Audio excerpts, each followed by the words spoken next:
This is The Restaurant by the Cove, written by Ellen Joy. Chapter 1. Rachael laid all the money she could afford for a ticket on the counter. One way to Camden Cove. The gentleman behind the dividing glass dragged the cash underneath and counted it out, his attention on the computer screen. Want a receipt? No thanks. She adjusted her baseball cap as far down as possible, looking over her shoulder. Then he looked up. It only took a second for his expression to change. He squinted to get a better look at her freshly swollen black eye. She eyed him back, challenging his stare, which made him look away. She'd put on her sunglasses, even if they hurt her face. He slid over her ticket, and she swiped it up without another word. With her sunglasses back on, she walked to the bus terminal. She'd wear them the whole rest of the ride, even as the sky darkened from the storm brewing over the city. With each step, she checked behind her looking for Nick, trying to find his face among the crowd. Could he be out there? She knew he'd come looking for her as soon as he figured out she left. As she climbed on board, she held her face low. She walked down the aisle and took a seat in the back, then scanned the view out the nearest window. Outside, the clouds swept across the sky as the wind picked up, stirring the sediments along the ground up into the air. A flag whipped its rope against a metal pole in a fitful, dinging rhythm. Rachel's heart pounded as though it was trying to break out of her chest. "Start the bus," she whispered under her breath. Weren't they supposed to be leaving by now? An elderly woman boarded, stepping down the aisle and taking a seat 3 rows in front of her. A few more passengers climbed aboard. From the corner of her eye, she saw a uniformed police officer walk down the bus terminal. She tilted her head down, pretending to look at her phone, but kept her good eye on him.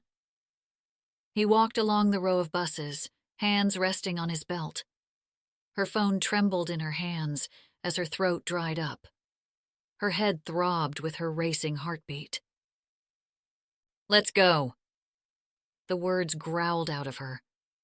A heavy-set man in the bus company's uniform climbed the steps and sunk into the driver's seat as he closed the door.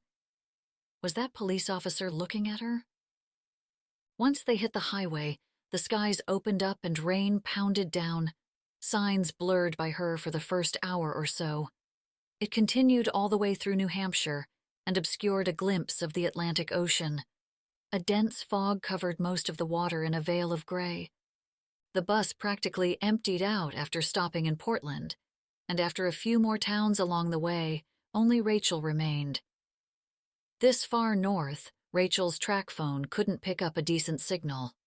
Her plans may have hit a speed bump, but Rachael would make do. She'd have to. The pounding rain lulled her to sleep, but once her eyes slipped closed, Nick's face flashed in her head, startling her awake. With her jacket sleeve, she wiped the fog off the window. A "Welcome to Camden Cove" sign passed by as the bus pulled into a small station. Even in the rain, the seaside town looked the way she remembered. Quaint shingled buildings lined the street, with touristy shops only found next to the ocean. On a clear day, the view would be magnificent. But she hadn't really come to this tiny seaside town in the middle of nowhere for its views. She gathered her things as the engine hissed to a stop, popping out of her seat. Visiting? The driver stood at the driver's seat, waiting for her as she walked down the aisle. She nodded, throwing her backpack over her shoulders. "Hope you booked a place to stay for the night. Most places up here close during the off-season." "Thanks for the tip." She kept her eyes on the ground as she passed by him, descending the stairs. "Where could I grab a bite to eat?" "There's a few places down Harbor Lane. You'll want to take a right when you go out of the station, then swing a left on Main Street." He followed her out. "Tell them Phil sent you." "Will do." She made sure to only show her good side. Walking out of the bus station, she stopped at the corner of the street. Her empty stomach rumbled from the mention of food. When was the last time she had eaten? A place to sit down and figure things out sounded perfect right then. She protectively rubbed the wallet she had tied around her waist underneath her shirt. Her whole life savings, dangerously open to the world. The streets were practically empty as she ran through the puddles trying to find anything that looked open. Did Phil tell her left or right? Where were all the restaurants and hotels the website promised? She wished she remembered where the tavern was located. Finn's Tavern would be open, but she wasn't ready to go there. Not yet. Soon, she came across a parking lot with cars parked in front of a restaurant that had lights on, the fish market. But even from the outside, she knew the brown shingled building wasn't a place she could afford on her very limited budget. There had to be a better option. Anything. But the rain made visibility poor, and from where she stood, nothing else seemed open. The whole town appeared deserted. They had to have at least a soup she could afford. She hesitated, but for only a second. It was warmer and drier in there than out here in the icy autumn rain that fell in sheets, soaking her to the bone. As soon as she stepped inside, the warm air wrapped around her like a plush blanket. She pulled off her hood and noticed a puddle forming on the floor underneath her. Scanning the room, the whole restaurant faced a man standing on top of a bench, giving a toast. Oh, geez, was it a wedding? Strands of wet hair clung to her face. She wiped it away from her eyes and saw the whole place hanging on the man's words. They all laughed at the same moment, and the woman next to him dabbed a tissue at her eyes. A beautiful bride embraced a happy groom. It was a wedding. Just as she felt her fingers again, she noticed a very attractive man staring at her. His eyes held a warmth that broke her chill. From behind, someone tapped her on the shoulder. She spun around to see a boy in his teens. He pointed to a closed sign she had just caught sight of. "Excuse me, ma'am, but we're closed." "Oh, the wedding," she moaned, and looked out the window to the dark, wet night. "Is there any other place close by?" She doubted it. The man with the eyes moved his way toward her. Why did he look angry? Jack Williams stood at the back of the dining room and just watched the crowd. He had everything under control. The whole event had gone off without a hitch. His sister and new brother-in-law had been completely happy with the impromptu location at his restaurant. The tropical storm brought heavy rains, which ruined their plans for an outdoor wedding, but he had impressed the crowd nonetheless. His sister, Elizabeth, glowed as she walked around the room, greeting guests. She'd wave, then squeal and hug each person as her new husband, Adam, followed behind. Adam's daughter, Lucy, ran around the room and told stories of the animals on the farm where they all lived happily together. It was enough to make someone believe in true love. A half laugh escaped him as he glanced at his brother Matt, sitting with his wife Justine. He still needed to get used to the fact that those two were married. He looked away as soon as Justine snuck a glance toward him, walking away before any contact was made. He decided on a new location to observe the festivities away from his sister-in-law. White linen covered all the tables, with bouquets of sunflowers, brown-eyed Susans and chrysanthemums. Decorative gourds scattered the tables around framed photographs of the couple. His sister Lauren and Mom had spent hours decorating the place, going through old family photo albums of Elizabeth and the family, and asking Adam's family to do the same. Jack had thought they'd overdone it with all the time and effort they had put in, but he now admitted that people enjoyed seeing the images. Of course, they messed with Elizabeth and had secretly moved all the awkward teenage pictures of her in braces to the wedding party's table. His little sister didn't seem to enjoy it as much as they did. "Seriously, you guys?"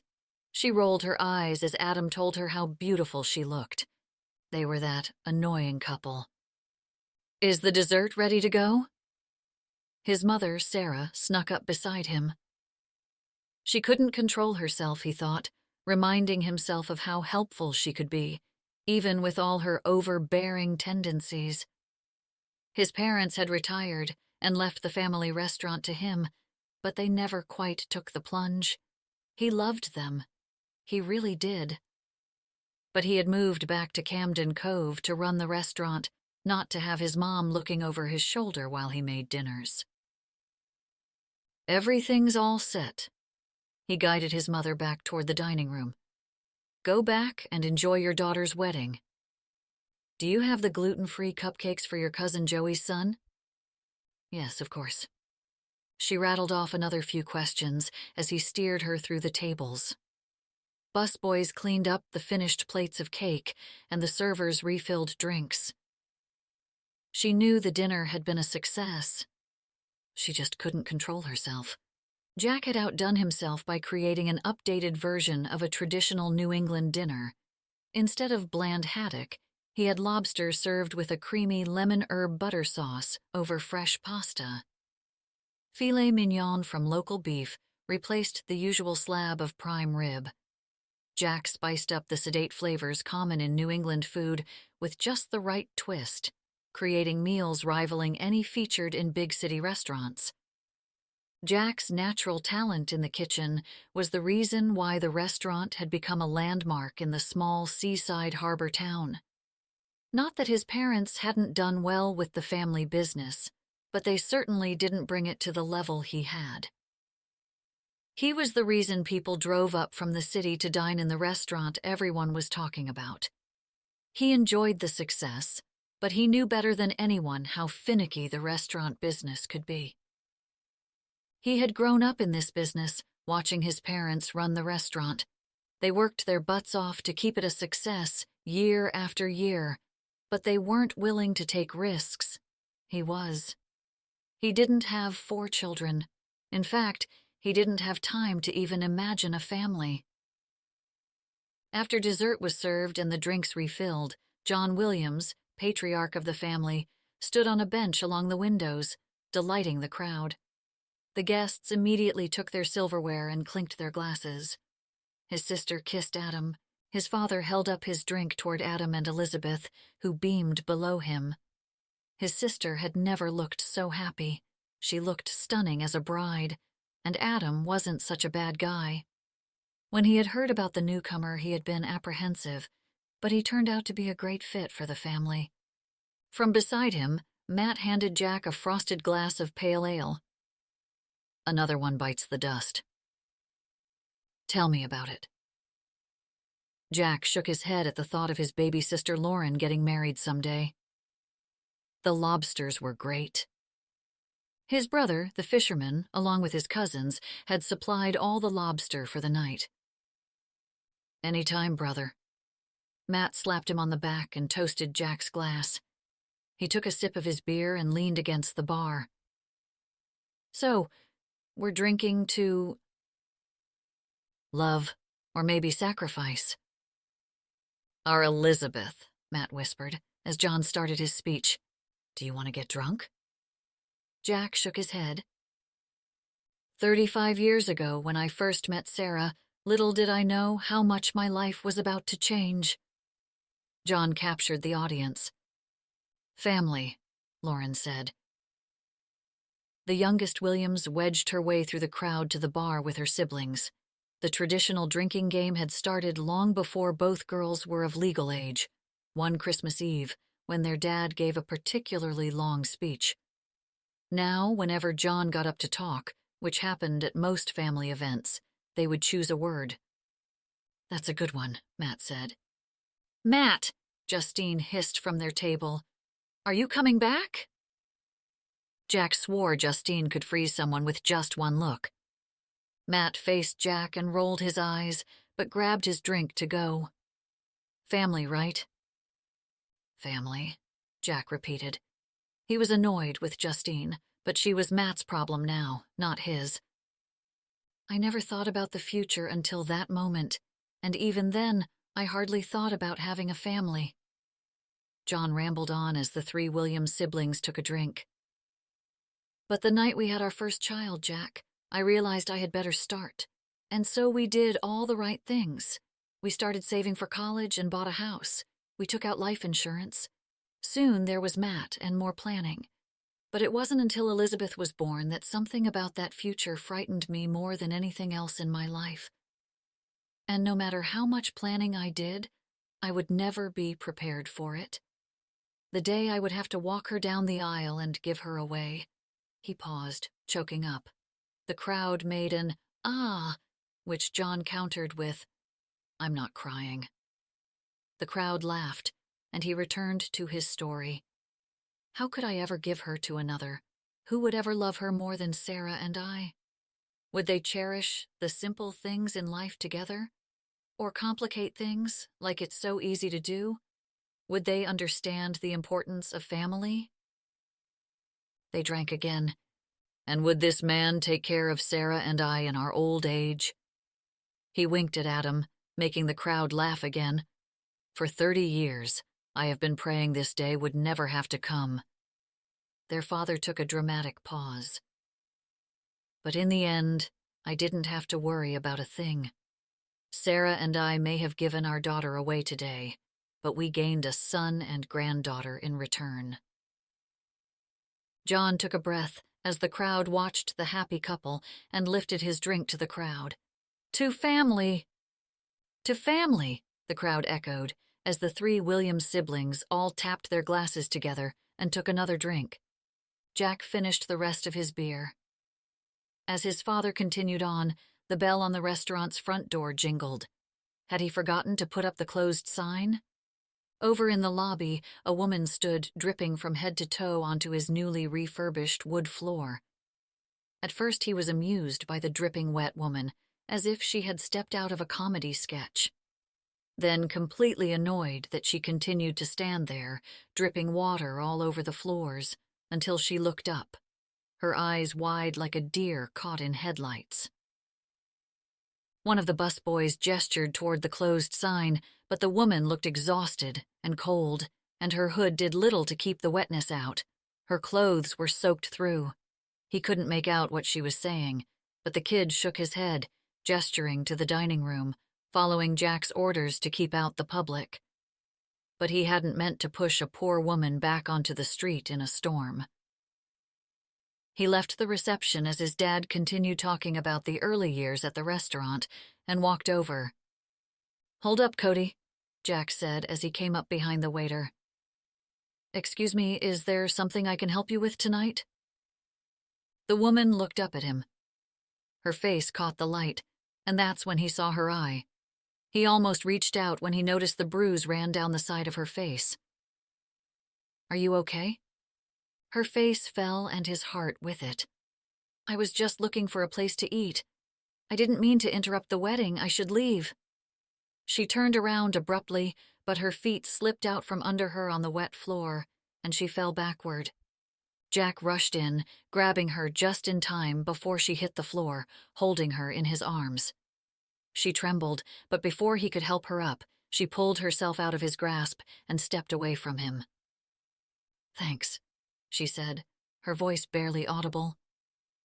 Jack stepped closer to her. He hadn't seen a welt like that since senior year on Brian Devine, when he got kicked in the face by his family's donkey. Thunder rumbled outside. "Do you need help? Did you get in an accident?" "I'm fine."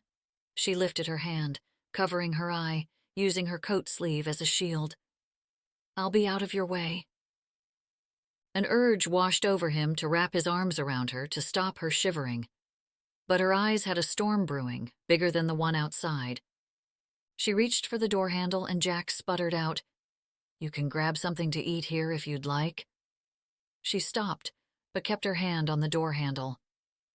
"I've got plenty of extra plates, unless you don't like lobster." She didn't look at him as she spoke. "I'm afraid I can't afford a place like this."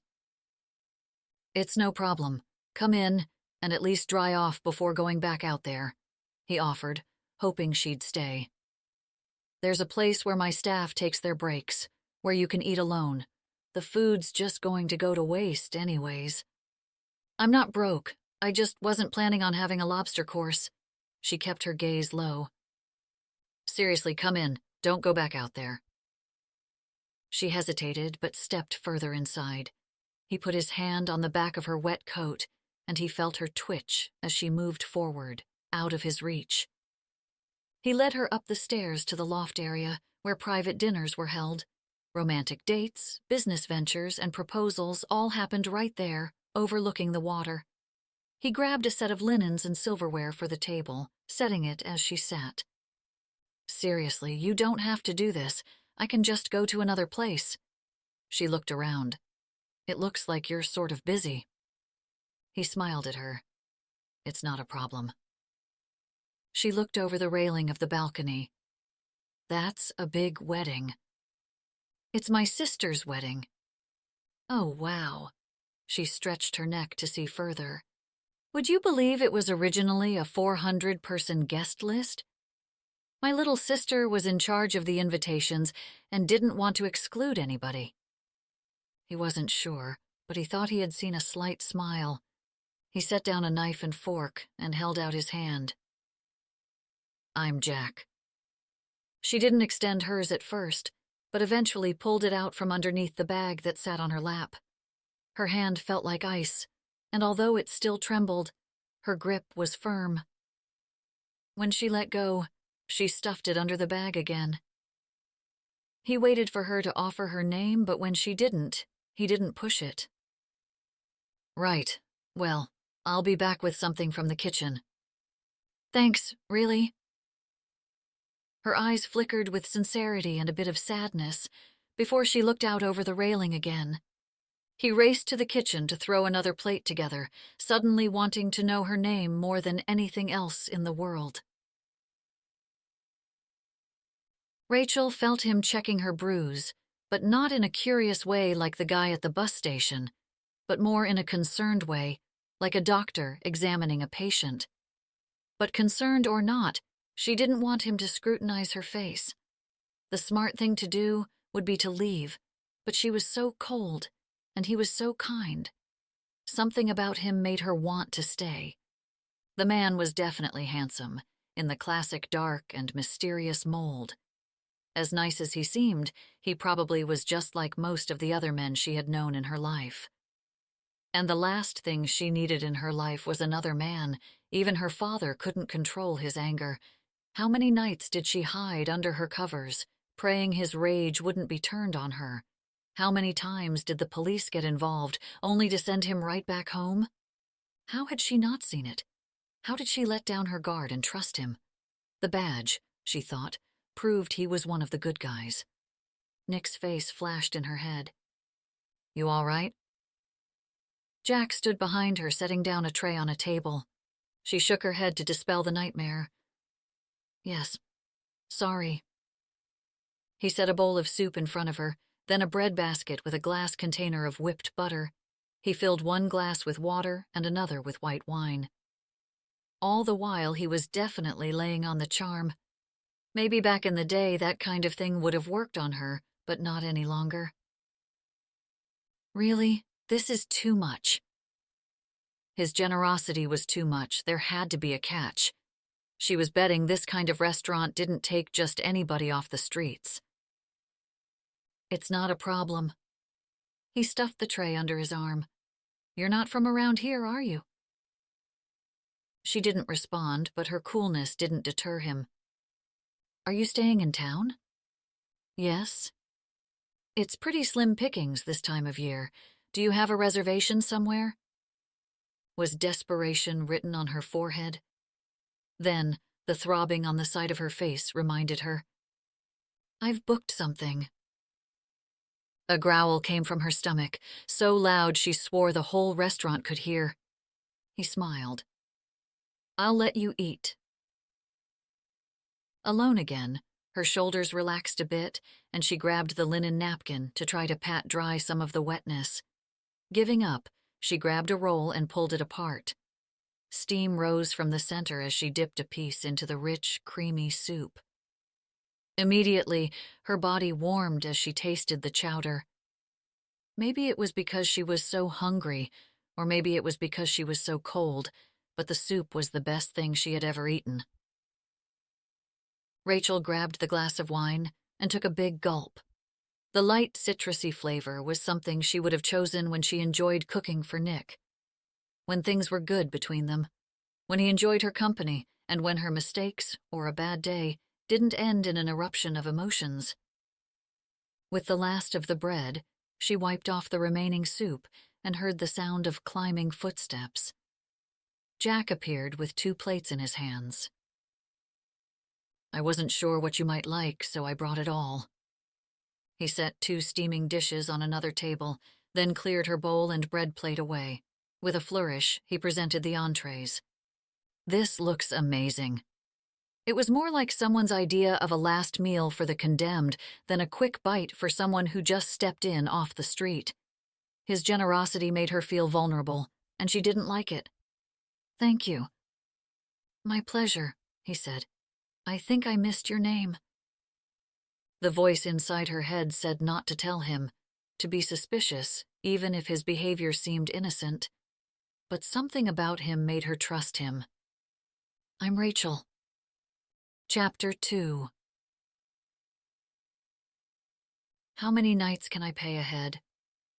Rachael didn't know why she asked the man behind the check-in counter at the inn. She didn't know how long she planned to stay in the deserted town. "Well, you can pay up to the end of the month, but we're closing for the season after that." That's Thursday. Finding a place to rent within that time frame seemed next to impossible. "Yes, ma'am." The man clicked the computer keys with his index fingers. "Oh." She opened her wallet, pulling out cash.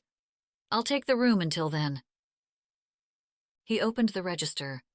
"There's a complimentary continental breakfast in the morning." He passed her a folder with brochures stuffed inside, along with a plastic hotel key. Fortunately, the hotel had off-season rates. Otherwise, she might have seriously slept on the streets. For the millionth time, she second-guessed her decision to leave. Could she really run away? Was Camden Cove far enough? It was all she had. She squeezed the folder and headed to her room. She'd just have to figure out a way. She turned the shower on when she got inside the room, turning the water pressure all the way up. She held her hands under the flow, feeling the temperature slowly rise. Her fingers were still frozen. She left the water running and back into the room, keeping the lights off. Throwing her bag on the bed, she walked to the sliding glass door and pulled it open. Even through the rain, she could hear the waves off in the distance, crashing against the granite cliffs. For a fleeting moment, she felt free. The feeling disappeared as quickly as it came, as though whisked away by a thief. Freedom was gone, replaced with trepidation. Steam escaped the bathroom when she walked back in. She could barely peel her wet clothes off. Every movement was awkward and painful, but the warm water felt like heaven against her frozen body. She avoided washing her bruise, afraid to touch it. She patted dry with a towel and double-checked the locks on the doors and windows, making sure the curtains covered every square inch. With all the lights on, she slipped under the covers in her towel. She didn't feel comfortable naked, even though a towel barely counted as clothing. She felt exposed. Even though she knew she was far away, she couldn't shake the feeling that Nick would find her. He hunted down criminals as a police officer. To think he couldn't track down his own wife would be dangerous. Each time her eyes finally slid closed, some noise would shake her out of sleep. Her mind kept playing the what-if game. What if he found her? What if she had to keep running? What if she never found her freedom again? As she stared up at the ceiling, she focused on the sounds of the waves outside. The man named Jack drifted into her thoughts. Charismatic, for sure. She could still taste the lobster drenched in butter. That meal must have cost a fortune. She felt bad that she'd slipped out of the restaurant without saying goodbye, but he had been in the crowd, and she didn't want to attract more attention by showcasing her bruised face. The note she left thanked him with a tip. Even though he refused to let her pay for the meal, when she got on her feet again, she'd pay him back for his generosity. She'd walk back into the restaurant, clean and dry, and hand him the money. He'd smile that pearly white smile and show off those eyes that looked like a shallow tide over a summer afternoon sea. She'd show him she wasn't that beaten girl who needed his sympathy, but a woman taking her life back. It just didn't feel that way yet. The faint rhythm of the ocean lapping against the shore whispered in the room, and she noticed the rain had stopped. She rolled over and forced her eyes shut. Her mind focused on each wave, visualizing the shoreline. She imagined digging her bare feet in the sand, sitting on a granite boulder, and watching the horizon. Before Rachael had a chance to imagine seagulls floating above her, she had fallen into a deep sleep. But it didn't last long. She woke, jolting up in bed. Her heart raced as her eyes darted around the lit-up hotel room. Her head jerked around as she checked her surroundings. She had forgotten for just a split second where she was, but then she remembered she was in Camden Cove. She fell back into the bed, but after tossing and turning, Rachael got up. It wasn't even 3:30 and still too early to start the day, but Rachael was done with sleeping. With the hotel Wi-Fi, she looked up the local news in Providence. No police reports of a missing woman. No pictures of Rachael's face posted in the corner of the screen. She wondered if he had already begun looking for her, or if he'd lay low. He wouldn't want to draw attention. He was smart enough to know her beaten face would only bring trouble at this point. She wondered what his face looked like. The local news had nothing other than a couple of burglaries. She'd been gone for over 24 hours. If someone wanted to know where she was, it didn't make the news. Rachael collected some damp clothes from where they hung and pulled the hairdryer out from the wall, drying them enough for the day. She avoided the bathroom mirror for as long as she could, but finally set the dryer down and leaned against the counter. Gently, with the tips of her fingers, she examined her cheek. The bruise had darkened into a deep shade of purple. The blood pooled along her jawline and up along her ear.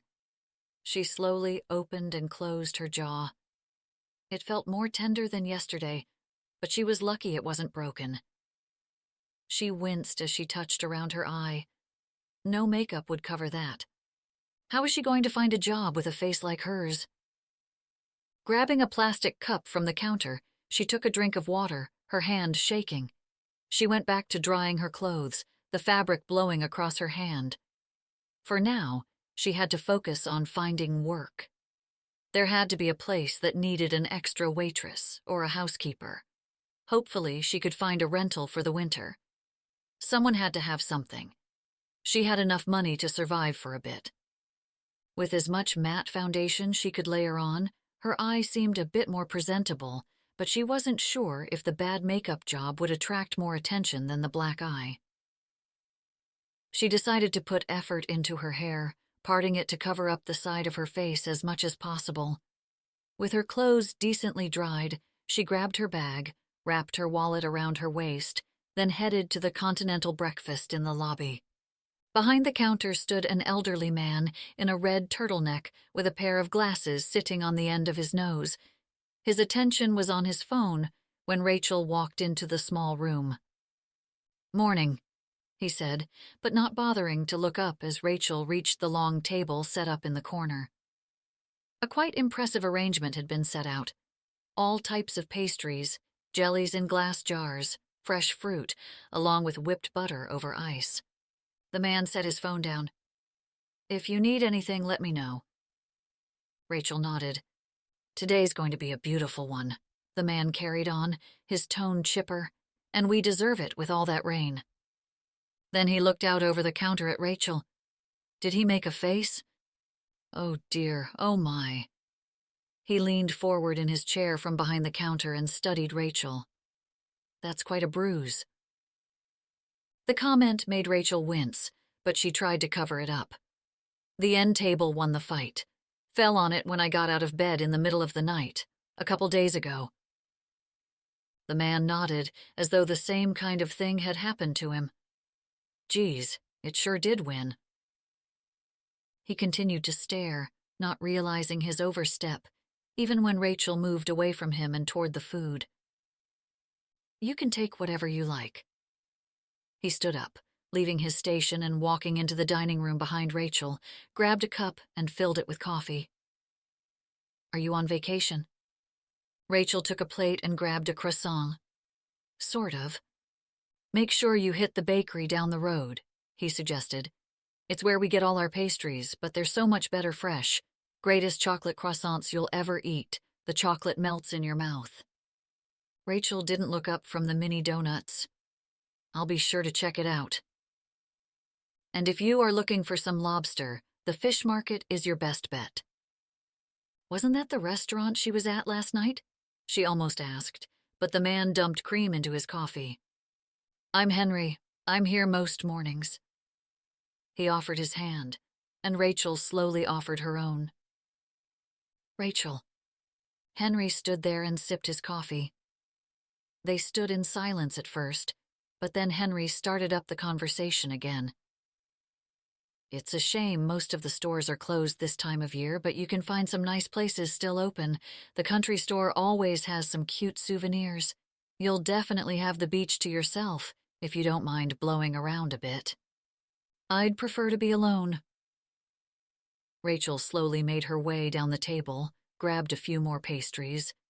She headed toward the small kiosk for a map of the area that had dozens of brochures of local attractions. Some place must need someone to do something. Henry watched as Rachael walked toward the door. "You have a great day now." "You too." Rachael pointed to the stack of newspapers by the door. "Do you mind if I take one?" Henry waved a hand. "Absolutely not." Rachael grabbed one and headed out to the parking lot. She walked down Main Street to Harbor Lane, and that's when she saw it, the ocean. Right before her eyes, the rising sun glistened off the water, hanging low along the horizon. She stood frozen, watching as waves rolled onto the granite shoreline. Tears sprung to her eyes as she saw a seagull gliding above the water, floating in the wind. She once thought she'd never feel any kind of freedom again, but as she watched the sun rise in the east, she felt as free as the bird. Off in the distance, a bell rang out a slow count. The drawbridge in the harbor rose as a lobster boat passed beneath.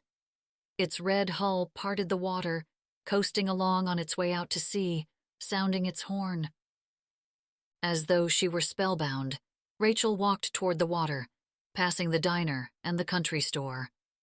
She walked past a bakery, a candy shop, and some gift boutiques with closed for the season signs in the windows. She quickened her pace down Harbor Lane, remembering some of the buildings from the night before. As she reached the end of the road, she stood facing the water, standing along the edge of the Atlantic Ocean. She looked out over the harbor to the granite bluffs, then back down the road, noticing another sign, the fish market. In the dark, and with the rain coming down so hard, she hadn't noticed that the restaurant hung on the edge of the sea. She wondered if the man she met last night was the owner. Pretty young to own a waterfront restaurant, it easily had the best view in the whole town. What was the saying? Location, location, location.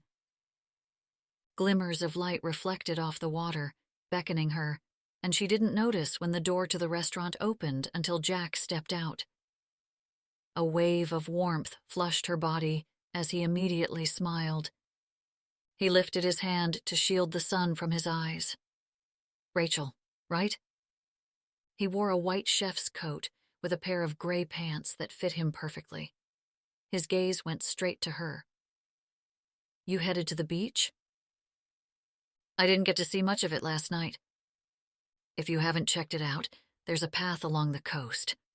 He pointed beyond the restaurant to a gravel trail winding down along the granite boulders. She stayed quiet, not sure what there was to say, but he seemed comfortable to fill in for her. One of those guys that hadn't been touched by the weight of the world. "It goes down a mile or so, but it's well worth your time. No better views. Except from your restaurant." She pointed to the shingled building. A look of pride filled his face. It's my family's business. Thanks again for last night. She instinctively wrapped her arms around her wallet. I can pay you back. He shook his head, rolling back on the balls of his feet. That won't be necessary. Even your tip wasn't necessary. It's how we welcome newcomers to Camden Cove. By feeding them surf and turf? She doubted that. Only if you're kicked out first. He was clearly trying to lighten the mood. Are you staying in Camden Cove long? She shook her head. With his boyish charm, no doubt other women got lost in his intoxicating gaze, but not her. Not any longer. I should get going.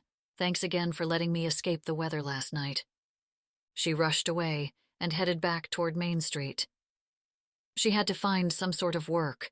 Waiting tables, hosting, washing dishes, anything. She needed money to get moving on, because if everyone in this town ended up being as nosy as that guy, she'd never be able to hide here. She hit the country store first, standing in line, pretending to look at the candy shelf next to the checkout. Did you find everything okay? A woman asked behind the register. Yes, thanks. I wondered if you were looking for any help, Rachael asked. The woman's happy demeanor showed pity as she shook her head. Honestly, I think you're going to have a hard time finding something this time of year. Rachel's hopes fell to the floor. Can I help you find anything else? Rachael flew out of the store as fast as her emotions came over her. What was she going to do? The rest of her day went the same. Most places were closed for the season. The diner took her information but wished her good luck. Like a compass directing her north, by mid-afternoon she stood in front of the tavern. It looked the same as it had all those years ago. She opened the door and stepped inside, her eyes adjusting to the darkness inside. It took a second to realize she was the only one in the whole place. "Hello!" she called out, looking around. There were about a dozen tables in the middle of the room. In the corner, a wood stove sat dark. The place looked like the inside of a ship, with brass portholes hanging on the walls. She recognized him as soon as he walked out from the back. He appeared surprised to see someone standing there.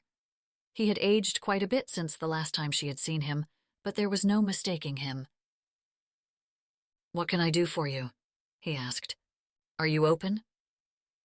She didn't know where to start. Did the sign say otherwise? He sounded a bit irritated by her question. "I guess not." "Can I get you something?"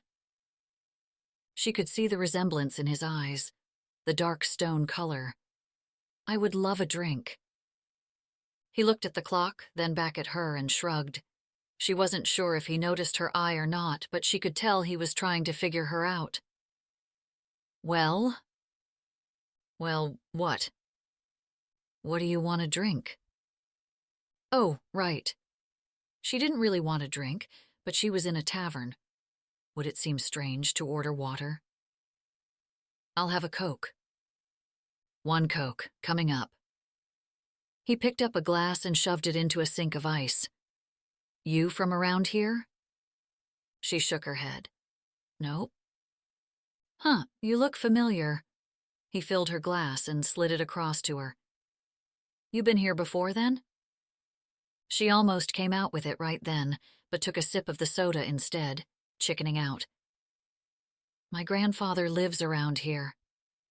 "That's probably it." The old man grabbed a towel and wiped down the counter next to her. "Who's your grandfather then?" She pushed her glass aside and looked up. She took a deep breath, then said, "Finnegan McCabe." He stopped wiping and looked up at her. He didn't say anything. "Hi, Pops. It's me, Rachael." She sat up straighter. "I came up to visit." "I see that." He crossed his arms, his body rigid. "I have a feeling you're here for more than just a visit." She swallowed. It's been a long time. A really long time. He glanced at her bruise. I haven't spoken to you or your mother since you last were here." She nodded, not knowing what to say. It had been more than 20 years. As a little girl, the time they lived with Finn was magical. He brought her to the beach, got her candy and ice cream at night. Everything was perfect until her dad came back. He took her mom and her that night back to Rhode Island. Rachael cried the whole way back, and her parents never talked about it. "I'm no charity center, so if you're looking for a handout, then you should just keep looking." His voice was gruffer than before. "You'd be better off finding that loser father of yours." His words stung. "I was just swinging through town, that's all." She stood up from her stool, placing a 5 on the bar. "Thanks for the drink." When she walked toward the door, she heard him say, "How long are you in town?" She stopped and turned toward him, shrugging. "I'm not sure yet." He nodded, as though he understood. "Well, why don't you take a seat and I'll get you something to eat?" Jack thought about Rachael taking off down the road, leaving him in the dust, or really the morning sun. She walked with purpose. The most intriguing woman he'd ever met, and she practically ran away from him for the second time in less than 12 hours. Definitely a new low for him. He hadn't stopped thinking about her since she stepped inside the restaurant the previous night, dripping from head to toe. What was she doing all alone in Camden Cove at this time of year? Did that bruise have anything to do with it? Just as well. He didn't have time to get involved with anyone right now, not with all the work he wanted to do on the restaurant. Not to mention, he'd already dealt with enough needy women in his lifetime. He hardly needed another one. As the day wore on, though, his mind kept returning to Rachael, who showed up at his door. Well, the restaurant's door, but close enough. And what was her deal today? He had been nothing but kind and generous to her. It was what he was thinking in the market when he ran into his realtor, Colleen Connolly, who seemed pleased to see him. That was what usually happened with women.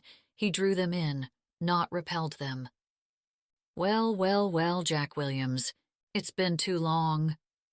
She leaned against the carriage's handle, her cleavage deepening as her arms squeezed her chest. "I didn't know you had a dog." "Good afternoon, Colleen." He smiled back, looking at the can of dog food in his hands. "I don't." One eyebrow lifted as she tilted her head to the side. "There's a stray down by the beach."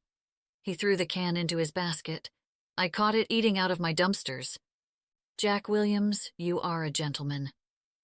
She leaned harder on her cart.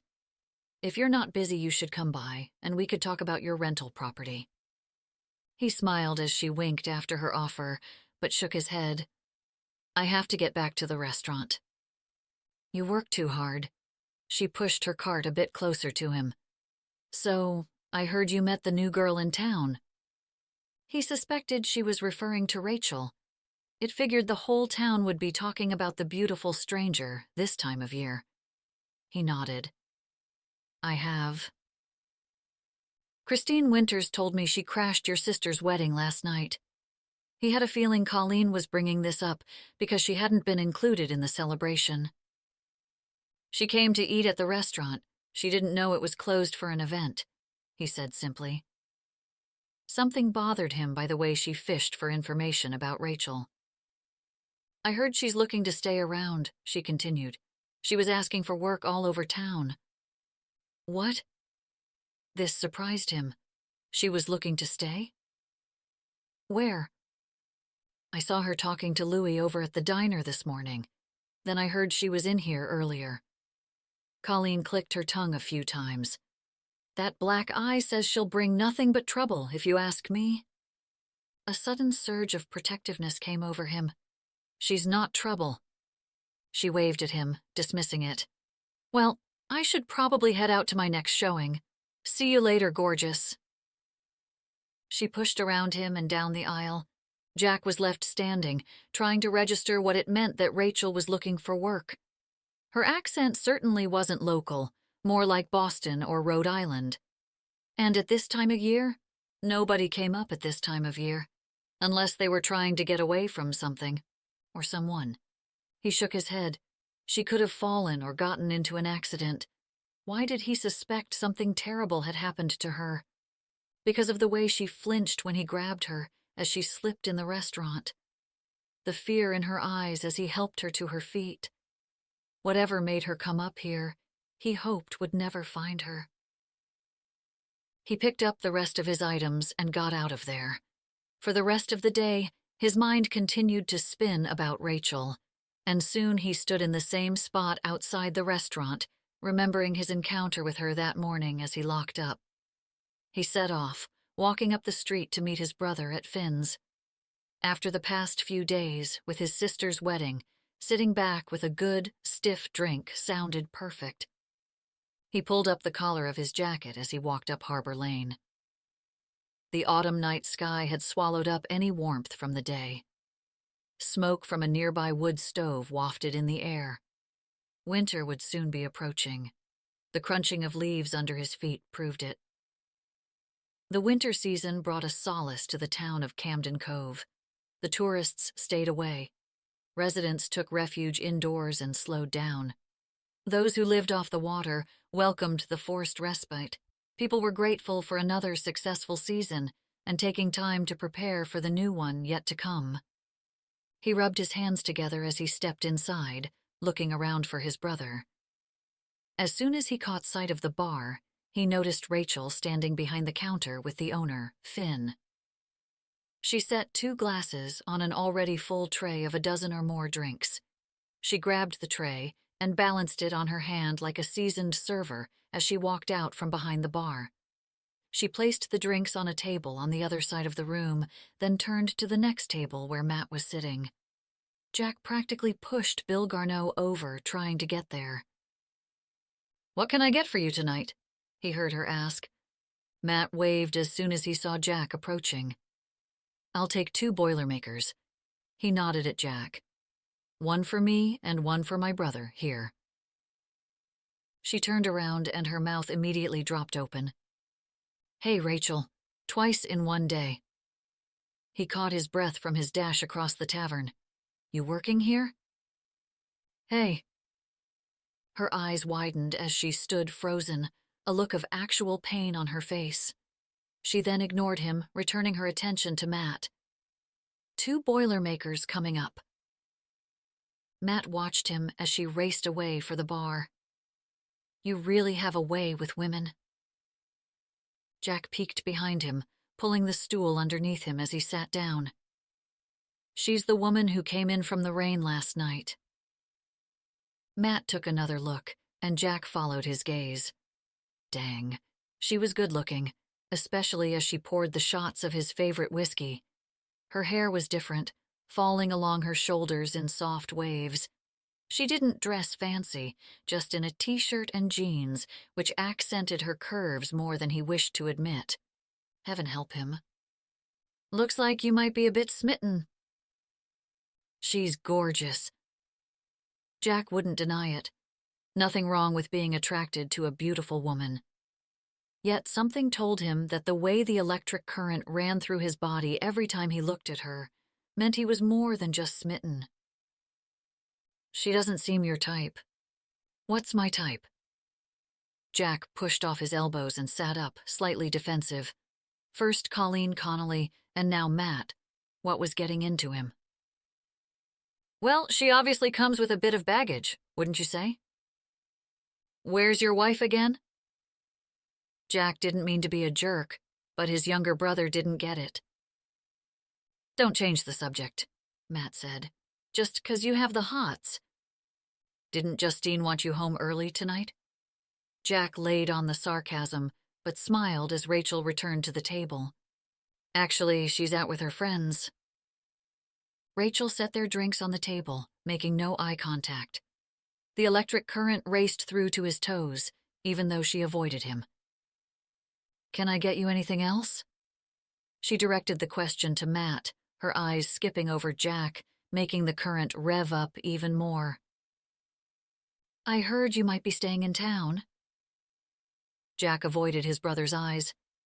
"We're always looking for some more help at the restaurant." No, thanks. Just as he opened his mouth to try to make her reconsider, she walked away, taking his ego with her and leaving a sweet smell of jasmine. Or was it rose? Jack leaned back, catching his breath. Was it hot in there? Matt shook his head as he quietly laughed to himself. He raised his eyebrows. I don't think she likes you. Jack shrugged as he pulled at his collar, letting in some air. With his other hand, he held up his shot glass toward his brother. She'll like me. Matt tapped his glass against Jack's. I think you've got this one wrong.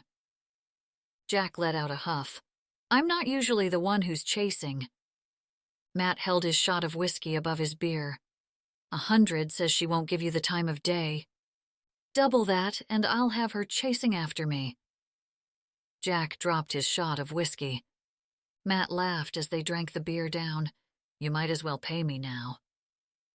Jack made a face, but he couldn't keep his eyes off Rachael as she poured more drinks. Look who's decided to drag themselves out from the bowels of humanity. Matt groaned behind his beer as Freddie Harrington and his cronies stepped inside Finn's. The biggest donkey of them all. Freddie sat on the other side of the tavern, far enough that their view was obscured by the rest of the patrons, but close enough that Freddie's irritating voice could be heard over the crowd. Jack kept his eye on Rachael as she walked up to Freddie. He instantly did his thing, leaning close and showing off in front of her. Even from across the room, he could hear the obnoxious laugh. He had probably already told her who his father was by now. I haven't seen you here before. Freddie's voice carried across the room. He played with his expensive watch for her to see. You must be new. Jack leaned to the side to get a better view, but he could only see Rachael from behind. He couldn't hear what she had said back, but Freddie kept his donkey smile on his face. From below, Jack noticed Freddie's hand suddenly reach over toward Rachael, but someone walked by, blocking his view, and he couldn't see where it ended up. Did Freddie just grab her? With the way Freddie smirked, Jack slid off his chair to see if Rachael was okay, but when she turned around, her expression appeared the same as before. He must not have seen what he thought. Did you see that? Jack pointed at Freddie as Matt gave him a face. What's with you? Freddie's always a jerk. Bad blood had always run between the two families, even before his sister Lauren started dating the youngest of the 3 Harrington brothers. Jack cringed at the thought of his sweet baby sister with a Harrington. His focus stayed on Rachael even after she left Freddie's table. Behind the bar, she didn't look frazzled or even the slightest bit uncomfortable. No doubt she had been a waitress before. A good waitress, too. She carried the full tray to Freddie and his friends with ease. Her wrist didn't quiver under its weight. No drink even wavered. She leaned over, handing each of the men their order. When she reached Freddie, her wrist suddenly bent and the tray wobbled to the right, spilling the glass and sending the full drink into Freddie's crotch before she grabbed the glass. What the? Freddie jumped up out of his chair, wiping the liquid off his pants, but it was too late. His whole lap was soaked. Rachael tucked the tray under her arm. Let me know if I can get you anything else. What kind of waitress are you? Freddie grabbed a handful of napkins. His friends all laughed as he scrubbed the wetness off his pants. She wiped away the splatter from the beer off the table's surface. Enjoy. Without looking back, she walked away as Freddie had a meltdown in the middle of the tavern. Looks like he did do something, Matt whispered, laughing. She purposely spilled that drink on me. Freddie pushed back his chair. He pounded toward the bar as Rachael set the tray on the counter, stepping behind it and staring Freddie down. She looked like a jaguar about to pounce. Before Jack could change his mind, he jumped out of his chair and moved in front of Freddie. What are you doing, Williams? Freddie pushed his hands against Jack's chest, but he didn't budge. Why don't you cool down? Jack pushed Freddie back. He stumbled backwards a bit. Freddie scowled. Finn, You going to do something about your new waitress? Maybe keep your hands where they belong, and you wouldn't have to worry about the service. Jack purposely spoke loud enough that others could hear. Really, Williams? Freddie puffed out his chest. Jack smirked at the confidence Freddie exuded, especially with Matt suddenly standing behind him. Both Williamses easily stood 4 inches taller than Freddie. Rachael untied the apron's strings and pulled it over her head. She walked over to Finn and handed it to him. I dropped the drink in his lap. That won't be necessary, Rachael. Finn pushed back her apron and crossed his arms. Freddie, you can take your business somewhere else. Jack smirked as Freddie's face fell in shock. He pulled out his wallet and threw 20s on the bar. Don't worry about the tab. Freddie huffed and put his hands on his hips. Are you kidding me? Do you know what kind of business I bring in here? Finn folded his arms across his chest. 30 years his senior, he could probably still take a pretty boy like Freddie. Not the kind of business I want. Jack smiled at Finn. He probably would take a hit, but the old man did the right thing. Jack watched as Freddie slithered back to his friends, glowering. You'll be hearing about this. Freddie's threat was empty. He grabbed his coat and pounded the door open. As soon as Freddie and his friends left, the volume picked up and people went back to their own conversations. Jack spun around, half expecting Rachael to be next to him, swooning, the $200 practically in his hands. Instead, Rachael stared him down like a bull ready to charge. What did you think you were doing? Guess not. He looked back at the door, then back at her, confused by her reaction. You're welcome. She let out a huff and crossed her arms across her chest. Her weight shifted as her hips swayed lower. Wow. You don't know what he was going to do? He wouldn't want his sisters having to deal with such a slime ball. Her eyes narrowed at him. I don't need rescuing. What's wrong with a little help? He looked over to Matt, whose smile grew. Was she seriously upset with him? I didn't need your help. He wasn't going to do anything. She picked up the tray. Look, my mom raised me to be a gentleman. He caught her eyes and tried to hold on, trying to gauge what the anger was all about. Even though the voice inside his head told him not to ask, the words fell out of his mouth. Did someone do that to you? Her hand immediately covered the side of her face. Her jaw clenched. She turned and charged away. What had made him ask her that? He walked back to the table, where Matt was now sitting with 2 new beers. Matt slid one over to Jack. This is going to be the easiest $200 I've ever made. Rachael wiped down the tables, then put the chairs up on top. After a good sweep, she took off her apron and walked behind the counter. Nice job tonight. Finn stood behind the cash register, closing out the till. He flipped up the plastic handles that held down the cash. Sorry about that, guy. She patted the wallet strapped to her belly, now full of tips. She did feel bad, hoping she didn't hurt his business. Finn shook his head. He slammed the register drawer shut. He's an imbecile, so I'm not real worried about it. She smiled, but she could tell by the look on his face that he wasn't so sure about her. He acted like he didn't want to be bothered by her, but insisted she cover the night shift when she mentioned she was looking for work. She tried to refuse, but he didn't let her say no. She wondered if he regretted letting her work there. He definitely lost a steady customer on account of her behavior. I wish I had more to offer you in terms of work. He sounded like a business owner, not a grandfather. But I don't really need help during the winter months. His words made her heart sink. But you're good. I'm sure you'll find something. She nodded, reaching out her hand toward his. Thanks, I mean it. Around here, the fish market is probably your best bet.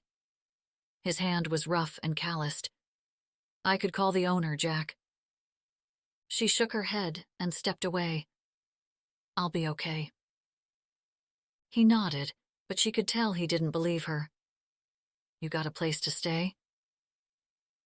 "I'm staying at the inn down the road," she said, though she doubted she'd stick around much past Thursday. She'd scoot farther up the coast, maybe even go to Canada. "Let me know if you need more help." "Your mom know you're here?" he asked. She shook her head. He nodded. "Come by tomorrow and you can take the night shift again." What? He wanted her to work now? "Are you sure?" "Do you think I'd ask if I was unsure?" She smiled, because she remembered his gruffness from when she was a kid. She walked toward him to thank him, but he walked away from her, through the door to the kitchen. "Thanks," she said, to the door slapping closed. Once outside, the wind whipped her hair against her face, and she wished she had more than a sweatshirt. In the background, the repetition of waves smashing onto the shore created a calming rhythm, but her nerves were still on edge. Images of that man rushing at her, his eyes lost in irrational anger, flooded her mind. Then, images of Nick rushing at her. How different his eyes had been, like those of an animal. When she got inside her hotel room, she poured all the complimentary salts and soaps into the water, then soaked in the tub. Baths had been her only solitude before she left. She'd bathe for hours, soaking. She didn't care when the water got cold. It was the only time she could lock the door and dream of escaping. After she dried off, she lay on the bed for a while and thought of Nick back in the early days, when she first met him. How nice he had been to her. He'd send her flowers at work, and everyone would tell her how lucky she was. He'd take her out to fancy restaurants and let her order anything she wanted. They'd talk for hours. They'd laugh a lot. He felt so safe in the beginning. She picked up her phone and opened up the browser. She wanted to check the news but stopped herself. Instead, she searched restaurants in Camden Cove. The fish market popped up at the top of the screen. As the Wi-Fi loaded, she thought about Jack jumping to her defense. He didn't even hesitate to stand up for her with that creep. Was he being kind, or was he being kind of crazy? 5 stars popped up as soon as a review site opened. Comment after comment about the excellence of the food. Everyone raved and credited the young executive chef. It figured he was perfect. She threw her phone on the other side of the bed, her arm a bit sore from holding trays of drinks all night. The work had been hard, but she liked it. She missed working. The only reason she had quit her waitressing job was because Nick had encouraged her to go to school full-time. A dream come true. In the beginning, things had been good, really good. By the time she realized how tight his grip was on her, it had been too late. Before she knew it, he'd made her check in when she got to class and tell him when she was leaving. Then, after a year of school, he decided to stop paying for classes, convincing her she didn't need to work. She didn't know just when it started, but soon she lived like a prisoner in their home. She couldn't even go to her mother's house without being interrogated. Her mother had been sympathetic to her situation, but never enough to encourage her to leave. She had lost touch with most of her friends since they still worked and went to school. There were a couple of girls she stayed in touch with, but she never really told them the truth.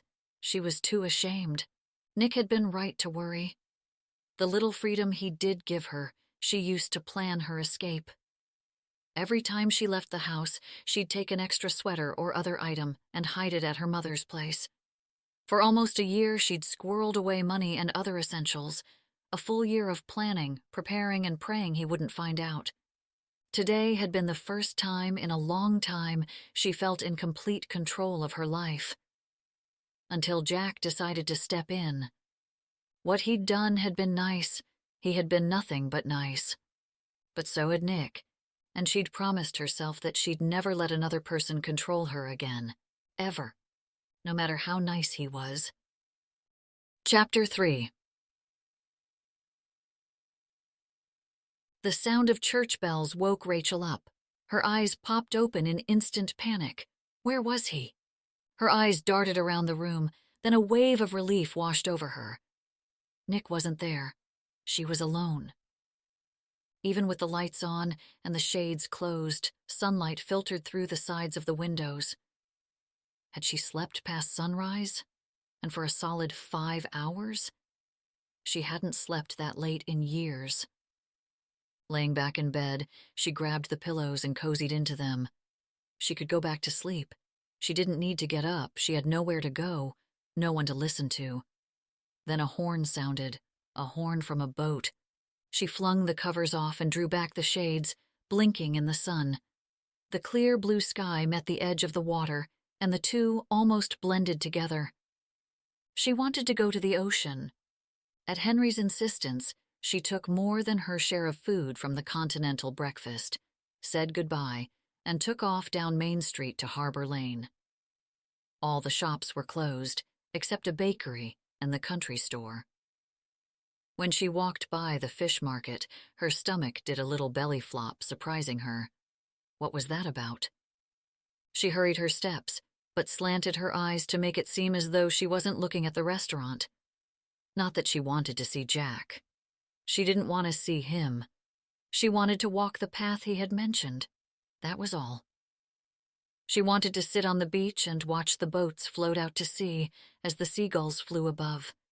She almost started to jog, hurrying past Jack's restaurant to reach the mouth of the trail.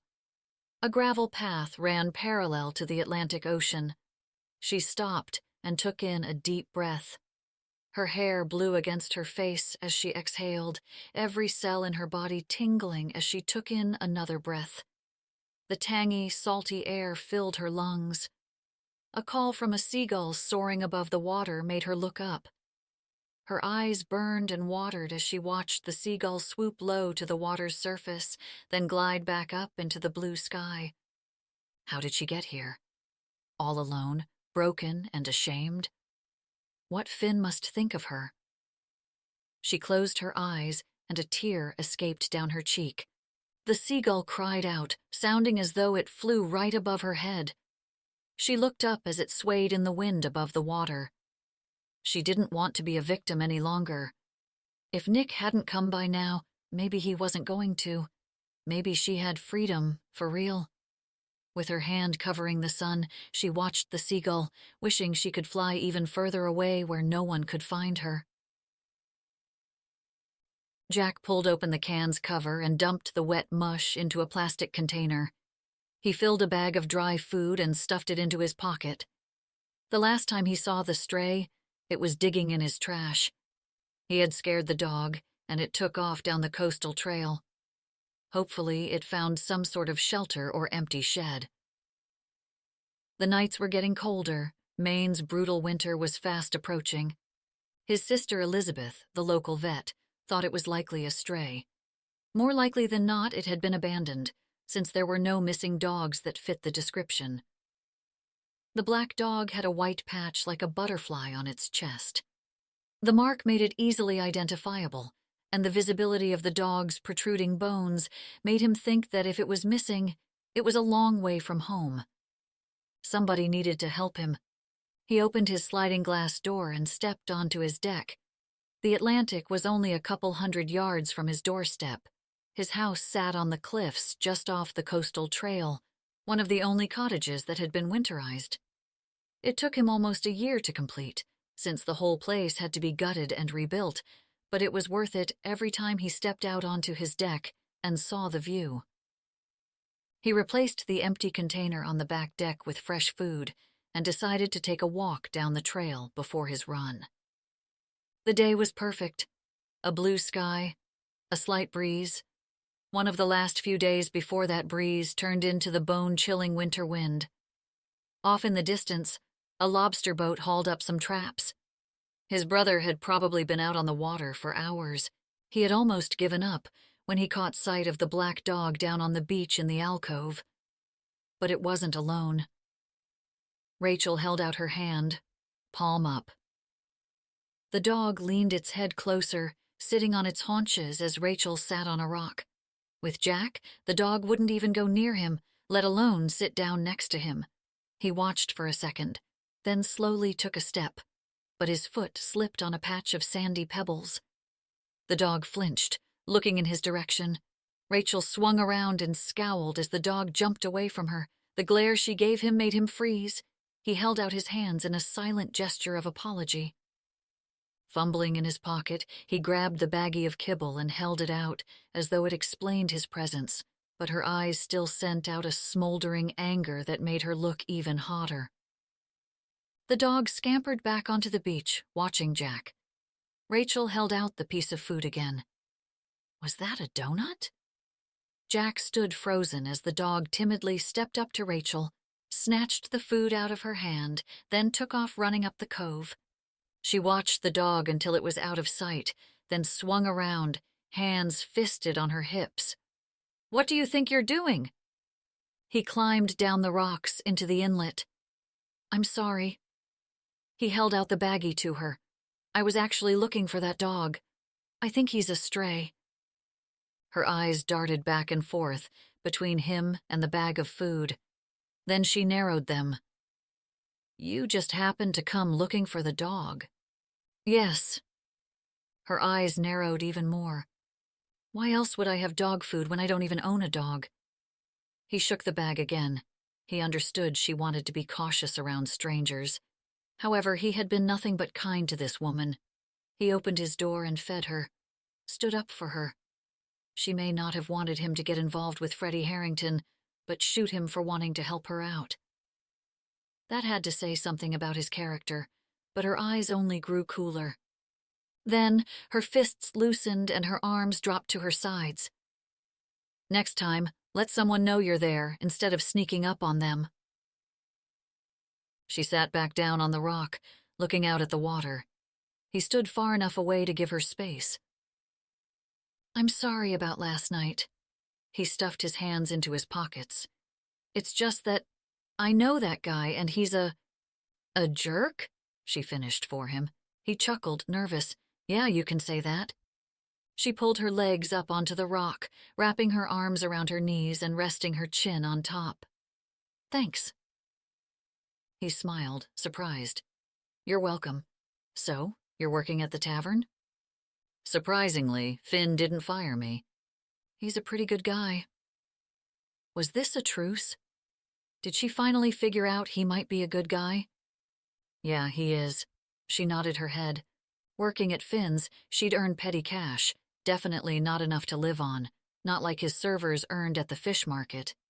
Finn's never lacked for customers, but they were locals, fishermen and their wives, whose money was tight. They didn't leave the kind of tips the patrons at his restaurant did. I could actually use extra help at the restaurant. He was glad Matt wasn't there, because he definitely didn't need help. He had officially lost his mind. He stood there waiting for a reaction. "The offer still stands, if you're looking for work." "I'm good." She kept her gaze on the water. "Finn gave me a couple more shifts." This surprised him. Finn had his staff for years, and most of the time it was just him. Now, not only did this woman stroll into town 2 days ago, she already had a job. The rational, business side of him couldn't let it go. "You'd make double what you make working all weekend at Finn's." Her coolness switched to fire before he finished his sentence. "Thanks, but I'm good." She got up off the rock, picked up her bag and wiped off the sand from its bottom, ready to take off. "You wouldn't have to work as much." "I don't need the job." She swung her bag on her shoulder, stepping across the rocky beach toward the trail. He chuckled. "You're more stubborn than my sisters, and I thought they were impossible to beat." She faced him. "I'm not stubborn. I just don't need to be pushed around." "Is that what you think I'm doing?" She stopped and threw a look at him. "I don't need your help. I don't need anyone's help."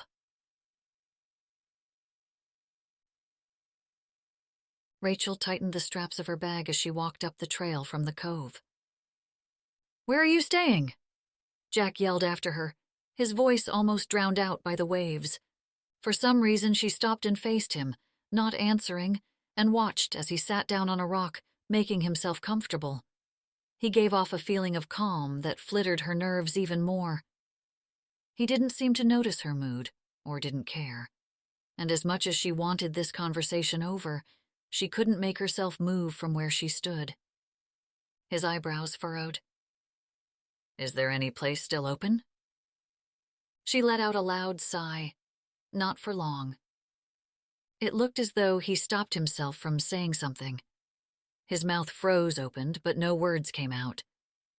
"Yes." "Listen, I know you don't want to take my help for whatever reason." "You're right, I don't.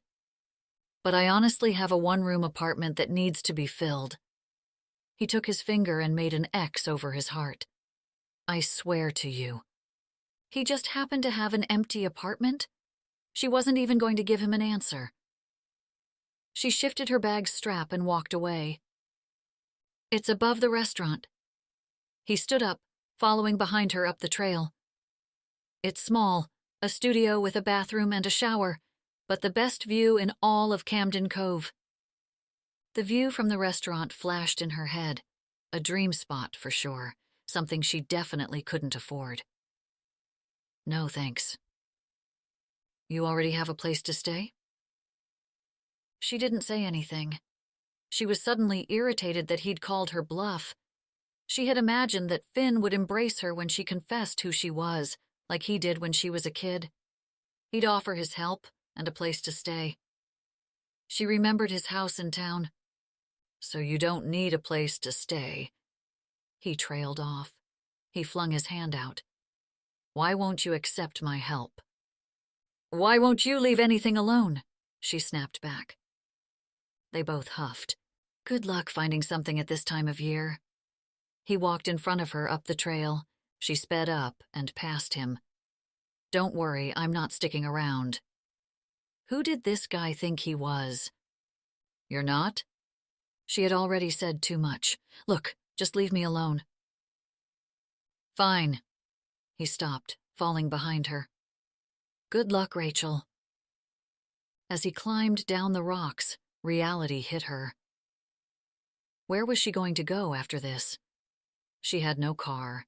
She had just enough money for first and last month's rent, but not much more if she wanted to eat. What if she couldn't find another place at this time of the year? What if she ended up without any money? "Wait!" He had reached the head of another trail. Her head dropped as she gave in. He didn't turn around. He waited for what she had to say. Begrudgingly, she asked, "How much is the apartment?" He turned with that smile on his face. Her belly did another flip-flop. She wanted to hate him, but there was something about him. Something made her want to stay where she was. "What can you afford?" Her face flushed, and the way he looked at her bothered her more, because he knew she did need help. She hated that he called her out. Then, before she could answer, he said, "I can take you to see it, if you want." "Okay." "Will you be okay climbing back up to the trail?" he asked, pointing to the footpath that climbed up the cliff.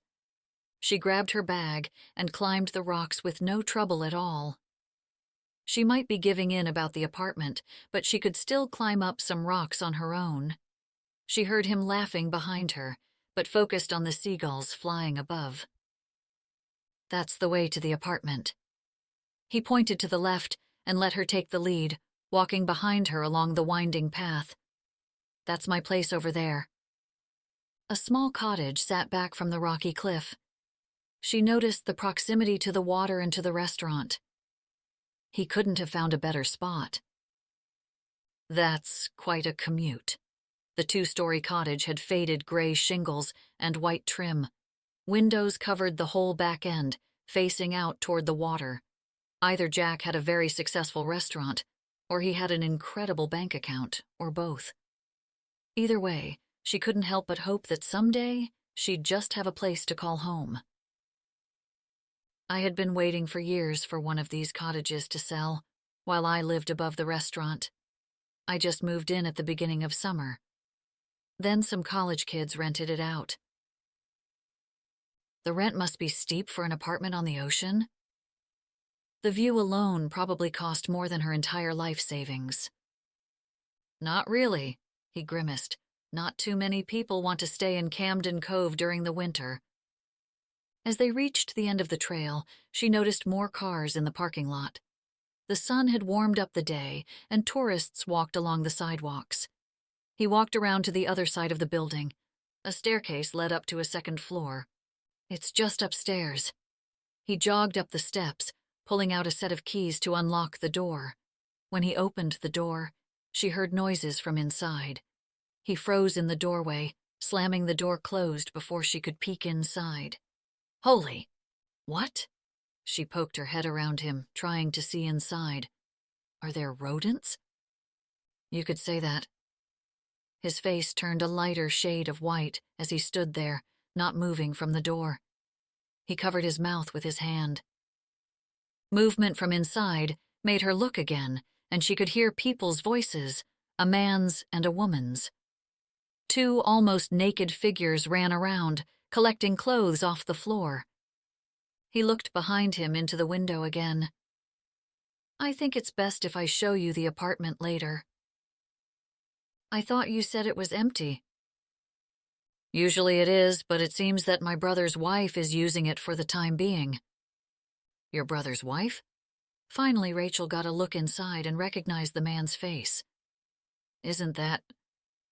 Yup, that's the jerk from last night. Jack's face was turning red. That would be Freddie Harrington III. We should look for the dog. He looked at her like she was crazy. What? She almost couldn't believe she suggested it either. Now that it was out there, though, she figured if she didn't take him looking for the dog, something worse might happen than having to hang out with him a bit longer. He dropped his hand from the door handle. You want to look for the dog? With me? We should call the shelters to see if anyone's missing a dog. He looked in the window again. The two figures were now talking to one another, rushing around the room. You know what? That actually sounds like a great idea. I have a buddy down at the police station. Let's start with the shelters. She didn't want to be around the police. Just as he stepped down the stairs, his attention was stolen by the man's voice from inside the apartment, and the door swung open. The woman ran barefoot down the steps toward Jack. She caught up to him as soon as he reached the bottom. Jack, please, wait! Panic filled her voice. She clasped her hands together as he turned to face her. Justine, you're sleeping with Freddie Harrington? He didn't wait for her to answer. How could you do that to Matt? You don't know what our marriage has been like. She flung her finger in his face. Rachel's heart suddenly raced. A cold sweat formed at her hairline. She wanted to get away from the situation unfolding before her. She started to walk away without knowing where she was going. Anywhere but here. You need to talk to your husband, before I do, she heard him say from behind her. Rachael, wait up. His footsteps turned into a jog as he caught up to her. You still want to look for that dog? He asked. She stopped and looked back at the woman standing in the middle of the road. Her chest heaved up and down as she focused on Jack. When Freddie came out of the apartment and walked down the stairs, he was fully dressed. The woman ran toward Jack and Rachael in her bare feet. Jack, please, we need to talk about this. Freddie didn't appear upset at all. He swept back his hair. Look, Jack, you don't need to get involved in this. Rachael noticed Jack's fist tense up. Stay off my property, Jack warned him. Looks like we interrupted his own plans for the apartment. Freddie smirked as he said this. Please, Jack, please understand. The woman sounded desperate. Go find your husband before I do. Let's get out of here, Justine. Freddie pulled her back toward him by her elbow. Justine stumbled backwards, looking at them, her eyes wide. She didn't go back up to retrieve her things. Instead, the two walked away down the road, out of sight. Jack's fist loosened, but his eyes stayed on Justine and Freddie as they walked off. "You okay?" Rachael asked. He nodded, saying nothing at first, just kept his eyes on the retreating couple. When they were out of sight, he said, "How about we check the apartment out tomorrow?" Worry trickled through her like water coming from a hose. What if he changes his mind and offers it to someone who can actually afford a place on the ocean? Where would she go then? "Do you mind if we still check the place out now?" He looked surprised. "You want to go in there after all of that?" "I would really appreciate it." He gave her a look over, unsure. "Okay, no problem." He walked back toward the restaurant, climbing up the stairs. She couldn't help but notice his perfectly worn jeans from behind. No full-blooded woman, no matter what her circumstances, could deny Jack's good looks and charisma, but she would never get involved with another man again. He opened the door, but held out his hand like he was stopping traffic. "Give me a minute." He disappeared into the apartment as she walked to the length of the deck that ran along the back end of the restaurant. Rachael couldn't believe the place was for rent. She peeked through the window. Jack ran around the room, opening all the windows, grabbing the sheets and blankets and pulling them off. "Go inside and check the place out," he said, as he descended the stairs with a ball of sheets in his hands. She hesitated at first, glancing over her shoulder at the whole Atlantic Ocean sitting in front of her. The low tide revealed a seaweed-covered, rocky coast that curved slightly inward like a waning moon. She covered her mouth with her hands, hiding a smile. She tiptoed inside as though she had to be careful, or the whole place would fall apart beneath her feet. She stopped in the middle, turning in a circle. Jack leaned against the doorframe. "So, what do you think?" She moved to the kitchen, opening up a cabinet door, checking inside, even though she wasn't looking for anything in particular. Next, she peeked inside the bathroom, flipping on the light. Inside, there was a small stand-up shower, sink, and toilet. She came out just as a flock of seagulls flew by the window. She watched as they floated in the air. "I'll take it." He immediately smiled. "Great." With his nails, he pried open the ring to his keys, twisted off a brass key, and handed it over to her. He gestured his chin toward the living room. "So, the couch obviously pulls out, and there's silverware, pots, and pans in the kitchen. I'll grab some sheets and blankets for you, and a lot of disinfectant." She shook her head. "I can go buy my own stuff." "Where?" He shook his head. "It's Sunday. Nothing's open. It won't be a problem." "Thanks, but I'm fine, really." She gave him a half-smile, but she didn't want to be more indebted to him. "There's a phone hooked up to the wall over there." He pointed to the kitchen. "The fire extinguisher is under the sink, baking soda in the fridge." He pulled his phone from his pocket. "I've got to take this," he said, "but I'll come back with those sheets." Of all the times in her life, why'd she have to meet a nice guy like Jack now? Chapter 4. Rachael held her hands behind her so Jack couldn't give back the money she had handed him. "I don't want your money. You can pay me at the end of the month, when you're settled." "No." He eyed her, holding the cash in his hand. "You can pay at the end of the month. Rents are due at the beginning." "You're seriously the most stubborn person I've ever met." He reached for his wallet and put the cash inside. "I'll be back with that lock." "It's really okay." His generosity made her uncomfortable. "You don't have to go out of your way. I should have put a deadbolt in years ago." He rested his hands on his hips and looked around the room. "I can install it after I go to the hardware store, but in the meantime..." Jack pulled a business card from his wallet and wrote down a number. "This is my cell, in case you need anything." She grabbed the card and held it up. "Jack Williams, Executive Chef, The Fish Market." Executive chef? He stuffed his wallet in his back pocket. Yep. She held up the card. Thanks. You're welcome. He hesitated for a second, looking as though he wanted to say something more, but then opened the door. With a quick wave, Jack left, and she watched him walk toward his truck in the parking lot and had to remind herself, no matter how charming, she shouldn't trust him. When he was out of sight, she spun in a circle in the middle of the apartment, hugging herself, trying to hold on to the feeling she had at that moment. Her own place to call home.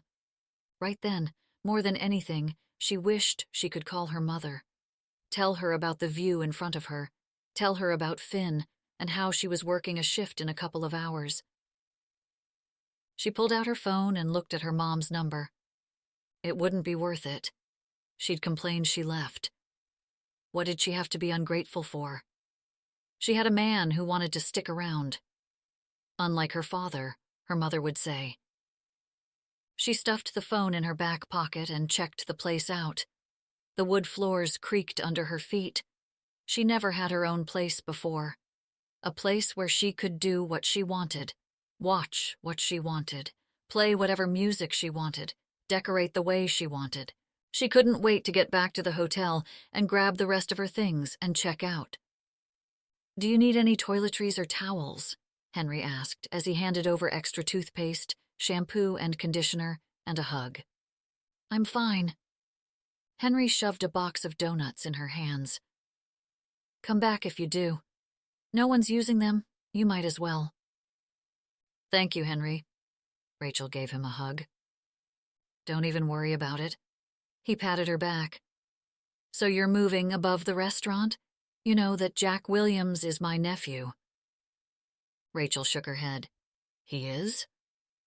"Every single woman in Camden Cove has tried to hook that one, but maybe—" Rachael knew what the man was suggesting. Maybe all it takes is a newcomer. He winked at her. Rachael had no business thinking about Jack Williams as more than her new landlord.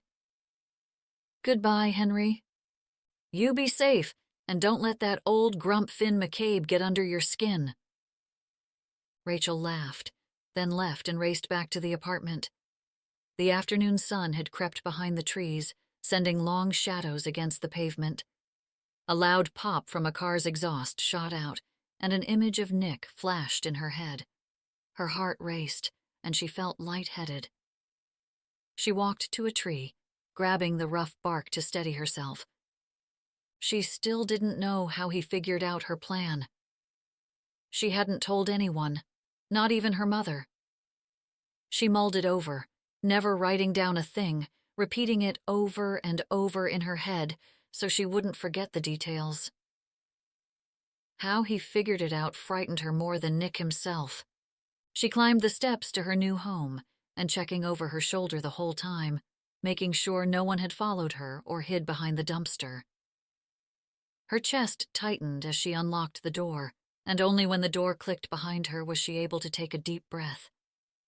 The excitement of her freedom was overshadowed by her fear of being found. The sun lowered further in the sky, casting a golden hue throughout the space.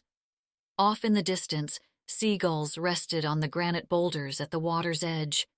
Memories she hadn't thought about in years flooded back. Memories of going to the beach as a kid. That was the happiest time in her life.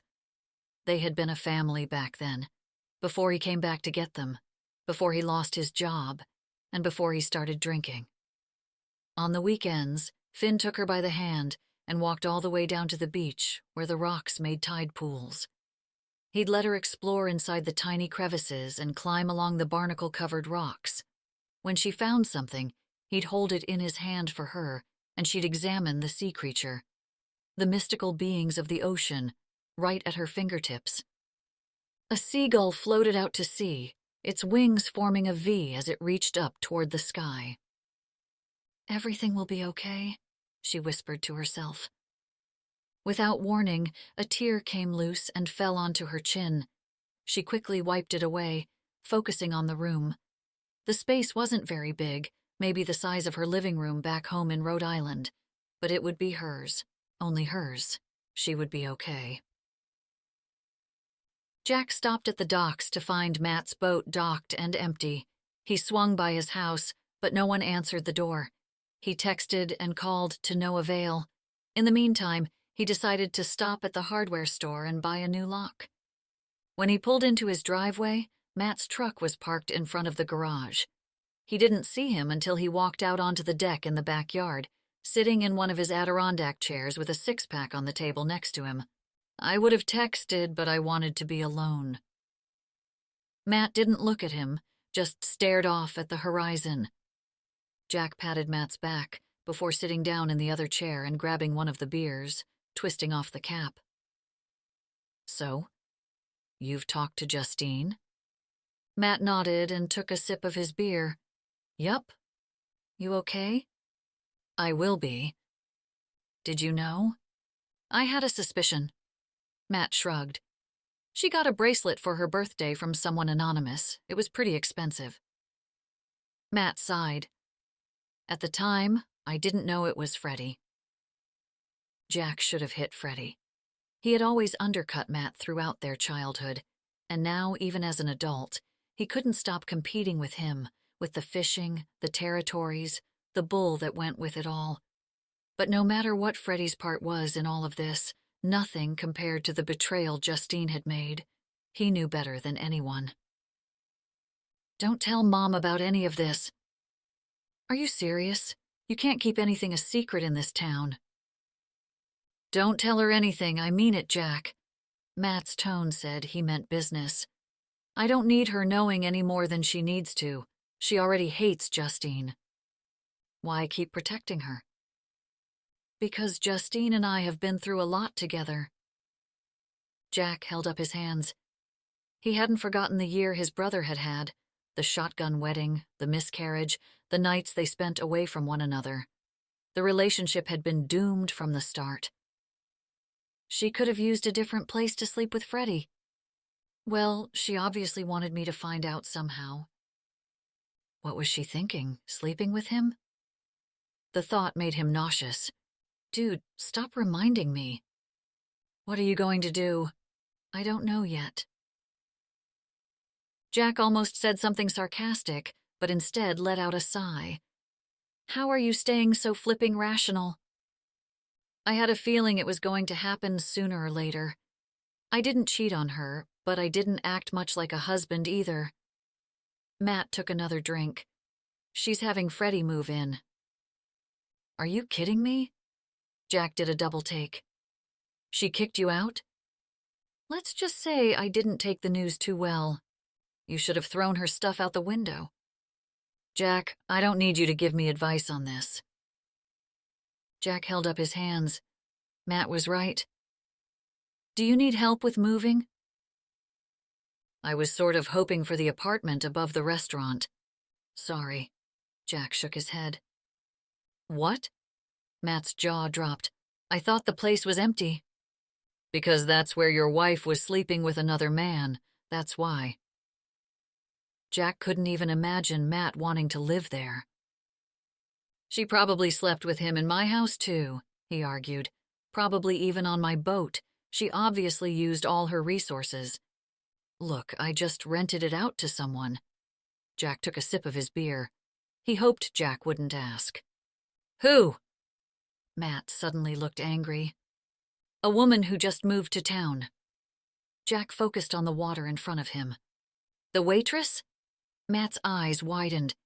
"You're choosing a stranger over your own brother, whose wife slept with Freddie Harrington. I'll just give you the $200. "Now you're upset?" Jack almost laughed, but stopped himself when he saw Matt's face flash red. "I'm upset because I just learned that not only did my wife cheat on me, but I'm homeless unless I live with my mom and dad." Matt put his head between his hands. "It seriously can't get worse than this." "It sounds really bad when you put it like that," Jack said. "But you can stay at my place for as long as you want." "Stay here?" This offer didn't seem to make things better. "I don't want to stay here. Not that I have many options right now." Matt's shoulders fell forward. I'll just stay on my boat. Jack shook his head. You don't want to stay out there, not with winter coming. Stay here. It'll be like old times, except we won't have to share a room. So who is this woman? Her name is Rachael, and she needs the apartment. Is there more to this woman? He asked. Jack didn't know for sure. I have this feeling she's running away from some sort of trouble. And you're sure she isn't the trouble? Matt shook his head, staring him down. Take it from me, you never really know a person. Be careful. Jack nodded. Is there anything I can do? There's one thing. Matt stood up. Can you deal with Mom? What do you mean? If Freddie's moving into my house, he opened the sliding glass door. You know all of them are going to be calling in a matter of minutes. Suddenly, Jack's phone dinged, vibrating in his pocket. Elizabeth's name flashed across the screen. Call me. How did she hear about it? She was on her honeymoon. Thanks, man. Matt walked into the house, leaving Jack with his phone now ringing. His uncle's number flashed across the screen.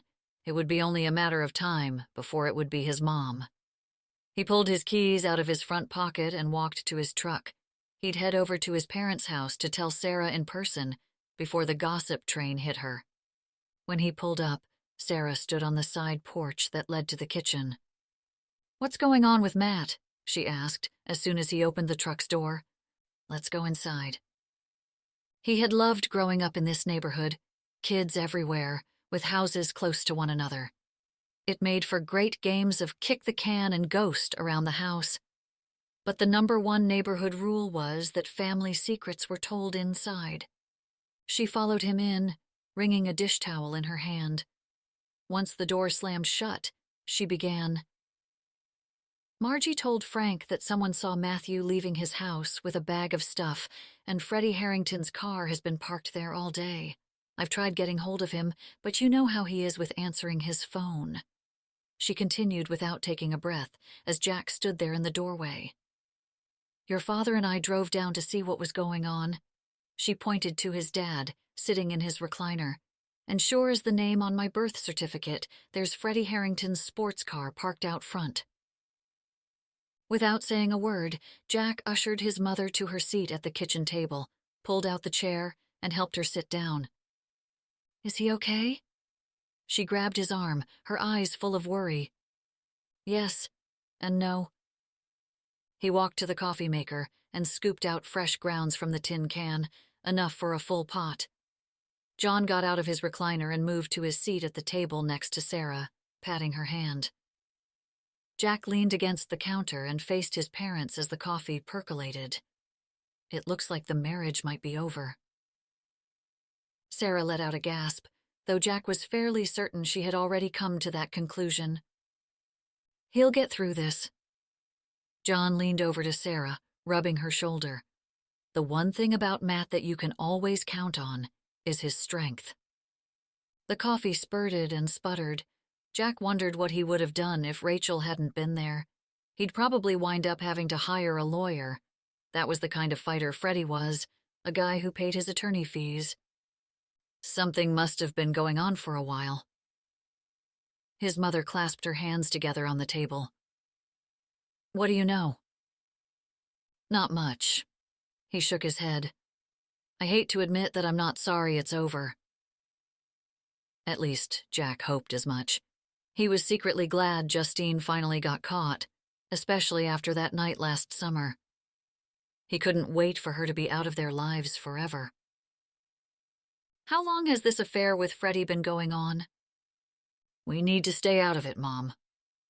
Sarah's fingers blazed across the screen of her phone. He could only imagine what his sisters and uncles were texting back. There was most likely a group text going on at this point. There was something about that girl from the beginning, when she pretended to be Elizabeth's friend, sneaking into this house just so she could get close to Matt. Mom, that was high school. John pointed his finger in the air. Thank God she didn't get pregnant again. Would children have made the difference for the two of them? Jack shook his head. No. Children, he was sure, would have made no difference. For another hour, his mom continued to ask questions, but Jack kept telling her the same things, over and over. No, he didn't know what was going on. No, it wasn't their business. And it was Matt who needed to decide what to do. If he wanted them to stay out of it, then that's what they needed to do to support him. Sarah's phone vibrated against the table. She picked it up and read the message. "Your brother is staying with you?" Matt's now responding. Jack let out a sigh. Yes. Sarah looked at him over her reading glasses. What about the apartment above the restaurant? Not this again. I already found an occupant. Who? A woman who's new to town. The woman who came to the restaurant during the wedding? She gave him that look of hers she gave when she thought he was making a mistake. Did anyone see Rachael the way he did? She was looking for a place to rent. Sarah sighed, shaking her head. I just cannot believe Justine snuck around with Freddie of all people. Please don't make this a big deal. Make what a big deal? Sarah acted innocent, but she knew what Jack was talking about. Matt and Justine. Listen to the boy, Sarah, John said. Matt doesn't want you getting involved in this. Well, we stayed out of his marriage, and look where that got us. Sarah pointed her phone at the both of them. I think I can take it from here. Jack shook his head as his sister Lauren swung open the kitchen door, rushing into the house. Where is he? She asked, dropping her purse onto the counter and headed straight to the table. Well, he's homeless right now. Sarah shrugged her shoulders. So we don't really know. We do know. He couldn't believe how dramatic his mom was being. He spoke directly to Sarah. He's at my place. Can't he just stay at the apartment?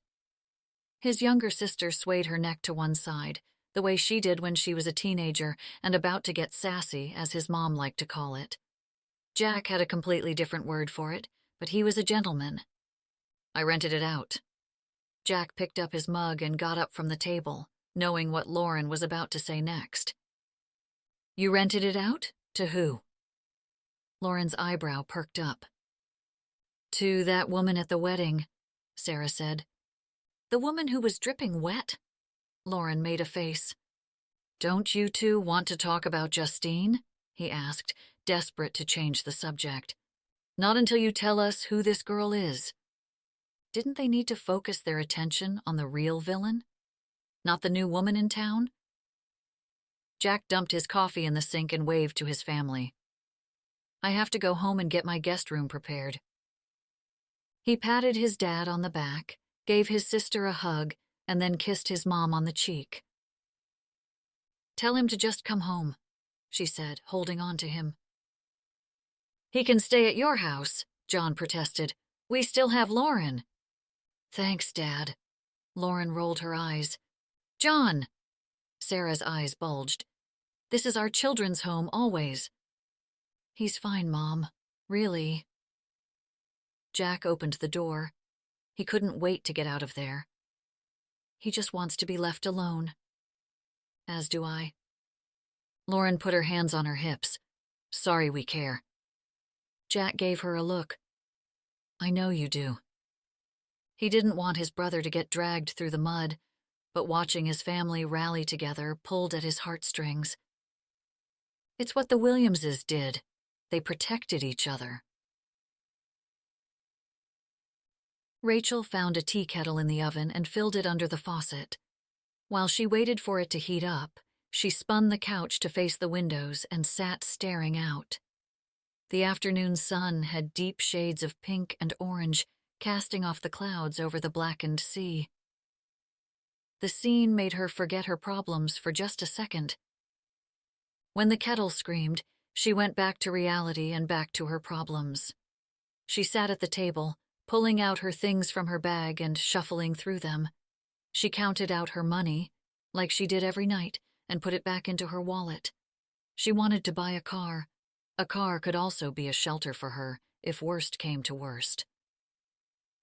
Inside a plastic bag, she had all of Rachel Milano's information, her driver's license, her credit cards, and all her other documents. Nicholas Milano's wife. She wanted to go back to Rachel Hawkins, the girl who believed in herself. Would she be able to find her in Camden Cove? Or was she gone forever? The answer? She didn't know. The person in the photos staring back at her seemed so different than the person she was today. If she could be thankful for one thing, it was she wasn't that person anymore. When she noticed the time, she jumped up, scraping the chair against the floor. She needed to be at Finn's in less than a half hour. Gathering her things, she went to the fridge and grabbed a frozen pizza from the previous tenant and dumped it in the garbage.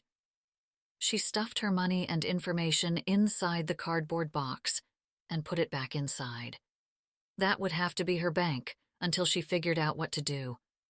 Not like she could go to a bank. If she set up an account, she'd need an ID. If she used her current one, then her information, her address, all of that would be out there. Nick would be able to find her if he looked. Was she crazy? Maybe now that she's gone, he's happy she left. Maybe all this running was for nothing. Maybe. Chapter 5. Rachel slept through the night from the day she moved into the apartment, and each morning she gave thanks to be waking up to the waves and the seagulls' cry. Even though most mornings the fog covered up the sunrise, she got out of bed just to see the earth waking up. The view never disappointed. Even on its worst day, the rocky shore impressed. The coast of Rhode Island had been just as beautiful, but anyone who wanted to live on the water needed to have money in order to enjoy it. Never in a million years could she live in a place like this and be able to afford it on a waitress's salary. It occurred to her that she probably couldn't afford a place like this, even in the off-season, like Jack tried to convince her. He probably lowballed the price, just so she'd agree to stay. Why was he trying so hard to help her? What was in it for him? Lying in bed, she didn't want to waste time contemplating it. She got up and dressed so she could walk the trail. She had picked up a bag of dry dog food at the market. She'd go to the same spot she had been when the dog first approached her. He hadn't come from the trail, but from the water's edge. She guessed there might be some sort of shelter close by, as she had seen dog prints in the sand. She didn't eat much breakfast, instead packing a little snack for her walk. She followed the gravel trail with her hands stuffed in her pockets. The foggy day had a bite to it when the wind picked up. She'd have to start thinking about buying some winter clothes and better shoes. She thought of her full closet of outfits she had left behind. Most of the time, Nick loved to spoil her. He'd do anything for her. Anything. Nick was the first friend to offer a hand, the kind of guy who'd give the shirt he was wearing if someone needed it. The first to run into danger to protect. Nick was all of that. Sometimes he'd come home with expensive gifts he couldn't afford just to make her smile. However, the highs always came with the lows. And at the end, there were too many lows. Off in the distance, seagulls flew in the sky, calling out. The sun peeked out of the clouds, making the air suddenly heavy. It took everything she had to not look out at Jack's house up ahead. The permeating smell of beach roses lingered as she passed the pink petals that lined the edge of his property. They were her favorite as a kid.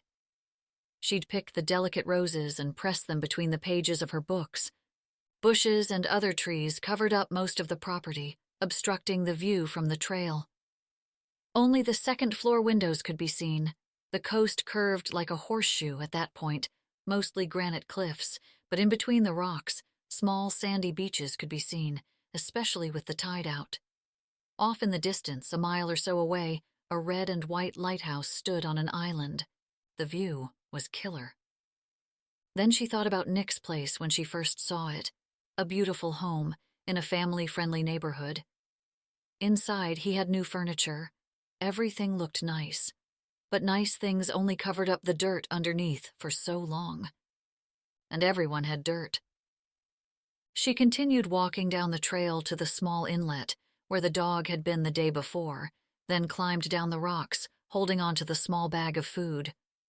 The black dog had been a good size, probably over 60 pounds, but looked like he hadn't eaten a regular meal in weeks. As she looked around for any sign, she peeked around some rocks and couldn't believe her eyes. The dog sat on the beach, looking out at the water. He startled when she gasped, but he didn't run. Rachael pulled out some of the kibble and put it down in front of her, stepping back to give him some space. The dog slowly got up, keeping his eyes on her. She tensed up, trying to stay as still as possible as he approached the food. "That's a good boy," she said, her voice soft. "Come and get it."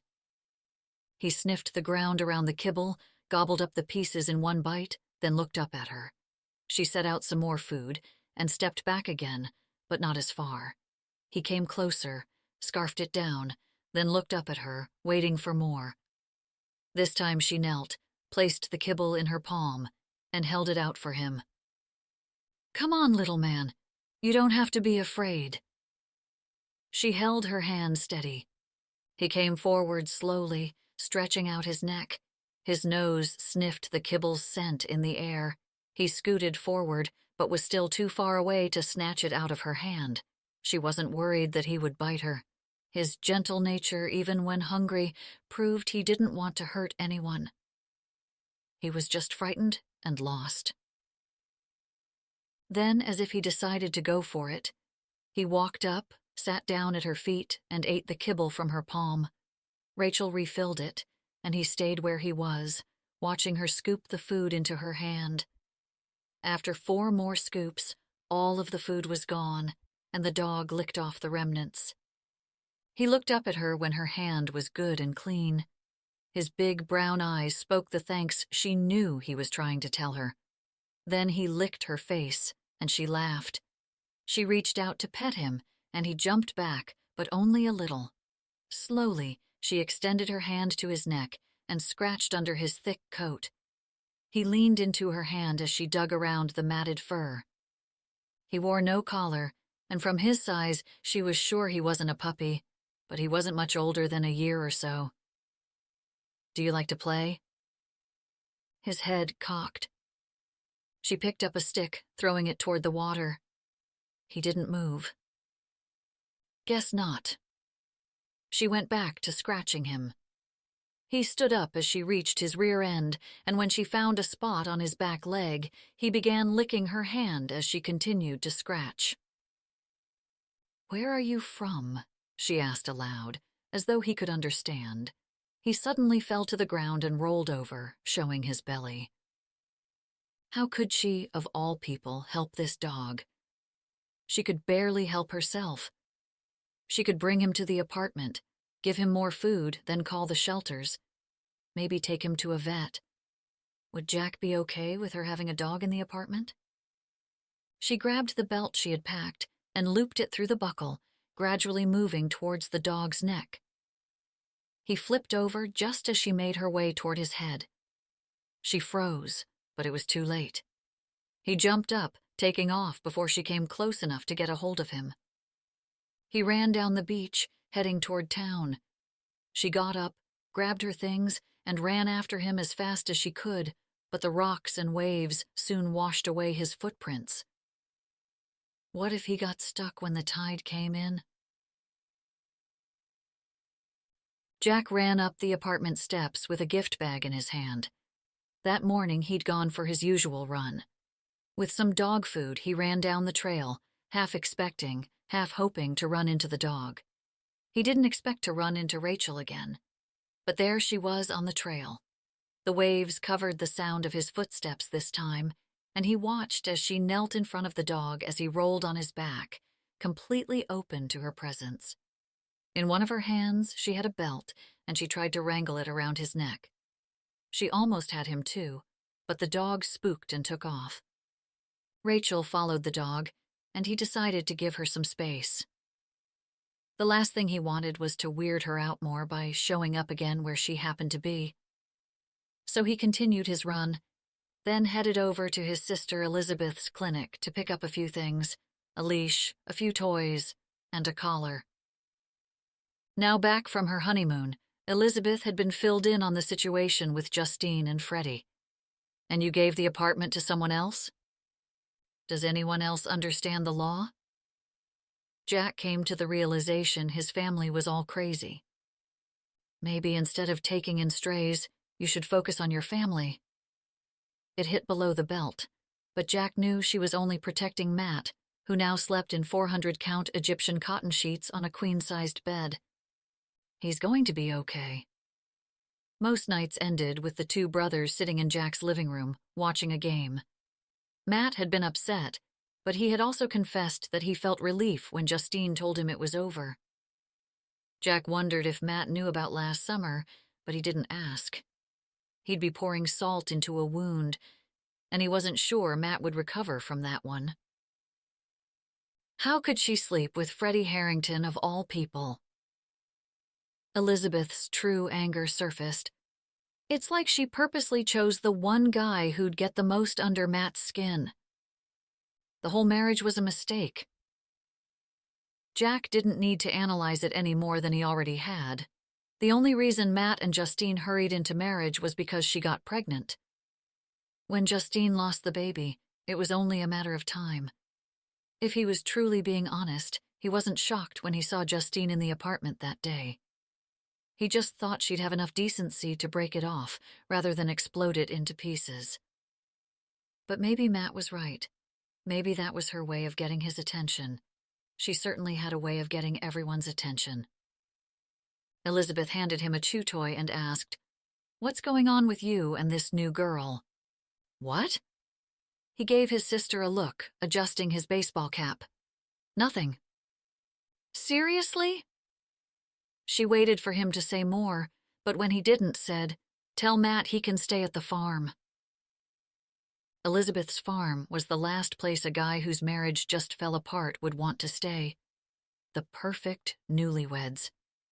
Adam and Elizabeth were the annoying couple who finished each other's sentences and laughed at their own inside jokes. There was no way he'd tell him to go to the farm. She must have read his thoughts because she added, "Just tell him, Jack." "Fine, I'll tell him."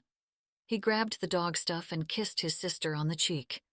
"How are you feeling, Mrs. Cahill?" "I'm happy." He nodded, but had no idea what he should tell his sister because he was the last person who understood love. "I'm happy for you." She rolled her eyes, then kissed him on the cheek. "Tell him I love him." He kissed her back. "I will."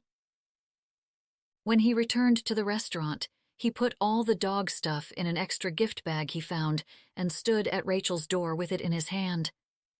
He knocked on the glass, but turned away from the window, making sure he didn't look inside the apartment.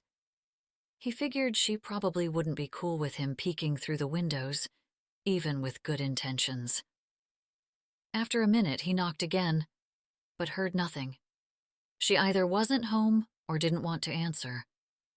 He left the bag on the doorknob and went back down to the restaurant. The shipment for his paper supplies was coming in, and he needed to finish the new month's schedule. He looked forward to fall's slower pace and winter's break. The restaurant would stay open until New Year's, then he planned to close it down and take off. He didn't know where, but somewhere. Last year, he promised he'd leave, but with the renovations, he stayed put. Not this year.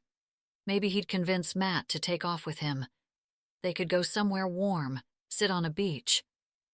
Then an image of Rachael in a bathing suit, sitting on a beach next to him, popped in his head.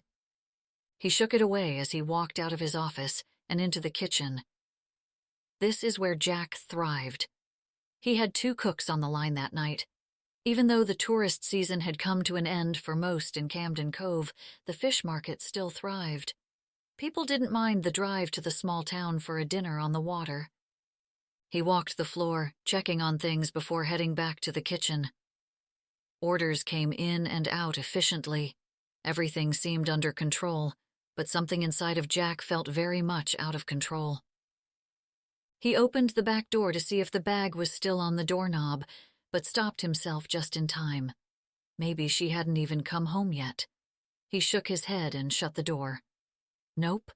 He gave her the present because of the dog. It wasn't about him. She clearly had a way with the dog, and she could help him if she had the right tools. "You're losing it," he whispered to himself as he shook his head and walked back inside. His sous chef gave him a look. "You okay, man?" Jack wasn't, but like he really wanted to talk about his feelings about a woman who was still a complete mystery. "Yeah, fine." He left before Michael could say something back, heading to his office before he did something else stupid. He wasn't fine at all. Rachel's feet pounded and her back ached as she walked back to the apartment from another shift at the tavern, but she relished it. A hard day's work felt good. Her body liked pushing itself. She had always enjoyed the busyness of waiting tables, keeping the customers happy. She liked listening to their stories. People would tell her about their day, or how they felt about the news, or talk endlessly about the weather. She noticed how almost every conversation circled back to the water somehow.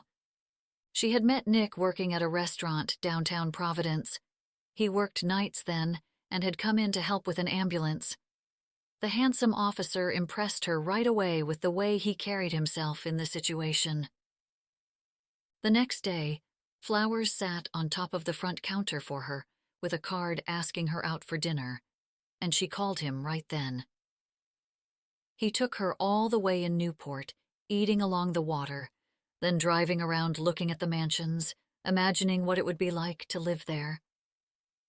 They talked all night. He told her about growing up and wanting to be a cop. He listened as she explained how she worked to pay for college. She had thought he was sweet when he told her he would get her to marry him one day. That was the first sign of his control, and she totally missed it. During the day, the tavern usually didn't have much business, but for some reason it was pretty crowded. She did great in tips. Locals were starting to recognize her. The old-timers called her Sweetie or Han, but she didn't mind, as long as their tips were as sweet as well. Everyone seemed to be in a good mood, too, because even Finn told her to take the night off, then he invited her to dinner. "Sunday night," he huffed. "I make a pot roast at 5. "You're inviting me over?" She almost jumped up and hugged him, but held back. "What can I bring?"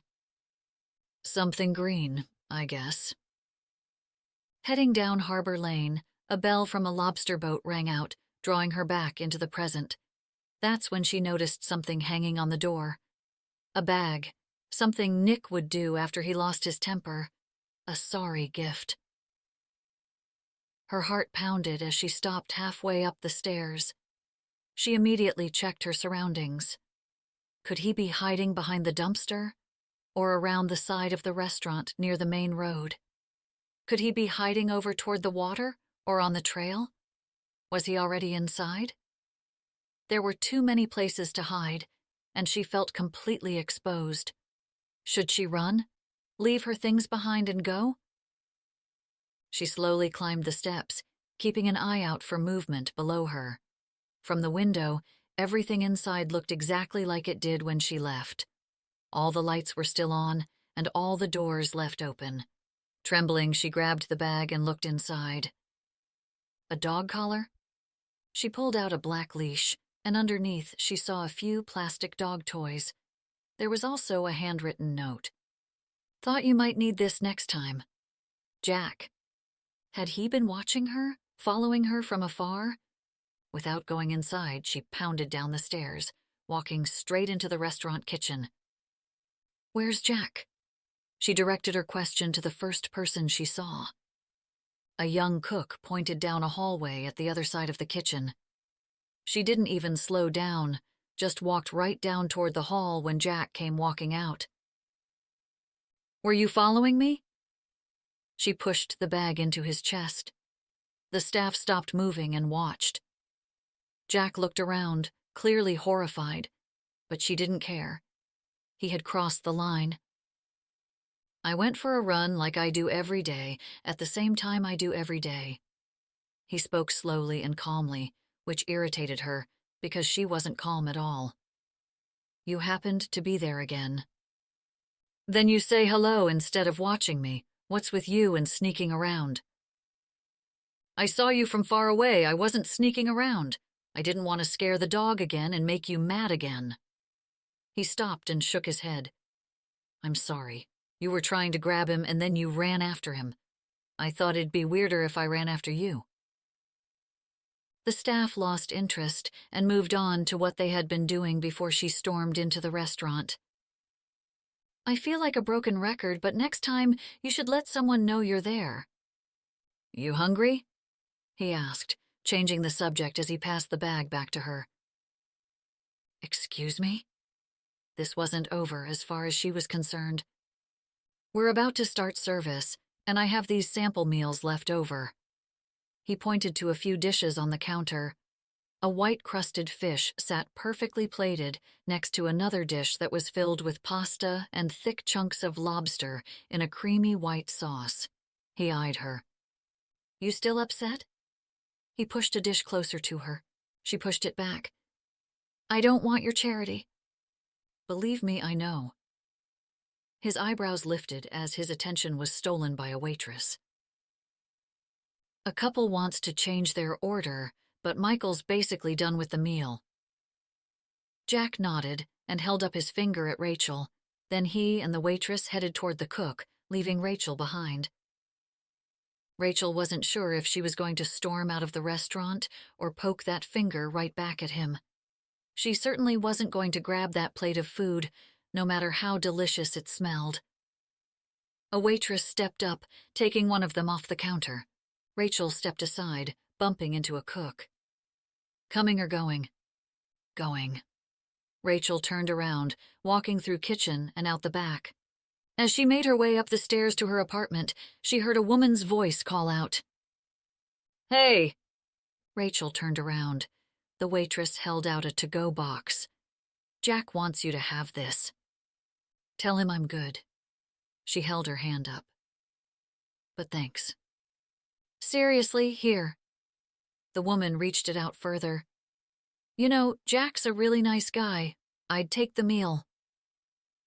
Reluctantly, Rachael stepped down and took it.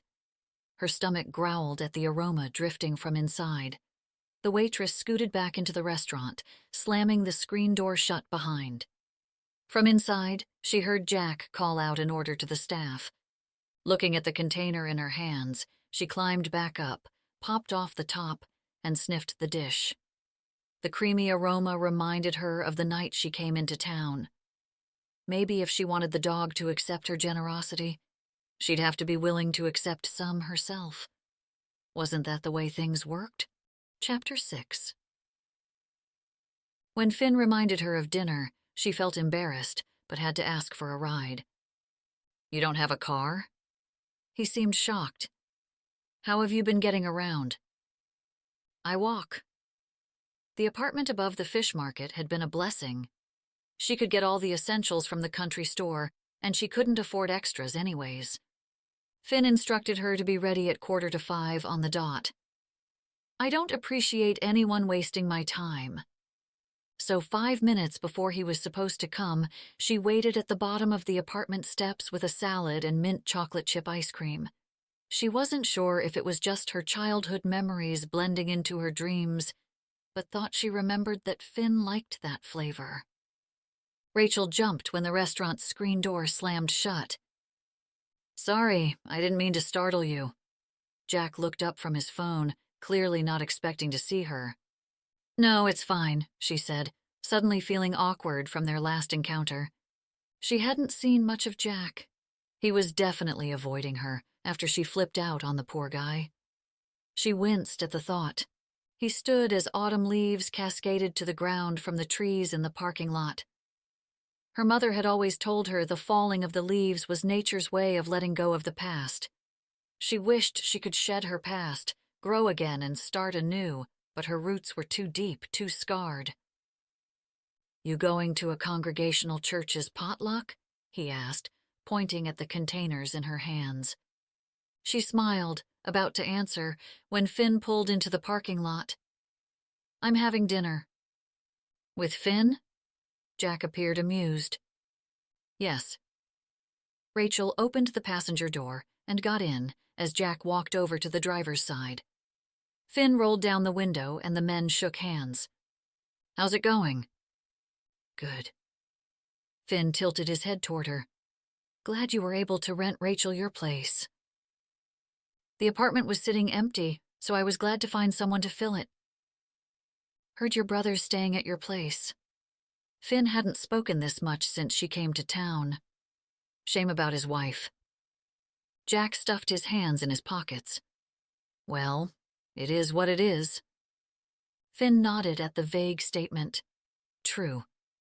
Jack's eyes darted from Finn to Rachael, not hiding his curiosity. But Finn didn't gratify it before saying, "Have a good one," and rolled up his window. As they arrived at Finn's, Rachael realized that her memories of the house had been more dream than reality. Stepping inside, everything seemed a lot smaller than she remembered. The screened porch had seemed huge when she was little, but it only fit a couple of chairs. The kitchen, which she'd thought ran the whole length of the house, sat in the back and was quite small. But his bedroom was off the living room like she remembered, and a small staircase led up from the dining room to her mother's bedroom. The table had been set, and there were even linen napkins. Hope you like pot roast. He set a Dutch oven onto the table and uncovered it. Steam rose up as she leaned over to look inside. It smells delicious. And it did. She grabbed a plate at the head of the table and uncovered her salad. Would you like some? Finn made a face, then shrugged. Why not? He poured 2 glasses of water and sat down. She sat down across from him, hoping a topic of conversation would pop into her mind. Tell me when, he said, scooping a huge portion of pot roast onto her plate. Thank you. She held up her hand. That's enough for me. So, you're settled in then? He asked, doubling the portion on his own plate. Yes. She placed her napkin in her lap. I really lucked out. Yeah, well, Jack's a good kid. I've known the Williamses for years. Good family. He chewed loudly as he spoke. He really turned that place into something since he took over. He should be the one staying in the apartment with all the hours he puts in the restaurant. Always working, that one, since he was a little boy. Finn swallowed, then wiped his mouth with his napkin. You knew that he was going places, even back then. Rachael took a sip of her water, fighting an urge to find out more about Jack. He seemed perfect. Although she had learned, no one is really perfect. Her outburst on Jack flashed in her head. She had accused him of something terrible, and he didn't lose his temper even the slightest bit. If that had been Nick, she certainly wouldn't end up with food as the result. She had learned her lesson the one time she disagreed with him in front of his boss and his wife at the Christmas party. He had laughed it off in front of everyone. She didn't even know she had made him angry until they got in the car. He backhanded her so fast she had no time to react, right behind her ear. The momentum of the blow propelled her face into the car's window. She hadn't even noticed the cut on the side of her head because her breath had been ripped away. Oh God, Rachael. He kept repeating as he opened the glove box. She gasped for breath as he pulled out napkins from a fast food chain. He placed the whole stack on her eyelid, where she was cut. She still couldn't catch her breath. Oh God, I'm so sorry, Rachael. I'm so sorry. Oh God. She only reached for the door to get some air, but Nick pulled her hand away from the handle, then held it closed. You can't go out there. We will lose everything if you go out there. Her lungs cemented in place. The air wouldn't come. She had just wanted air to breathe. As he drove her to the emergency room, he came up with the story. She had slipped on the ice. He mentioned that he was a cop, making connections between the hospital staff and the department. The doctor never even questioned a thing. The next day, she went to her mother's. Nick begged for forgiveness, calling and coming to the house. Her mother all but sent her back, convincing her that he seemed genuine. Wasn't she lucky her husband wanted to stick around? Nick really did seem genuine. Each day, he'd stop by with some new gift or just to see her. He'd tell her how much he missed her and how sorry he was, how he had been stressed with work, how it was an accident. He promised he'd never do it again. He always promised. Jack may be a genuinely nice guy, like the girl said, but if he only knew the half of Rachel's problems, he'd steer clear away. He probably dated those cute kind of girls. The teacher, the nurse, or the girl who filled her profile on Facebook with posts about how being a mom was her full-time job. His dream girl certainly wasn't homeless, broke, and clearly a bad judge of character.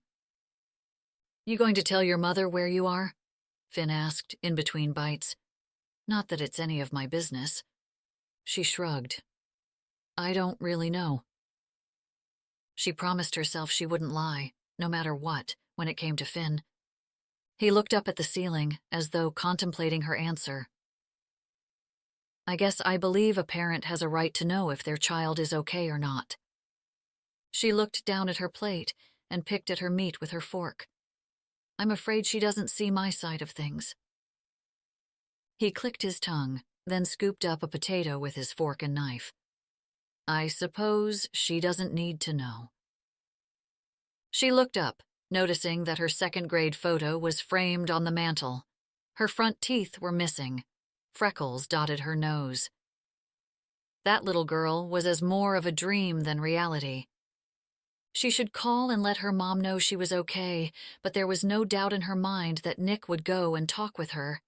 He'd beg her mom for forgiveness, promising the moon and the stars and the sky, groveling about his wrongdoing. He'd seemed sincere. Maybe he would be. Or the other Nick, the one who could frighten criminals, might make her mother tell him everything she knew. Then it wouldn't matter which Nick he was, because he'd come after her either way.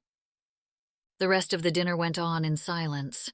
Finn wiped his plate clean with his last bite of roast and set his napkin on the table. "I'll clean up and grab us some ice cream." Rachel stood up, grabbing her dinner plate and glass. "Let me help." He gave her a nod, then walked to the kitchen. "This place looks the same." She couldn't believe it. The small kitchen lived up to her memories. It hadn't changed a bit. The same old wallpaper, discolored by time, was still on the walls. The stained glass lamp hung above the sink, and the biblical quotes, hand-stitched by her grandmother, framed by the door. "Don't need all those fancy gadgets you kids have nowadays." The place had been kept clean. She was glad to see Finn took care of himself. He scooped 2 bowls of ice cream as Rachel washed the dishes. He set them down on the small table in the kitchen. Again, silence fell over them as they ate their ice cream, but she didn't mind much. She preferred not having to skirt around the truth. He scraped the last remaining drops of mint chocolate chip from the bottom of his bowl and spooned it up. "You'll need something for the winter, and I need a new truck that I can do more deliveries. We might find a deal, it being the end of the season and all." "What?" "You can take my old truck until you find something." "I can't take your truck." "Sure you can." She shook her head, stabbing her spoon into her ice cream. "I've saved enough to buy my own vehicle, but thanks." "Well, you better do something soon, otherwise there'll be nothing left." He got up and dumped his bowl into the sink. "I should probably take you home." She looked down at her half-eaten ice cream. "Sure, that sounds good." She took one last bite before Finn was at the door. She set the bowl in the sink, shaking her head. The man clearly hadn't hung out with people anywhere besides the bar in a while. "Don't forget your salad," he pointed to her container. She grabbed it, then walked out behind him to his truck. She inspected it. It was practically new. He had no use for a new truck.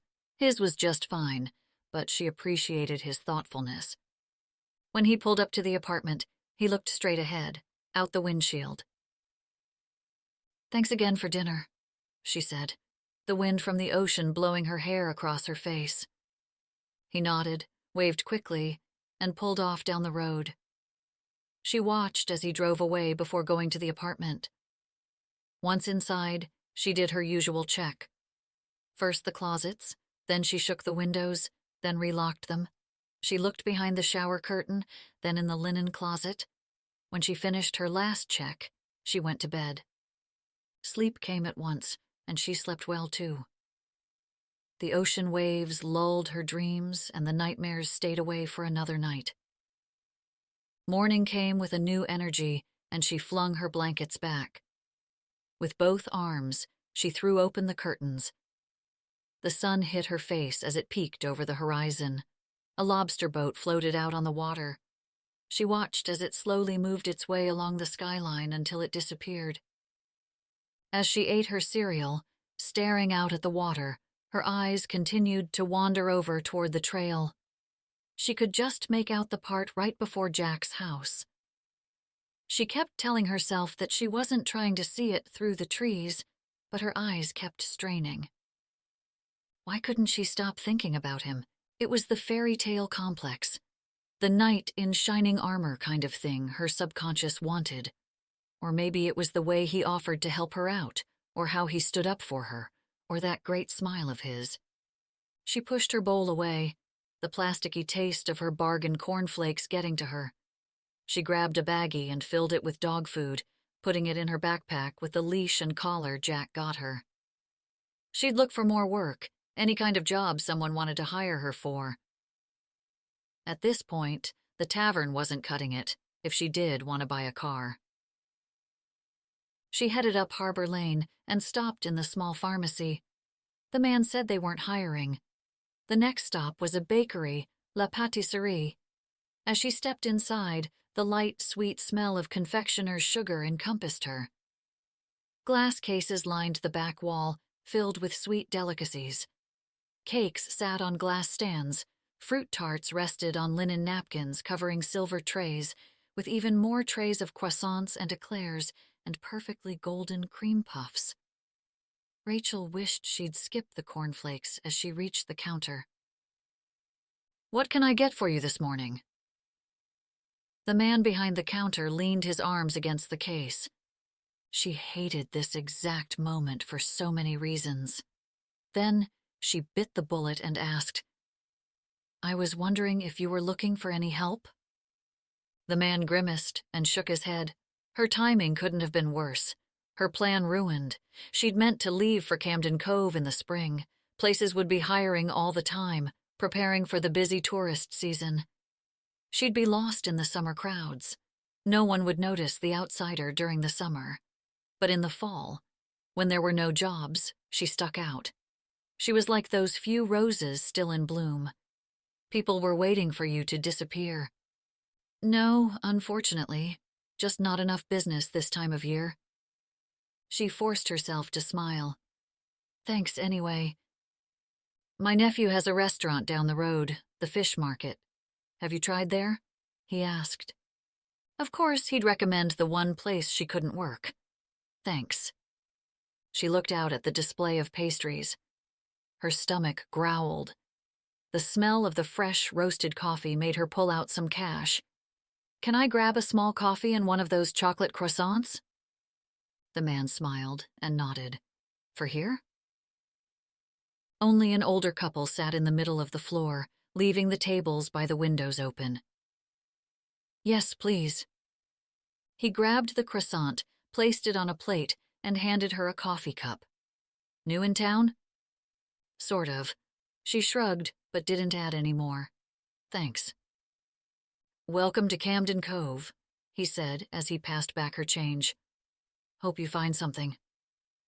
She gave him a nod and turned to the coffee, pouring a dark brew into her mug.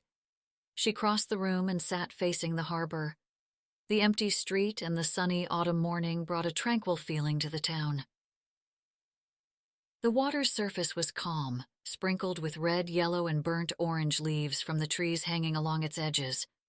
Only a few people walked the streets, just meandering, not hitting the shops. At this point, she definitely didn't have enough money for a decent car. She pulled out the bus schedule she had picked up at the station and looked at the other routes she could take with what she had. She could get to Portland, but she wanted to avoid cities, too many people. She could go further north, but she'd probably face less work than she had now. She wanted more than anything to stay in Camden Cove. She mentally tallied up her tips from the tavern while deducting her splurge of coffee and a croissant, suddenly regretting spending the money. It wasn't enough to live off for long. The older couple got up and left, leaving her all alone with her thoughts and worries. The man took his wife's hand as he opened the door and led her out of the bakery. She watched as he opened the car door for her, closing it once she got in. She rested her head in her hand, thinking about all of her relationships with men. Even her own relationship with her father had ended after he left. Her mother never spoke of him, never talked to Rachael or let her ask questions. He was just gone, and they had to get on. As a kid, she had vowed not to end up like her mother, but she had ruined her chance at a normal life by falling for a guy like Nick. The worst part was that she had stayed even after she knew who he really was. Even if Nick never found her, she'd never be able to live a normal life. She'd always be looking over her shoulder, hiding in the shadows. No, she'd never have the fairy tale, the knight in shining armor, or the guy opening doors for her. Jack sat at his desk when Frank walked in. "What's up?" "Did you offer her a job?" "What?" "Rachael, did you offer her a job?" His tone was sharp and scolding. "Yes, of course I did. Why the interrogation?" Frank made a face, sitting in the chair opposite Jack. "She was looking for some work this morning. I'm having her come in tomorrow." "Doing what?" Jack couldn't imagine what they needed help with at this time of the year. The bakery had business, but nothing his uncles couldn't handle themselves. "She's going to clean." Frank lifted his hands and shrugged. "Take stuff down, and other things. David's going to kill me. Your mother thinks I'm nuts." Jack understood. His uncle had made up work for her. "That's really nice of you." "Do you know her story?" Frank asked. Jack shook his head, almost wondering if Frank did. He could get almost anyone to talk. "I had to offer her something." Frank got up from the chair and got serious again. "Offer her a job, again." "I can try, but she's willing to work for everyone else in town, but me." He held up his hands in surrender. Why was he suddenly in the doghouse? "And hang out with old men." Frank made a face. If Frank only knew how hard he had tried, he'd understand why Jack gave up. Over the past week, he had hardly seen her, except when she snuck around the restaurant so she wouldn't be seen. "Old men?" Frank asked. "She was with Finn the other night." "Doesn't she work at the tavern?" Jack started something he didn't want, which was to get other people involved, especially his uncle, because that meant his mother would get involved too.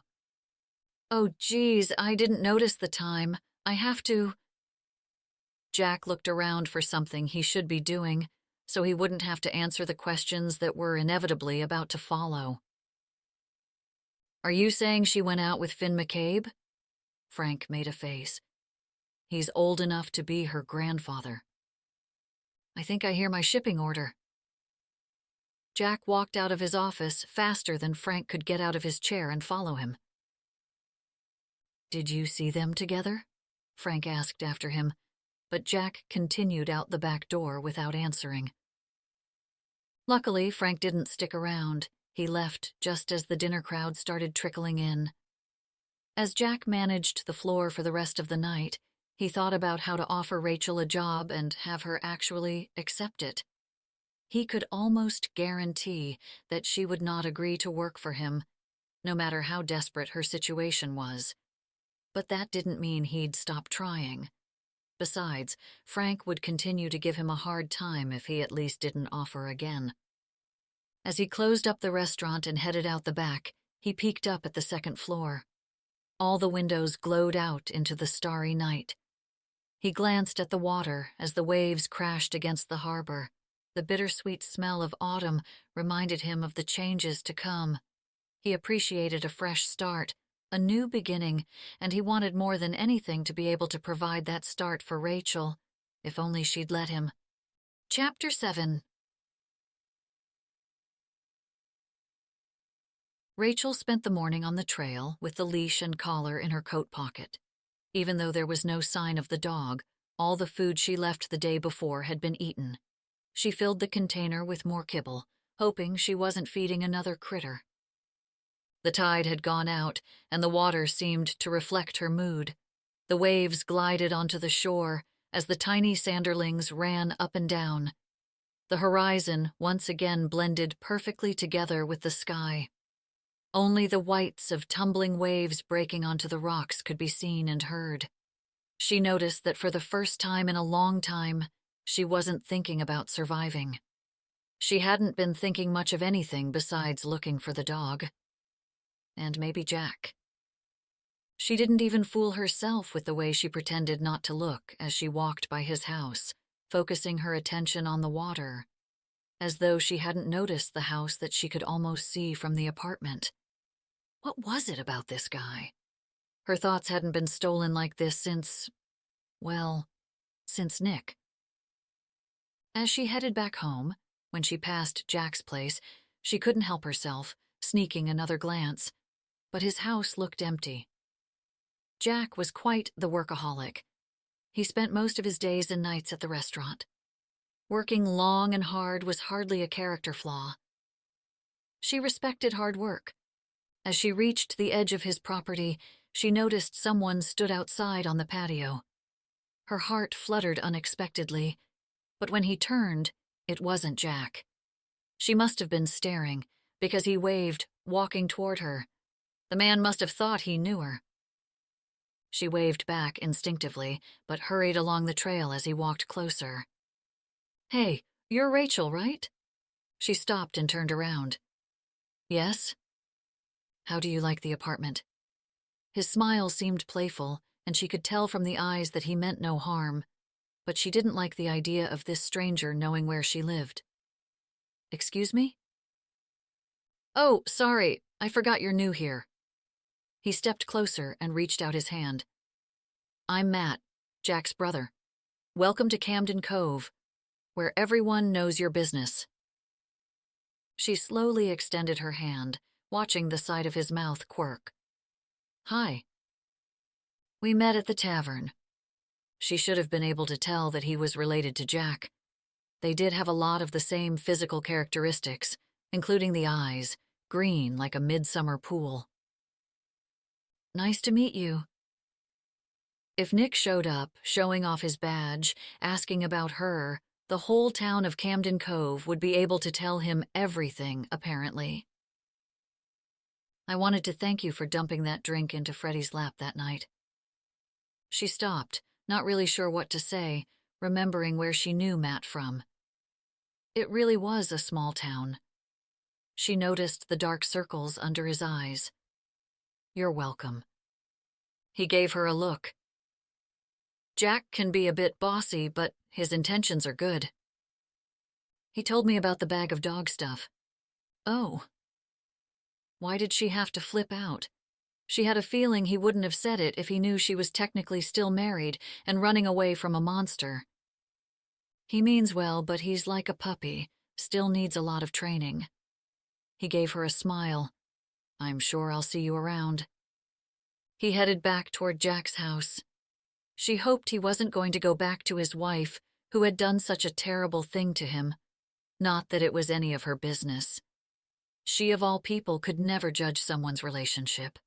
But, she had learned, no matter how many promises someone made, they were only words. People don't change. Jack stepped into the tavern, hoping to catch Rachael and keep his promise to his uncle, but only saw the regular waitresses and Finn. "What can I get you?" Valerie asked. She had graduated the same year as him. She was already married with 3 kids. Would settling down ever be in the cards for him? Kids and the whole 9 yards? He saw the irony of being at the tavern, chasing after a girl who didn't seem to want to be around him. His uncle may have prompted him to go to the tavern, but he had happily complied. He must be crazy. I was looking for the new girl. Is she working today? No, not today, but Finn usually schedules her for nights. Jack, what are you doing here? Finn said, walking out from the back. I was looking for Rachael. Jack looked around. Most of the tables had customers. Business looks good. Leaf peepers right now, but that's going to end soon. Finn shrugged. Jack nodded, knowing the same fate lurked for his own restaurant. Hear about the storm? No, when's that coming in? Looks like a tropical storm coming up from the south. Finn pointed in the direction of the water. They say in a few days, flooding and power outages. Great. Jack mumbled something explicit under his breath. Storms along the coast were nothing to take lightly. Houses could and did get damaged every time one rolled in from the east. Would Rachael know what to do? Now he almost wished he hadn't pushed Rachael to move above the restaurant, out on the cove, alone. The restaurant had always been a survivor, but even so, she shouldn't stay there. How would he convince her to leave? As if his dad had read his mind, his phone rang. He didn't even get a chance to speak. Hear about the storm? Yep, Jack said. Just heard from Finn. Want to stop by and grab the shutters just in case? Sure. Jack nodded. It was the last thing he wanted to do, but he was fooling himself with Rachael. She didn't need him telling her about a storm. She was very capable to take care of herself. He was learning. The sooner you get those shutters on, the sooner my heart can relax. After he hung up with his dad, he said goodbye to Finn. Did you need to talk to Rachael? Finn asked. Nah, I'll stop by another time. He headed out and swung by his parents' house. He and his dad pulled the shutters from the garage and then drove back to the restaurant. He planned to pop up to the apartment. He somehow convinced himself he should tell her about the storm. As he parked in his spot at the restaurant, he spotted her coming in off the trail. Hey. He waved at her. She waved back, which was a major improvement over ignoring his presence. They met in the middle of the parking lot. Hey. Jack shoved his hands into his pockets. I just wanted to give you a heads up about a storm coming in. I heard. I'm going to have to put up storm shutters on the windows. Will you need help?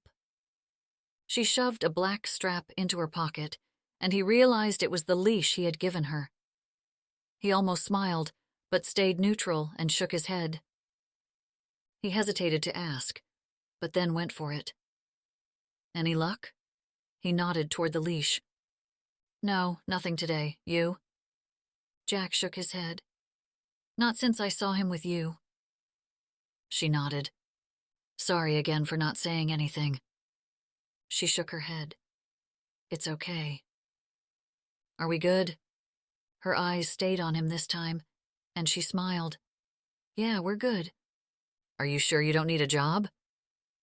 She made a face, but this time she hesitated, giving him hope. Nope, I'm good. Rachael listened as Frank told her about the big tropical storm coming up the coast. They're saying trees and power lines might come down with the high winds, and there's going to be flooding. She stood on the ladder, leaning against shelves along the bakery's brick wall. She passed down a wicker basket and passed it to Frank, who wiped it off with a wet towel. You obviously didn't need me.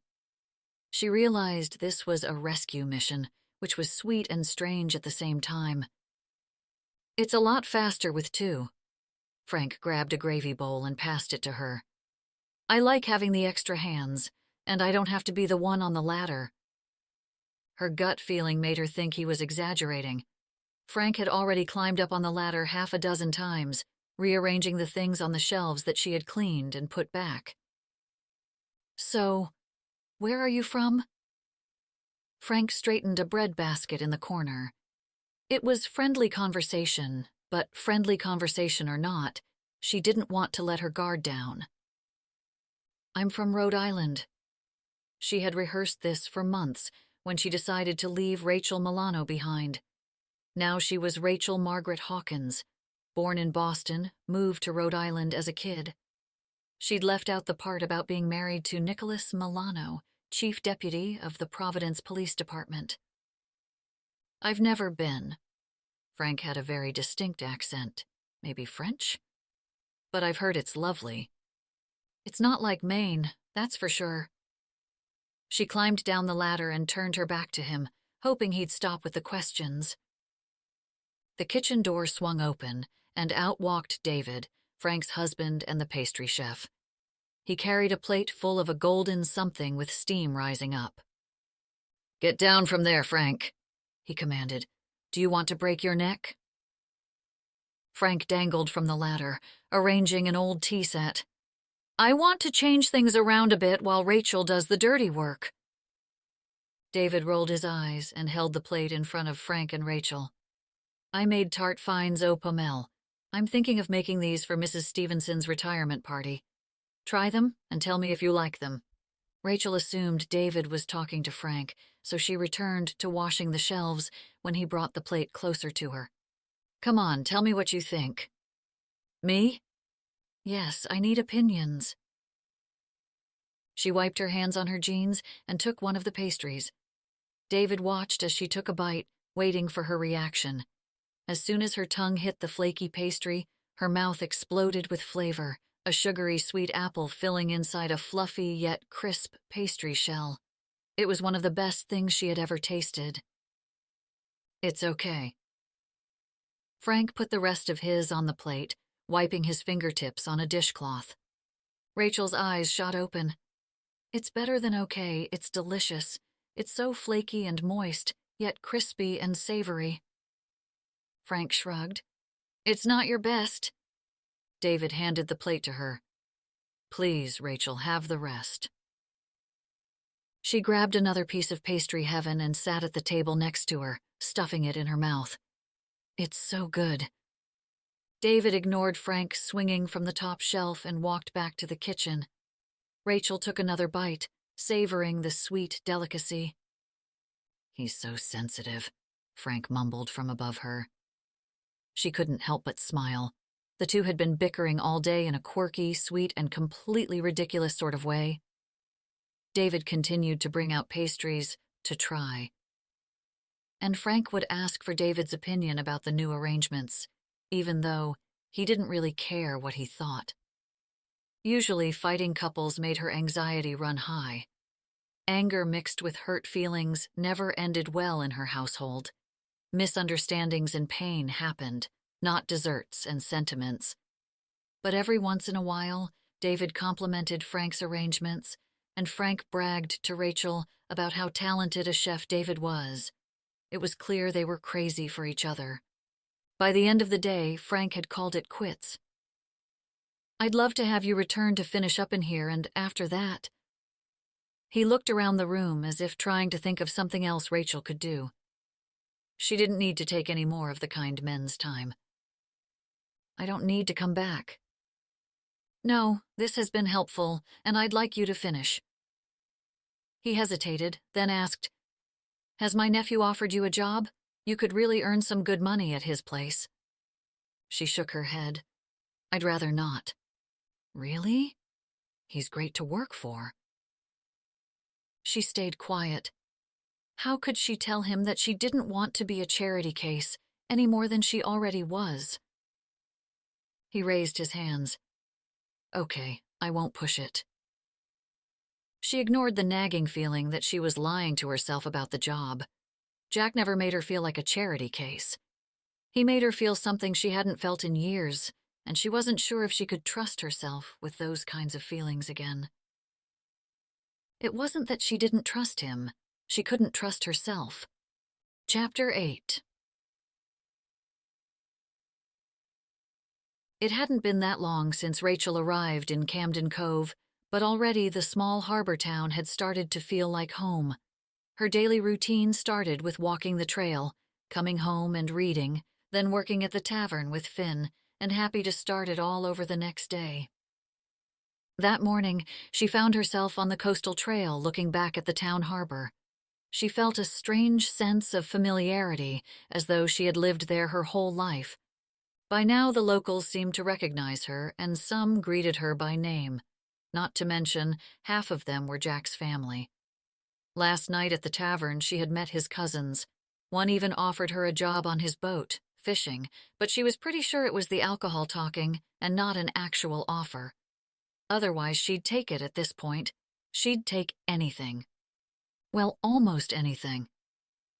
Like always, she headed to the small inlet where she first saw the dog, carrying more food and water. Today, she planned to stay until she saw him again. With the storm coming, she didn't want to leave him all alone. Not that the blue sky overhead gave any warning. What was the old saying? The calm before the storm? Was this her calm?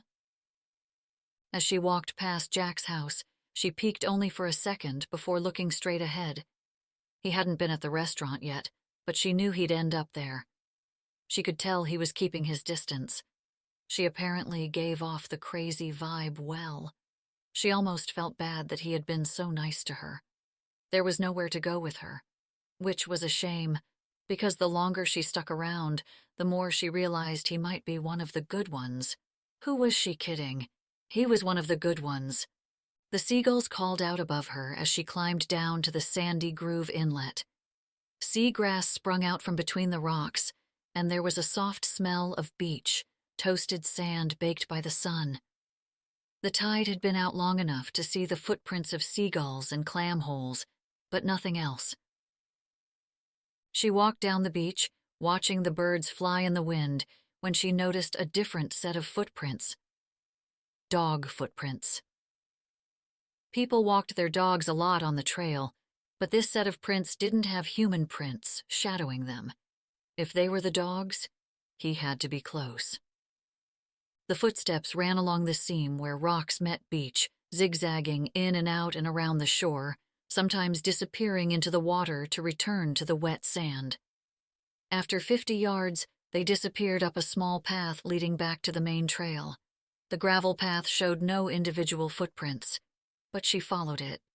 As she reached the top of the bluff, where the trail connected, she caught sight of him, or he let her see him. By the way he watched her, she knew he was in charge. "Hi, Captain." The name seemed perfect. She crouched down, slowly extending her hand toward him. "I was just looking for you." The dog stood, cocking his head to the side as she spoke. He didn't move away from her, but instead sat, waiting. "Are you hungry?" She opened her bag, pulling out the food. He cocked his head to the other side and stayed where he was. When she pulled out the container, he stood up and his tail began to wag.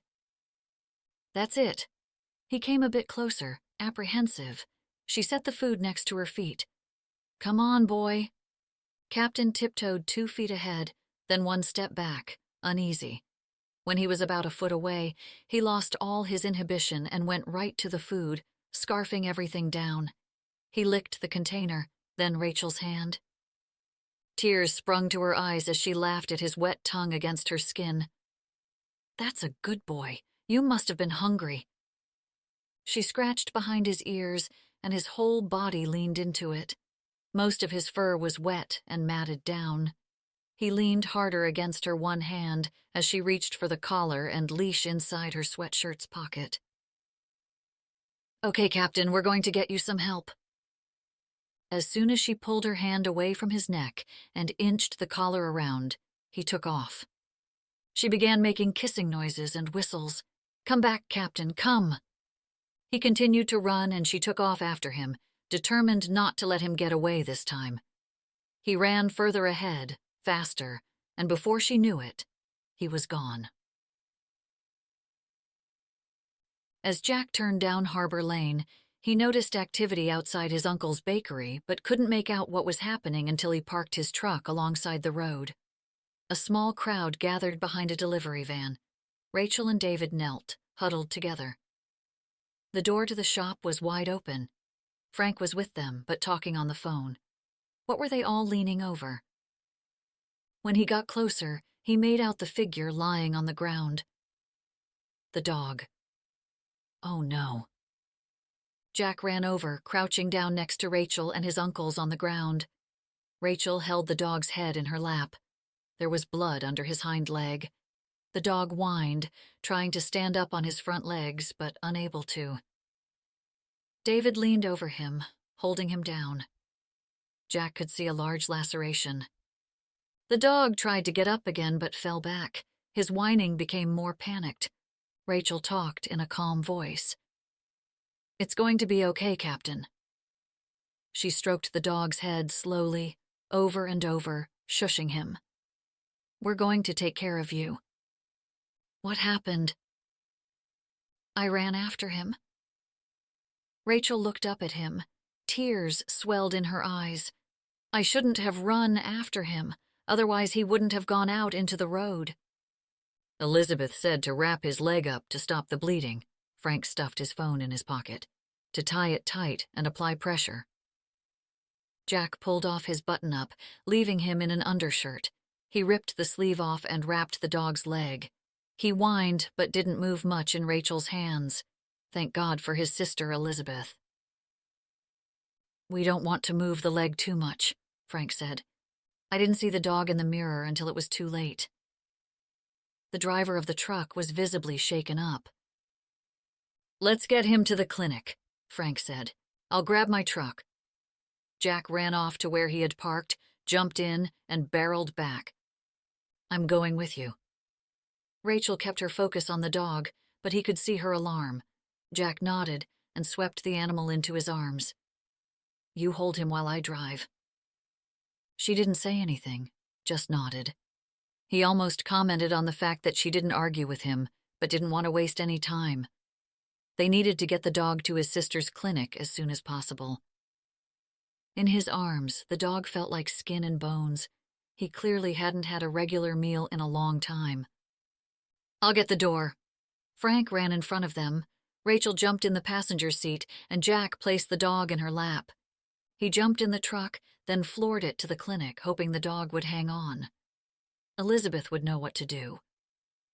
"How far is the vet?" She made shushing noises to the dog as it whimpered in her arms. "It's right up here, not even a mile." Jack pointed up the road. "My sister Elizabeth will take care of him." "Your sister's the vet? Are you related to everyone in town?" Jack looked at her and smiled. "Basically." Soon, they saw the sign for the clinic. He was relieved when he saw that only a couple of cars were parked in the lot. Jack helped Rachael out of the truck as Elizabeth opened the front door once they got up the steps. "Dr. Johnson's already in the examination room." Elizabeth led them down the hall and into the room. "Get him on the table, and I'll give him a sedative to calm him down." The dog whined as Jack laid him down, but didn't move. He panted heavily as Elizabeth examined him. "It looks like he's just cut. No broken bones that I can see, but I'm worried he might have internal injuries," Elizabeth said. "We'll take some x-rays and check everything out." "I'll pay," Rachael said. Everyone looked at her. "For the x-rays, I can pay." "No, I'll pay." Jack pulled out his wallet. "No, I will." "Don't you need to ask your landlord if you're allowed dogs?" She huffed, crossing her arms against her chest as the door opened, and David and Frank rushed into the room. "How's he doing?" Frank said. David walked straight to Elizabeth. "Will he be okay?" "Where should I pay?" Jack asked. Elizabeth held up her hands to the group. "Look, you all have to go to the waiting room, and you can figure the money stuff out there." Even as a little kid, she always bossed the older boys around. "I'll call when he's in recovery." "I'll leave my number at the front desk," Rachael said. "I can take him home." Jack stepped back, looking at her. "I can take him home." "Seriously?" Rachel's mouth dropped open. "You want Captain?"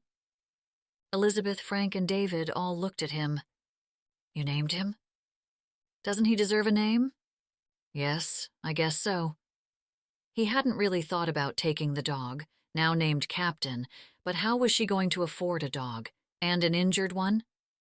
I could use some company, plus I have a house and a yard. He almost said, and the money, but stopped himself just in time. All right, we need to get whoever's dog into X-rays.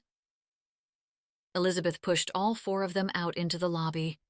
As Rachael and his uncles filed out, Elizabeth grabbed Jack's arm and pulled him back to the examination room, closing the door behind them. Really, Jack? Elizabeth made a face at him. The dog's going to need a lot of extra care for the next few weeks at least. Plus, he's going to have to come back and get checkups to see if he's healing all right. You can hardly take care of your houseplants. I'm going to have extra time now that winter's coming. You're definitely going to need time. She eyed him, still holding onto his arm. What? Did you ever think she doesn't want your help? Yes. Then why are you being so persistent here? Jack let out a deep sigh. Because she might change her mind. Rachael sat in the small apartment, holding her phone. Jack's sister had promised to call as soon as Captain was taken care of. Even though she didn't have the money, or had technically asked her landlord if she could have a dog, she wasn't giving in. She wanted Captain. She couldn't believe Jack was fighting for him. Actually, she could believe it. The guy loved to nosedive in. He reminded her of a cartoon superhero. But she didn't need him. She got up from the couch, her eyes immediately on the water. The gray waves and sky seemed endless. Now it looked like a storm was approaching. Jack was most likely downstairs in the kitchen. He may have been right about everything he said at the veterinarian clinic. He had the house and yard and the wherewithal to take good care of the dog, but she needed Captain. She grabbed her keys off the counter. Leaving the lights on, she left and ran down the stairs. The screen door slapped shut as she walked into the kitchen. The afternoon shift had only one cook behind the counter, and a couple waitresses stood in the kitchen. Even his popular restaurant's business had begun to fizzle out, which proved everything she had thought. He was offering her a job as charity, and she was no charity case. I want the dog, she spoke as soon as he walked into the kitchen. Fine. He didn't even really look at her, just walked by her into the office. She opened her mouth to argue, but then realized he had agreed. Fine. If you want him that bad, take him. Jack gave her a look, then shut his door. She stood there, frozen, thinking of her next move, rubbing her thumb. She had a whole argument planned out in her head. He wasn't supposed to give in that easily. In fact, she wasn't going to let him give in that easily. She grabbed the doorknob and burst through the door. And I'm not your charity case either. She hooked one hand on her hip as she pointed a finger at him. He settled in behind the desk, keeping his eyes on her. If you don't allow dogs, then I'll find some place that does. Fine. Fine, I can have a dog, or fine, I should find another place. Fine, you can have him. He leaned back in his chair. Only if I get to pay for his medical bills. There it was. No. Why is my help so horrible to accept? She fisted both hands on her hips. Because I don't need it. I'm perfectly fine taking care of myself. I know. Then why don't you stop trying to pretend what you're doing isn't just some sort of charity? If that's what you think I'm doing. It was what she thought he was trying to do. I mean, I just want to help the dog. So did I. His shoulders slumped, his expression changing. He looked defeated, and a strange guilt flooded over her, as though she had been the one crossing the line. She squeezed her fingers. I mean, I know you think you're helping me, but I'm fine. Let me know if you need anything for him, though. I'm sure my sister will help you out. I'm okay. Rachael suddenly felt childish and embarrassed by her rant. I just don't need help. You said. He looked over at his computer screen, facing away from her. "You're better off, believe me, not associating with me." She kept talking for some reason she didn't understand, strangely incapable of stopping. "Because I'm like that storm coming in. I'm unpredictable." He looked back at her, looked deep into her eyes. "It's all in your perspective, I guess." "What do you mean?" He leaned over his desk, closer to where she stood. "You see a storm, and I see energy and strength." "You don't need a waitress," she snapped back at him. He shook his head. "Nope." "And I can pay for Captain's medical bills myself." "Stop." He held up his hands. "Just because I don't have a restaurant on the water." "No, it's not that." He held up his phone. "It's my sister." He answered, but didn't talk at first, driving Rachael mad with anxiety. "Is he okay?" She leaned closer to his desk, trying to hear what his sister was saying on the other end. Her heart pounded in her ears, which made her unable to hear. "How long?" he asked. "Will he be okay?"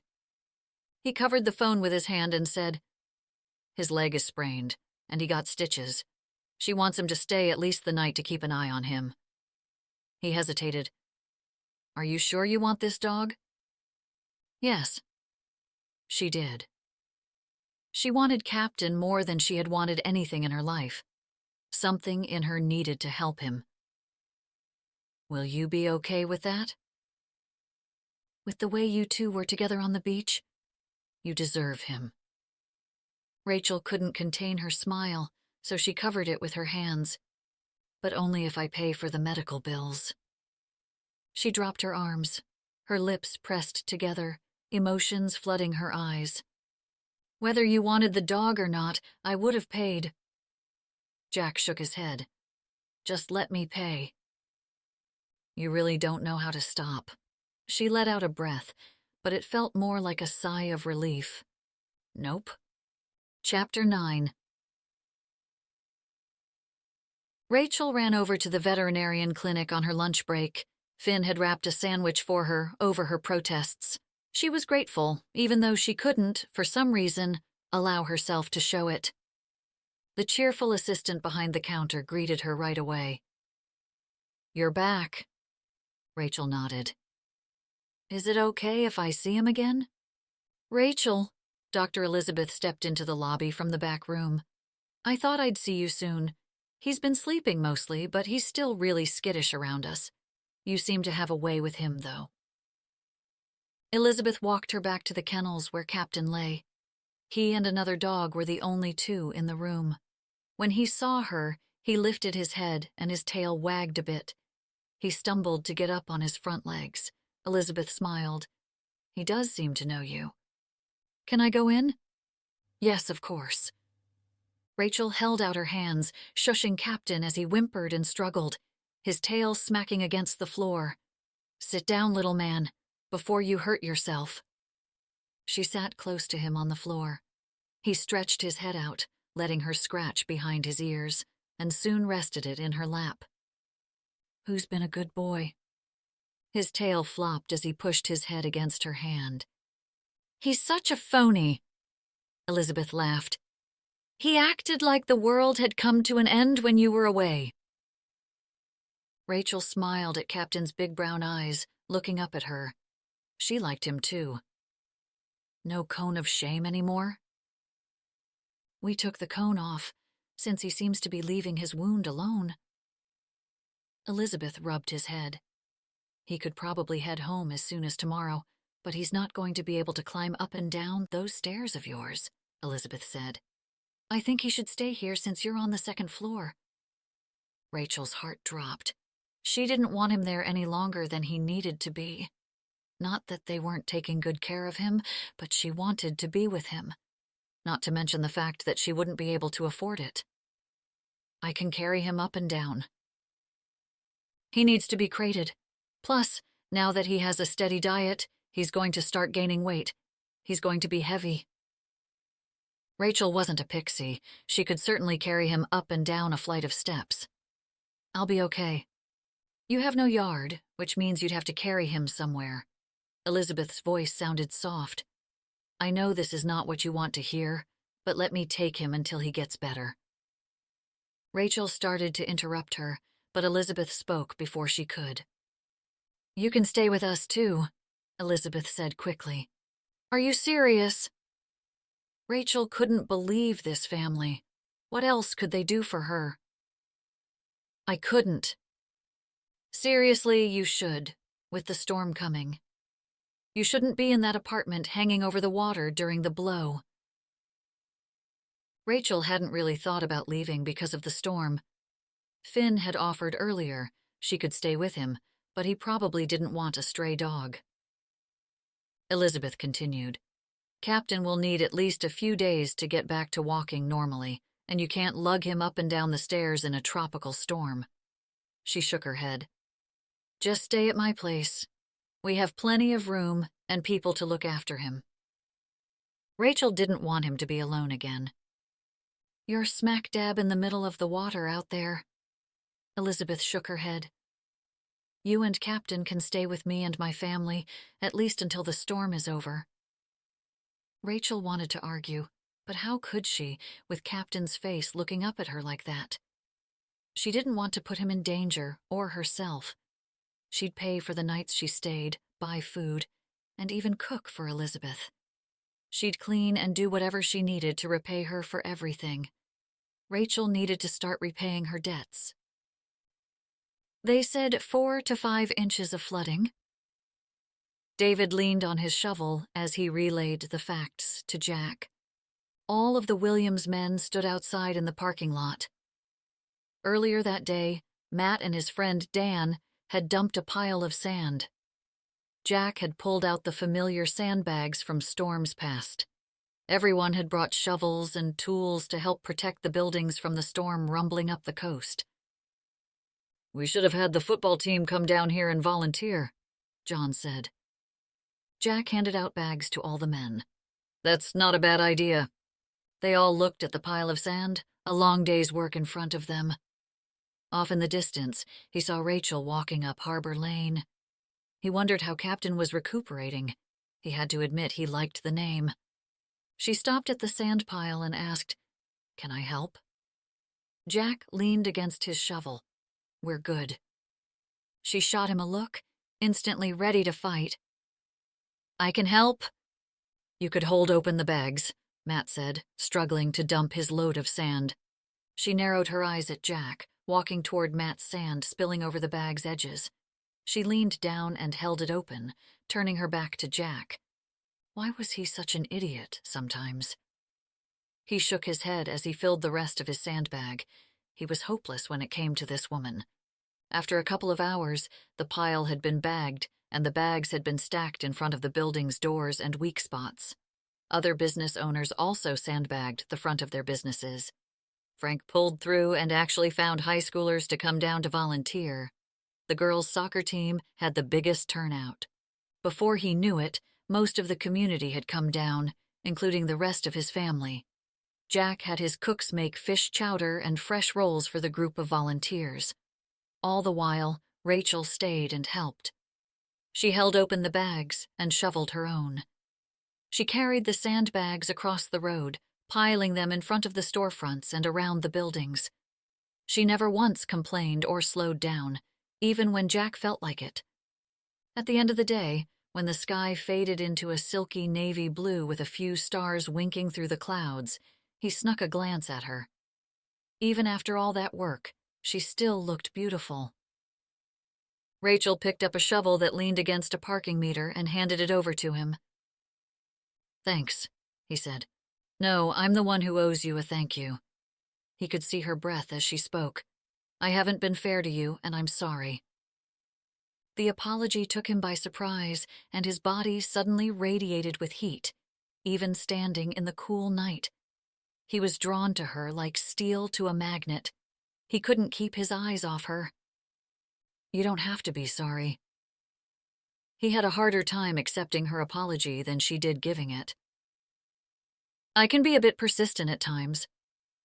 She gave him a look. Okay, he laughed. A lot persistent, but I mean well. She nodded. That, I believe, is true. She didn't say anything else, just stood there. He didn't want to ask, but he couldn't help but worry. You should think about staying somewhere other than the apartment when the storm hits. I have an extra room if you need it. Your sister's letting me and Captain stay with her. Of course, Elizabeth would think of that. That's perfect. She looked at her watch. I should probably head to the tavern before the town wants their last drink before the storm. She walked backwards as she spoke. Jack held up the shovel. I should probably clean up the rest of this stuff. She nodded, looking as though she wanted to say something else, hesitating. You should stop by.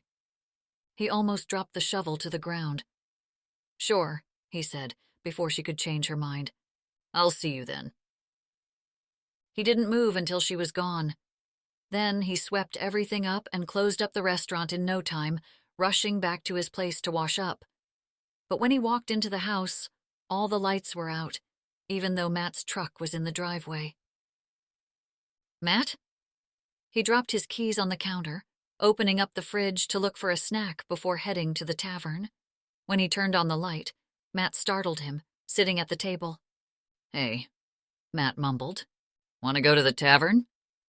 Jack looked up from the fridge. Matt pushed a set of papers across the table toward Jack. Looks like she wants a divorce. Ah, man, I'm sorry. Jack shook his head and sat down at the table, looking at the papers, the decree formal and fitting for Justine. Are you? Jack leafed through the papers. Irreconcilable differences had been checked off. I'm sorry you're going through this. Matt nodded but didn't look up. He fiddled with a loose string hanging from his shirt. I think I'm going to stay in tonight. Want to talk about it? Matt made a face. No. Jack threw the papers back down on the table. Want to help put the storm shutters up on the house? Matt sighed. Since it looks like I'm stuck here, I should probably earn my keep. Jack rolled his eyes, but he knew Matt would be okay.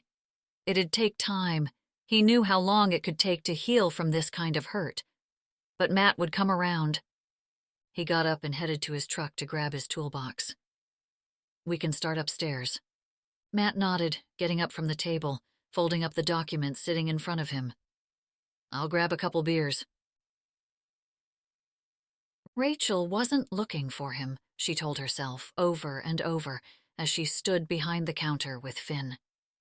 But every time the door opened and the bell jingled against the glass, she'd look to see if it was Jack.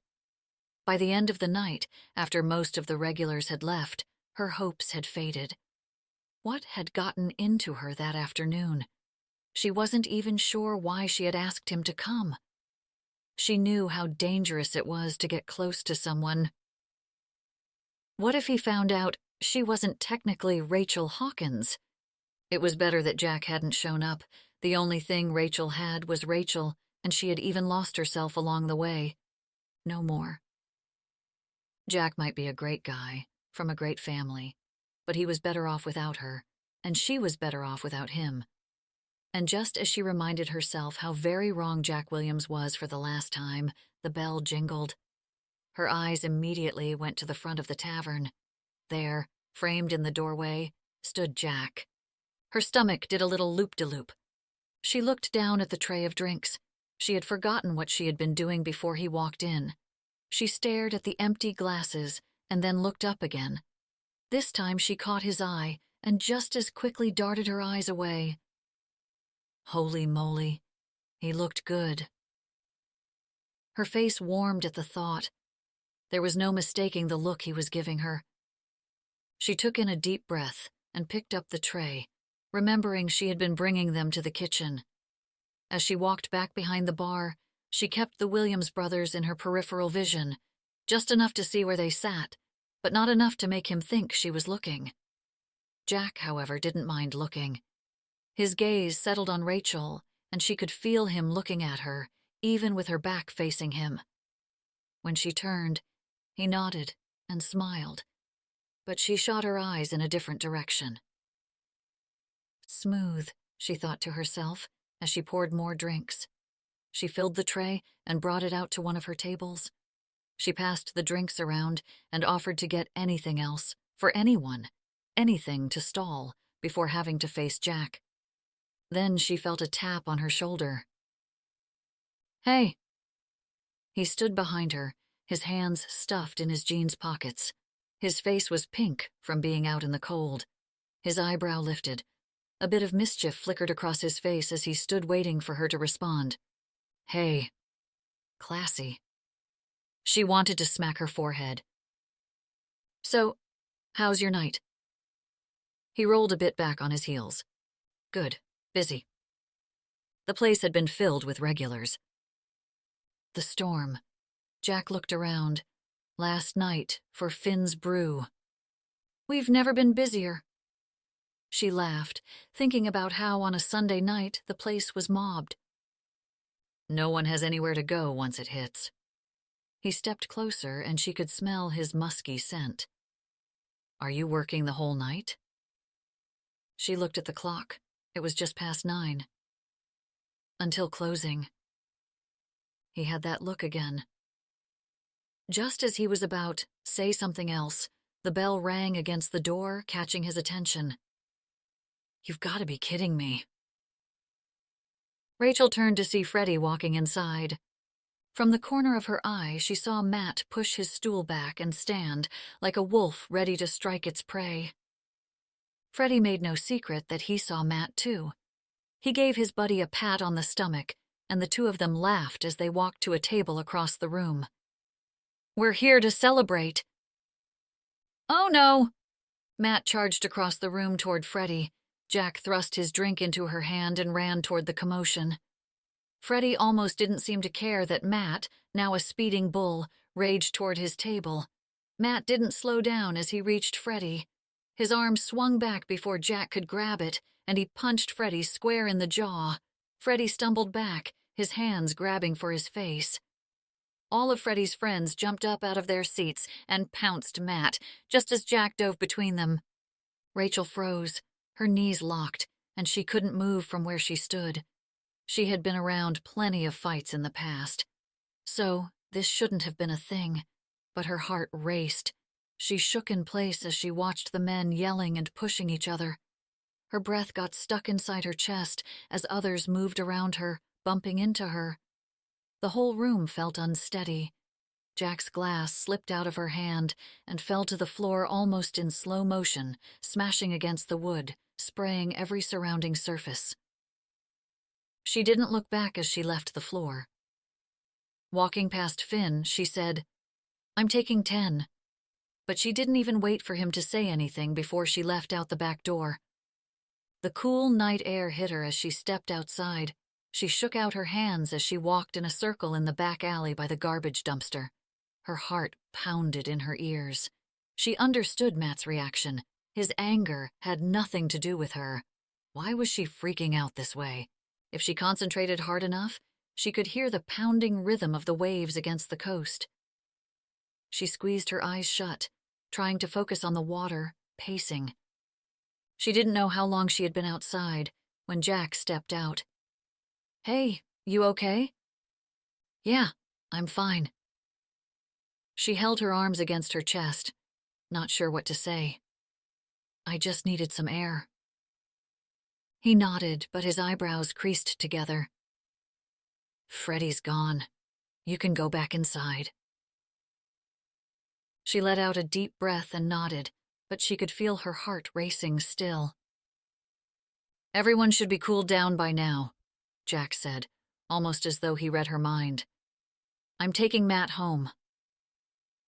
"Oh." Her chest was still tight.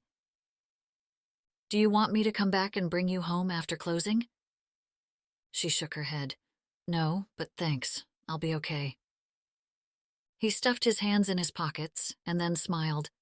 "I know you'll be okay. I'd just like to. There's a difference." She knew he was only being nice.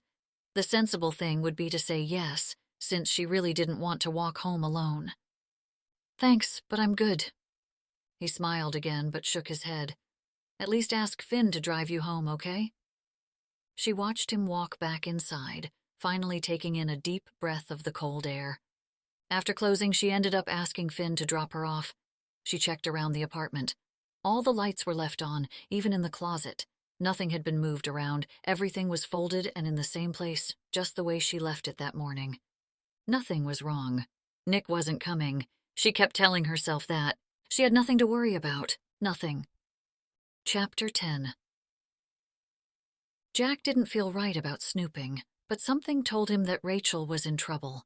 A kind of trouble that she couldn't handle on her own. That woman's pride was bigger than his, which was saying something. He should have just ignored what his instincts were telling him, but there he was, standing in Camden Cove's police station, pretending to be stopping by to visit his buddy Alex. "What are you doing here?" Alex said, surprised to see him. Jack shrugged before giving him a combination handshake and bro hug.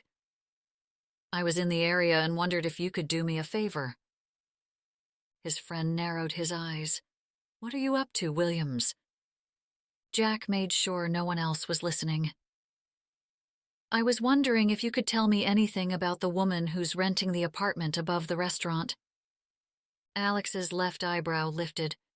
"You mean the very attractive woman who just came to town? Who I think is in trouble." "You do know that's what the internet is for these days." Alex patted Jack on the back. "Ask Alexa." "Yes, but then why have a best friend who's a police officer?" Alex shook his head. "Why do I do the things I do for you and your brother?" "My brother?" Alex rubbed his chin. "Freddie wanted to press charges last night." Jack could feel his blood pressure start to rise. "Freddie wants to press charges?" "Don't worry, I calmed him down." Alex walked through the station to his office. "Lucky, too, because your brother's right hook did some good damage to his face." The knuckle punch. Their father had taught them that move as kids. "Wish I could have seen it." Alex smiled as they walked into his office. It was quite a sight. Jack shut the door behind them. "So can you help me?" "I might, but what?" Alex shrugged. "I always find when someone isn't willing to talk about their past, it's usually because they're hiding something." He let out a deep breath and tapped his pen against his desk. "I'll get to it, if I get to it. This isn't really what my job is about." "Thanks, man. I just want to make sure she's going to be okay." When Jack left Alex's office, the sky above him swirled as the storm rolled into town. Whitecaps foamed at the top of the waves. He didn't bother going to the restaurant. No need, since none of his workers could even make it into work. Nor would there be anyone willing to eat out. Even Finn closed the tavern, and he barely closed on a holy day. He turned the television on as soon as he got home. "There's going to be a lot of precipitation with this storm," the meteorologist said to the screen. "Expect major flooding conditions. Don't drive through any moving water. There could be flash flooding, and you do not want to get swept up without warning." Jack felt like a prisoner in his own house with all the storm shutters on, covering up any light that penetrated the clouds. The rain had already started, blowing in from the water, smacking against the house. They'd lose power, most likely. He worried most about the wind doing damage. As the daylight faded and the rain fell even harder, he decided he'd be better off at his parents' house. Matt had already packed up and headed over. Maybe he should hit up his sister's place, stop in to check on how they were doing. It wouldn't hurt to make sure everyone was all right. When he arrived, however, Elizabeth had no shame when she answered the door. "Look who's here!" The wide smile plastered on her face, along with her loud announcement of his presence, made everyone stop what they were doing and look at him. He should have known Elizabeth would see through his kindness. Rachael was in mid-step, carrying a bowl of spaghetti from the kitchen. He felt like a teenager who had a girl over at the house, which he tried not to do because of exactly what Elizabeth was doing. "Did you know that Rachael can cook really good Italian food?" Elizabeth said. Then, covering the side of her mouth with her hand, she said, "Like Mom." She winked at Jack before turning to Rachael. He rolled his eyes, but his jaw dropped as she stood there, holding the heaping bowl of pasta. He felt a serious Freudian complex as the room heated up as he looked at her in an apron. Rumbling down the back staircase, Lucy, Elizabeth's stepdaughter, ran up to him and gave him a hug. "Uncle Jack, did you meet Rachael?" "Yes, I have." Elizabeth laughed. "Would you like to join us for dinner, Romeo?" Only if that's okay with everybody?" he asked, but looked only at Rachael. She placed the bowl on the table and her hands on her hips. He waited for her to say no. "That sounds great." Was Rachael finally warming up to him, or just learning to deal with him? Adam walked over and gave Jack a handshake. "Want something to drink?" "Nah, man, I'm good." Jack looked for the dog. "Where's Captain?" Rachael nodded toward the wood stove on the other side of the kitchen. Captain was sprawled out, lying between Elizabeth's other two dogs, as though it had been his spot forever. "He looks right at home." He walked over to the dog, whose tail wagged as he approached him. "How's he doing?" Lucy crouched down beside him, scratching her little fingers on Captain's forehead. "He's doing great, but he's trying to walk around on his leg. I gave him a little something to calm him down." Elizabeth walked over with a beer in her hand and passed it over to him. He took to the farm, let's just say.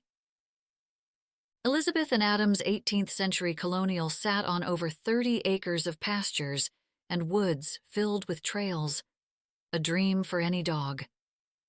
Jack held up his hand to Elizabeth. "No, thanks. I'm headed to Mom and Dad's afterwards. I just wanted to check in to see if you needed anything." Elizabeth gave it to him anyways. "Sit down." "Join us," Rachael said from across the room. Jack almost fell over as Rachael said it, but got up and followed Lucy to the table. He decided to change the subject. "I can't believe you got another person to cook for you," he teased his sister. Elizabeth had somehow gone through life without ever having to cook a meal for herself. "Ha, ha," Elizabeth said, sitting in her chair. Rachael kindly offered. "I was happy to cook." Rachael picked up the bread basket and handed it over to Elizabeth. "Rachael, relax," Elizabeth said. She looked down at her hands, holding the basket. "Oh, sorry." She set the basket down.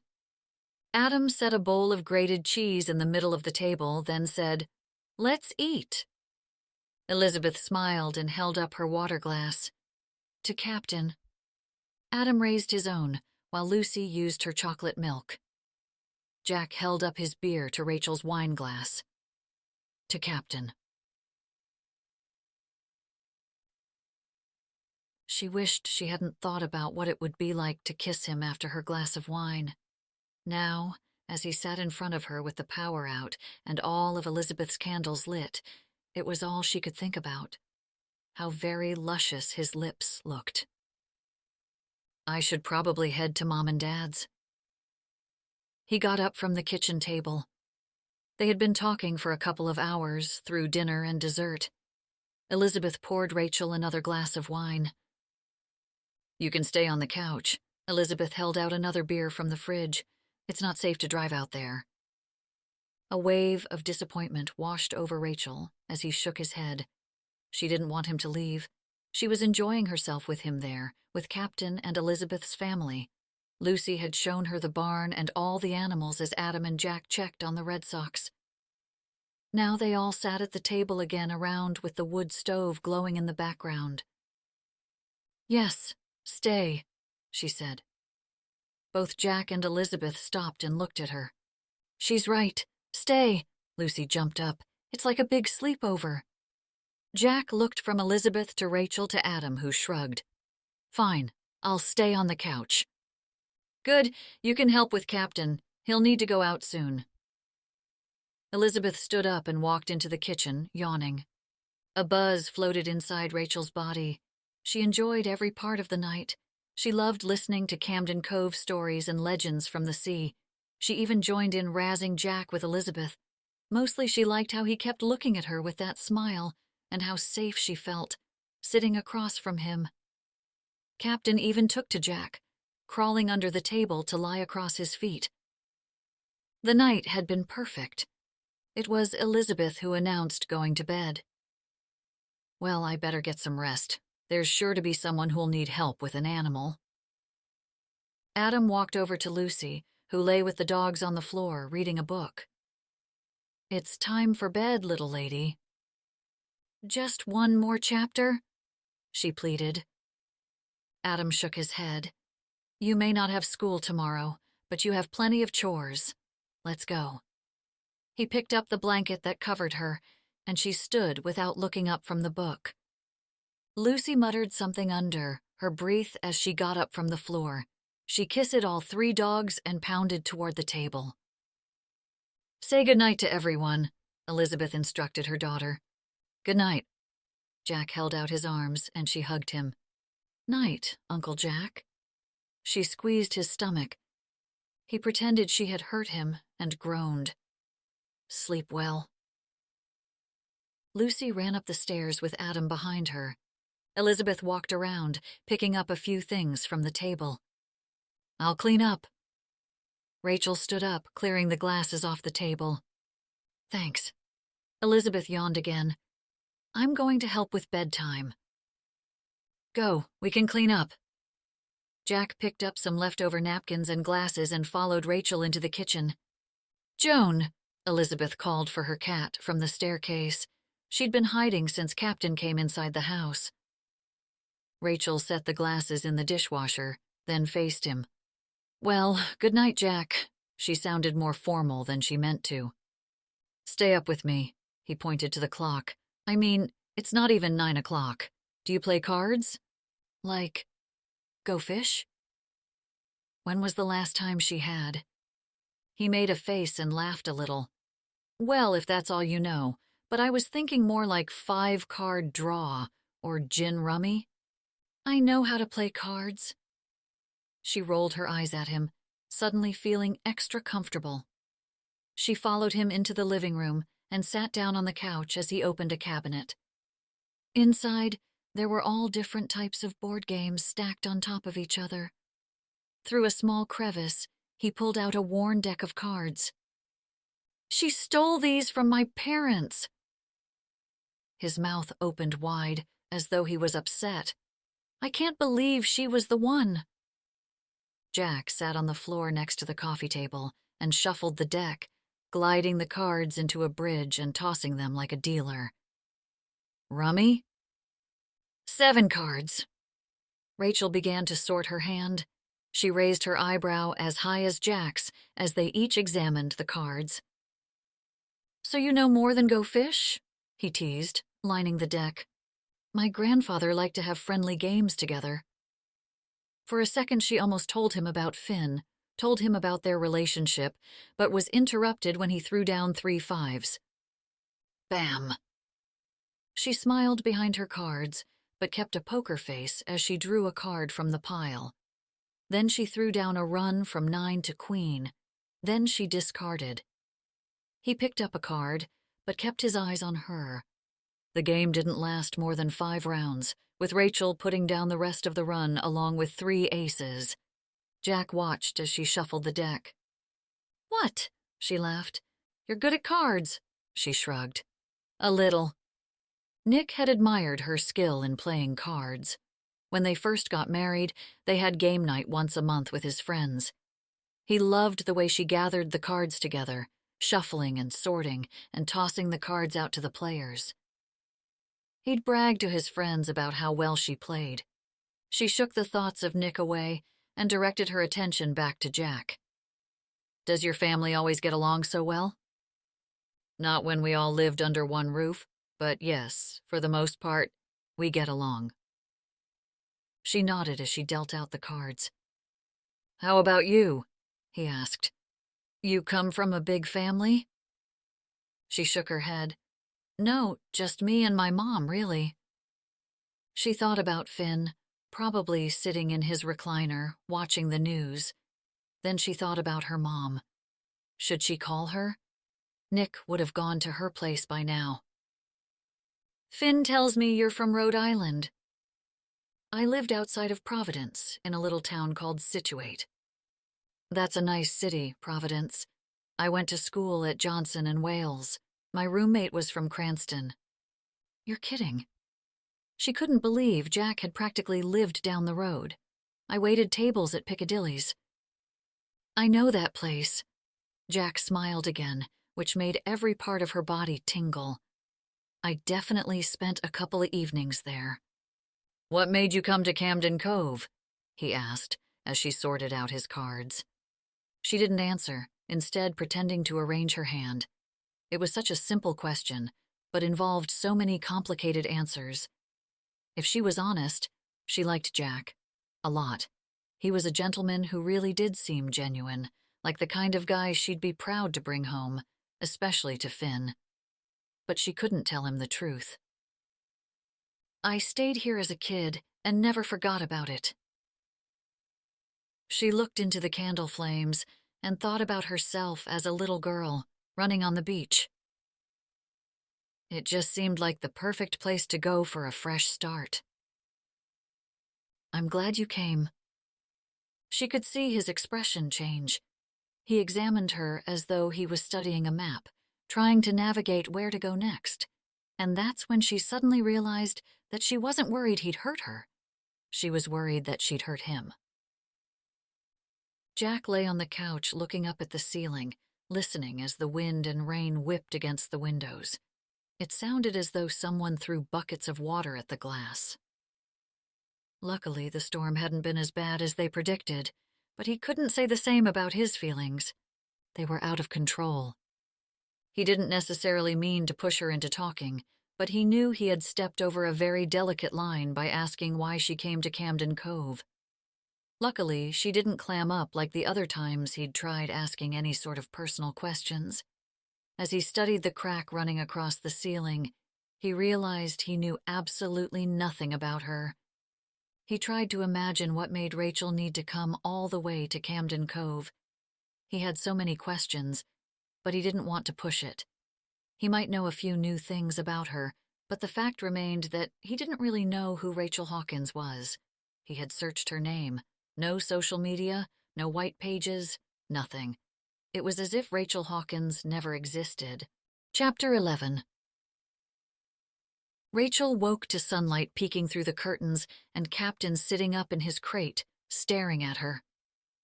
The moment he noticed her moving, his whole body shook and he whined. His tail wagged against the metal as he tried to stand. "Shush, Cap." She got up and tiptoed toward his crate, opening the door. She rubbed the top of his head and his tail immediately pounded against the floor. He stretched out and licked her face. "Good morning to you, too," she said, rubbing her cheek against his. His tail wagged harder and he popped up from the blankets, bouncing out onto the floor, nursing his hurt leg, but having no problem walking around. "Looks like you're feeling better." She heard movement coming from downstairs. She peeked out the window to see if there was any damage from the storm. From the window's vantage point, the backyard looked pretty good, and the fields beyond. Nothing much more than some tree branches on the ground. The power must have come back in the middle of the night, since the clock next to the bed flashed 12 on and off. Elizabeth had said she lived on a little farm, but as Rachael got a better look of things, it was quite a farm. It had acres of open fields and even a pond. White fences ran down along the property's edge and continued down the dirt road as far as she could see. Captain started scratching on the door to get out. "Hold on, Captain." She grabbed her jeans and threw on a shirt. She pulled her hair up into a ponytail, then quietly opened the door. Captain hobbled down the stairs before she could stop him. From below, she heard Captain's tail bang against something as she heard Jack say, "Hey, buddy, how are you?" She stopped on the landing, where he couldn't see her from below, but she could hear what was happening. "You look like you feel good." Jack continued to talk to the dog, and Captain's tail pounded faster. "Want to go outside?" The dog's claws tapped across the floor and the door opened and shut. She hurried to the bottom floor to watch as Jack stood outside on the back porch with Captain hobbling along in the dewy grass. "He's not trained," Elizabeth said from behind her. Rachael jumped, not realizing Elizabeth had come down the stairs. "Jack?" "Yes, well, him too." Elizabeth winked, then walked into the kitchen, holding up a coffee mug. "Want some?" "Yes, please." "Did Captain have an accident?" Rachael had slept heavily. Did he escape and go somewhere in the house? She looked around Elizabeth's home, suddenly noticing her expensive furniture. "No, but he might, and that's okay." Elizabeth put the pot under the faucet. "What I mean is that I think he's a stray. I don't think he belonged to anyone, which means he's yours if no one claims him." Rachael smiled at the thought. Captain was hers. She looked out the kitchen window as Captain sniffed the ground with the other dogs. How did he survive on his own for so long? The idea of him alone and hungry broke her heart. "He's been on the streets?" Elizabeth shrugged. "Maybe a farm dog, but if I had to guess, he never had a home." Rachael heard barking and looked out the window to see Captain romping with Elizabeth's other two dogs. Elizabeth's voice faded into the background as Rachael focused on Jack, playing with the dogs. "I know he's my brother." Elizabeth paused for a moment. "But he's also one of the greatest guys I know."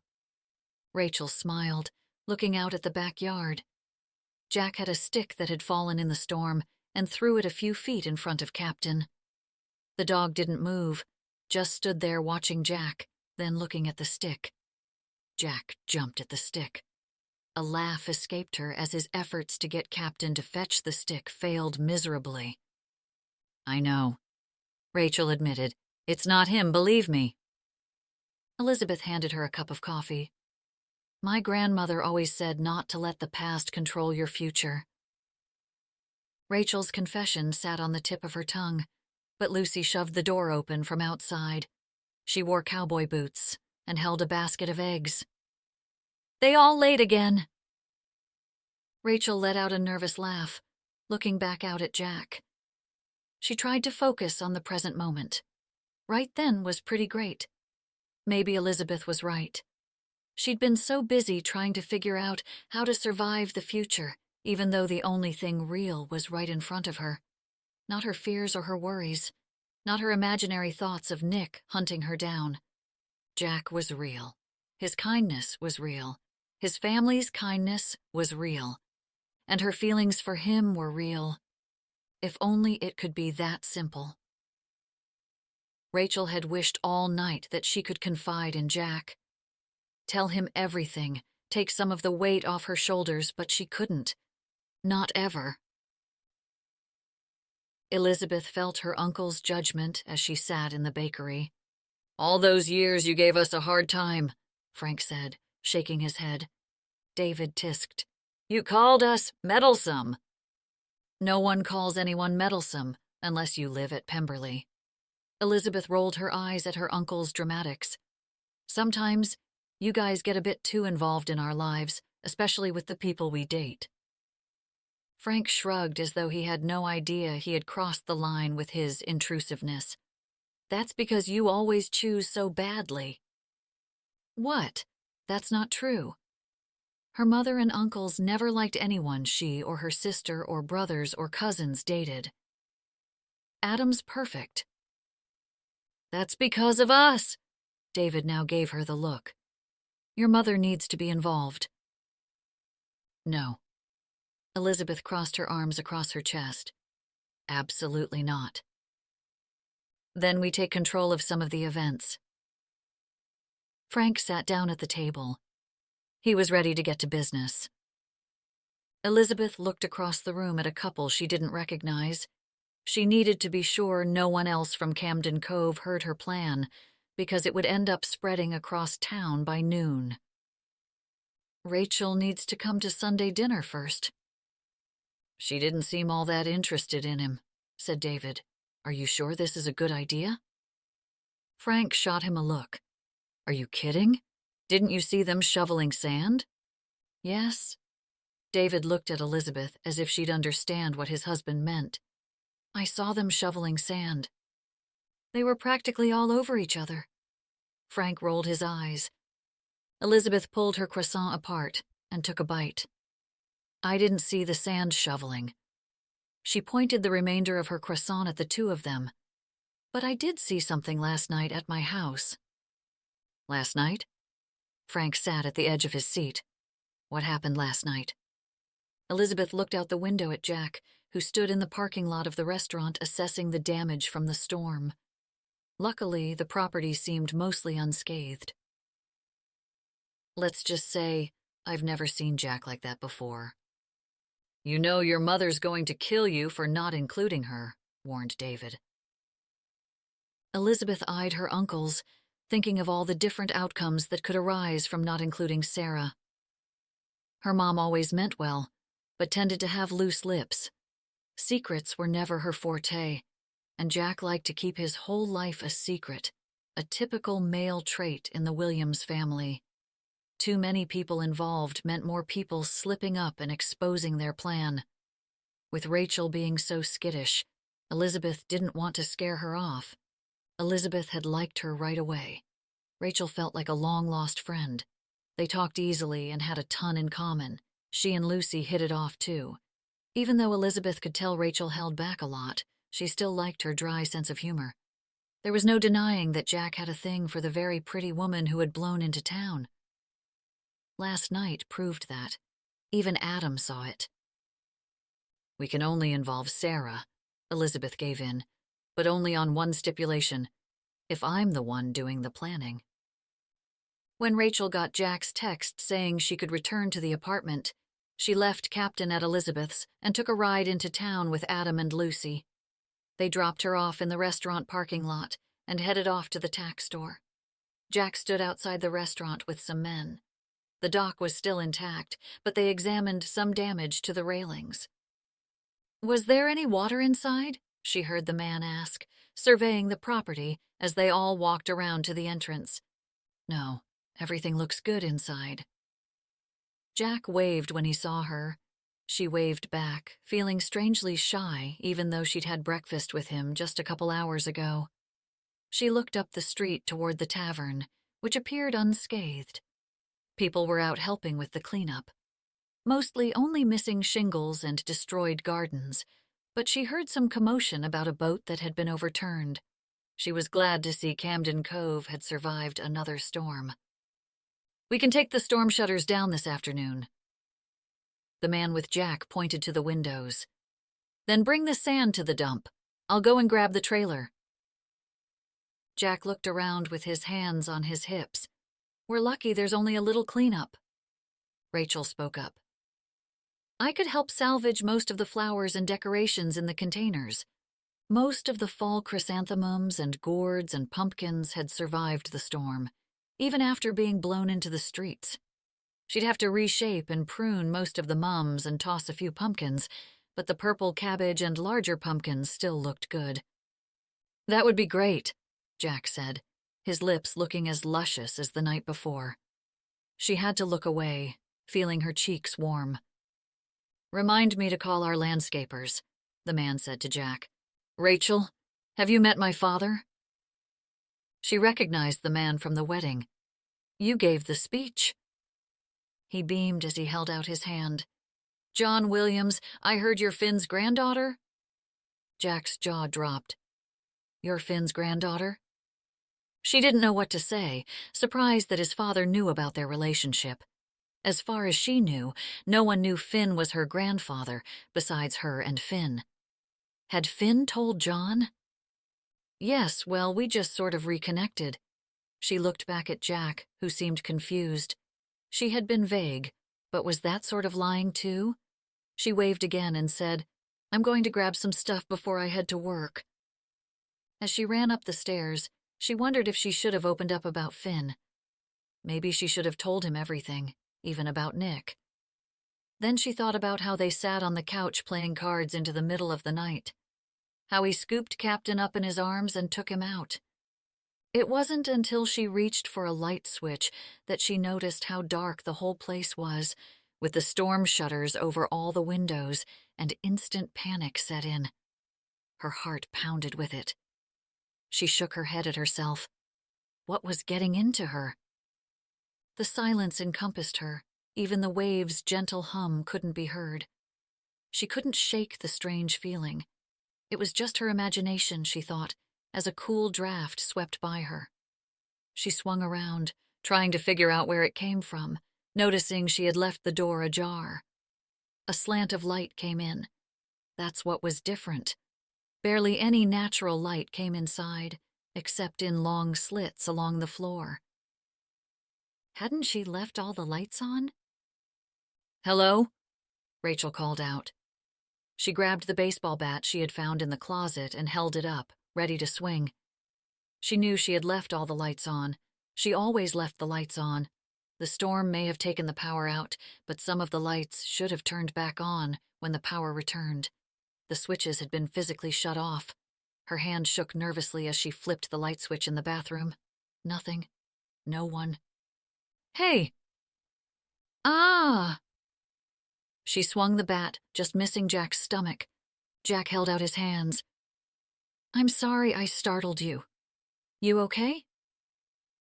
"Someone went into my apartment." She dropped the bat to her side. "Oh, yeah, I did. I hope that's all right. I needed to see if there was any damage." "No, it's not all right." Her words were sharp and harsher than she intended. Anger brewed inside. "You don't just go into someone's apartment without asking them." "I'm sorry." Jack walked toward her. "You didn't ask my permission to go into my apartment." She stepped back away from him. "You're right." He shook his head. "I'm really sorry. I should have asked first." "You didn't need to go around and shut off all my lights, either." "I didn't touch any of your lights." "What?" Her heart dropped. "You didn't turn off the lights?" "It was probably just the storm." "No, it wasn't the storm." Rachel's throat dried up. Her eyes darted around, checking her surroundings. How long ago had Nick been there? Was he around, right now, watching from afar? She bit her bottom lip. Jack's face became concerned. "Do you think someone went inside the apartment besides me?" "You're sure you didn't turn off the lights?" Jack thought about it. "I don't think I did, but now I don't know." She looked back at the apartment. "Did you notice anything missing?" he asked. "I don't have anything." "People know the houses on the beach will be empty with the storm. I'll just call my buddy who's an officer in town. I could—" She grabbed his phone. "What are you doing?" "I don't want you to call the police. You probably just turned them off when you left the night of the storm and forgot. I can check to see if anything's missing." He tried to step further into the apartment, but she blocked him. She could barely look at him. He didn't see the problem at all. Her privacy, her space, meant nothing to him. "Are you okay? You should leave." "Come on, Rachael. I meant no harm. I honestly was just checking for damage." He rubbed his forehead, waiting for her to respond, but she didn't. He reached for the door and stopped. "Rachael, what's going on? What are you running away from?" "It's just better if you go." She stood there and waited for him to leave, then locked the door behind him. Chapter 12. Elizabeth stood at the counter as Mrs. Corbett, with Mr. Wheezy in her arms, rambled on about how the town selectmen had their heads up their you-know-whats.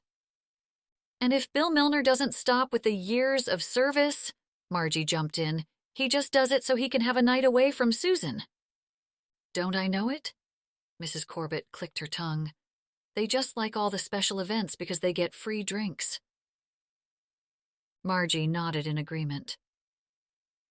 Elizabeth wanted to say the same thing to Mrs. Corbett, who also sat on the Board of Selectmen, enjoying the same free meals, but she stayed quiet. Even if they made some of the strangest decisions, like the ban on roller skates at the beach, as if someone would roller skate in the sand. But in the end, even Bill Milner put his heart and soul into the voluntary position. Through the window, Elizabeth noticed Rachael walking up the street. Her plan for Jack and Rachael could begin early, she thought, as she watched her walk toward the clinic. She'd invite Rachael to the annual Harvest Festival downtown and get an emergency call, having to leave her all alone with Jack. He would have worked the restaurant, but he always closed by the time of the dance. Elizabeth met Rachael at the door as she walked in. How did the apartment fare in the storm? Fine. Rachael smiled, but it faded quickly. Something was wrong. You okay? Can we talk? Rachael looked over to the two older women staring at them. Maybe somewhere private? Yes, let's go into the examination room. Elizabeth ushered Rachael into the small room across the lobby. Elizabeth shut the door behind Rachael. When she looked back at her, she could see her face twisting as though she held back tears. She reached out and took her hand. What's going on, Rachael? I need you to keep Captain after all. A tear fell, and she quickly swiped it away, pulling her shoulders back. And find him a new family. Elizabeth couldn't believe what she was hearing. Rachael loved that dog. What are you talking about? She took off her backpack and set it down on top of the examination table. These are all of his things. I can pay for his stay here until you find a family, but could you please take him? Of course. She leaned down to catch Rachael's eye. But stop for a second and tell me what's gotten you so upset. Rachael stood up and closed her eyes. 2 tears fell in unison down her cheeks. I have to leave. What? Elizabeth placed her hands gently on Rachael's arms. Why do you have to leave? Rachael exhaled, then in a low voice said, I just need to leave. Elizabeth wasn't going to take vague answers anymore. Sit down and tell me what's going on. Rachael looked like she was going to argue, but then took a seat in the chair. Elizabeth held her hand. What's got you so spooked? Elizabeth only had one guess, with the way Rachael came to town, with all the things Jack had told her. I think someone went into my apartment while I stayed at your place. Seriously? Elizabeth had lived in Camden Cove her whole life and could only think of a few instances where someone's house was broken into. Did you call the police? She shook her head. I can't. Why? Elizabeth understood why she'd be nervous about staying alone, especially if she thought someone had been there. You don't have to leave. Jack can install an alarm in the apartment if you're concerned. You can stay with us until you're comfortable. An alarm won't work. Rachael shook her head. That won't stop him. Elizabeth heard the pronoun. Stop who? Rachael took back her hands, her thumbs rubbing the inside of her palms. I need to get away from someone. Who? My husband. Rachael listened as Adam talked on his phone. She picked at a string hanging out of the corner of a placemat as he spoke about her situation. Elizabeth sat next to her at the table, her attention on Adam, who spoke about filing a motion for divorce. Rachael rubbed her fingers against the smooth oak top, remembering the last time she sat at the table. She had felt completely at ease, sitting around with Elizabeth's family and Jack. Now, her anxiety revved with every heartbeat pounding inside her chest. Maggie has a little cabin on the property for staff. Elizabeth had showed her the website of a rehabilitation farm. The farm had mostly horses, but also other animals who needed help. The irony that Rachael would work with abused animals didn't escape her. She's been looking for someone for some time. Can't seem to keep much in the way of farm hands these days. It's hard work, but it's a beautiful farm, and Maggie's one of the best around. Rachael wasn't so sure she believed that Maggie had been looking for someone, but for the time being, she had no other choice. She needed to leave, whether Nick went into the apartment or not. She had depended on Jack and his generosity for too long. Adam put his phone in his pocket and returned to the table. "Did you ever call the police when you were with Nick?" "Once, but he wasn't charged. I doubt there was any record of the call." That night had been one of the worst times with Nick. She was sure he was going to kill her. Somehow she managed to call 911 and leave the phone off the hook. When the police showed up to the house, the two officers knew Nick. They spent the night cooling him down and convincing her not to press charges because of his career. They had promised to help her, but had only helped Nick. "Did you go to the hospital for any of your injuries?" "Yes." She knew she could have gone to a judge, brought her medical papers showing all the injuries she had been treated for over the years, but she doubted that any judge would believe her over Nick. She had covered it up, lying to the medical personnel about how she got hurt. Only one emergency room nurse, who had recognized her after her third visit, had asked about her situation at home without Nick standing over her shoulder. At that point, she should have said something, but the nurse would have given herself away once Nick returned to the room. Somehow she'd give him a look, or act differently in front of him, and at that point Rachael wasn't sure what he'd do to her. "I only went to the hospital a few times." Her voice was small. Shame washed over her as Elizabeth grabbed her hand. What kind of person didn't stand up for themselves? What did that say about her as a person? "Many women don't tell how they get their injuries," Adam said, as though he could read her mind. "They know the repercussions are too great." Adam's phone started to ding. He grabbed a legal pad and began scribbling notes. He walked to the table and sat across from Rachael.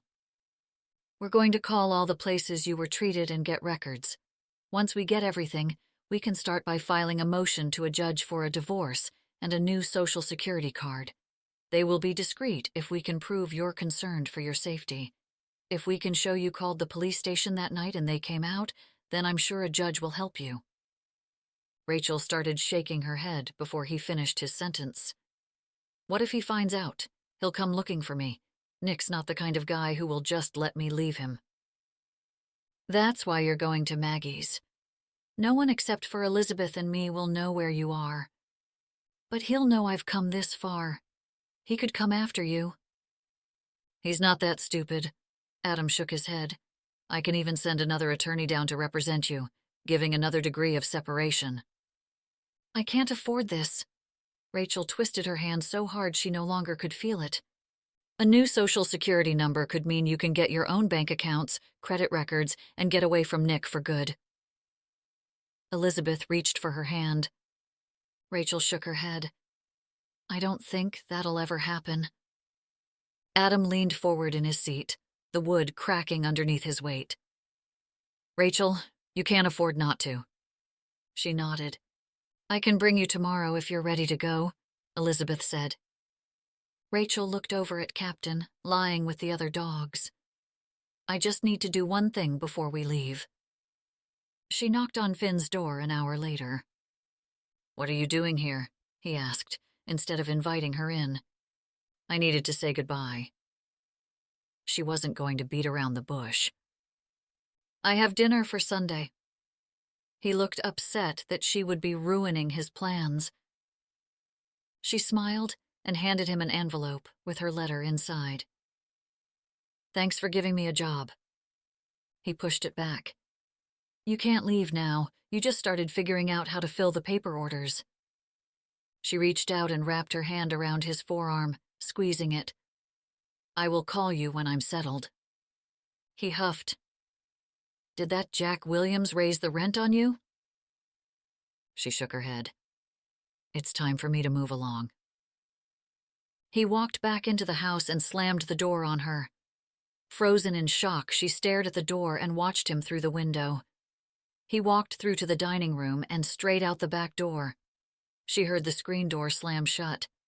Then he started up his truck, backing it down the driveway. She watched the whole thing from the porch. He cut the engine and got out. "Well, you'll need to get some gas, but you should be able to get where you need to go with this truck." Her mouth fell open. "I couldn't." He climbed the porch steps, handing her the keys. "Just promise me you'll call when you can." She walked over and embraced him. "Thanks, Pop." He only patted her back before stepping away. "You're going to be okay, Rach." The whole next day at the restaurant, Jack perseverated on his reaction with Rachael about the apartment. She was rightfully upset that he had gone inside her apartment. He should have asked. What was he thinking? His mind couldn't focus for more than a second. He wanted to go up to her apartment so badly, to apologize, but what would be the point? She'd never trust him again.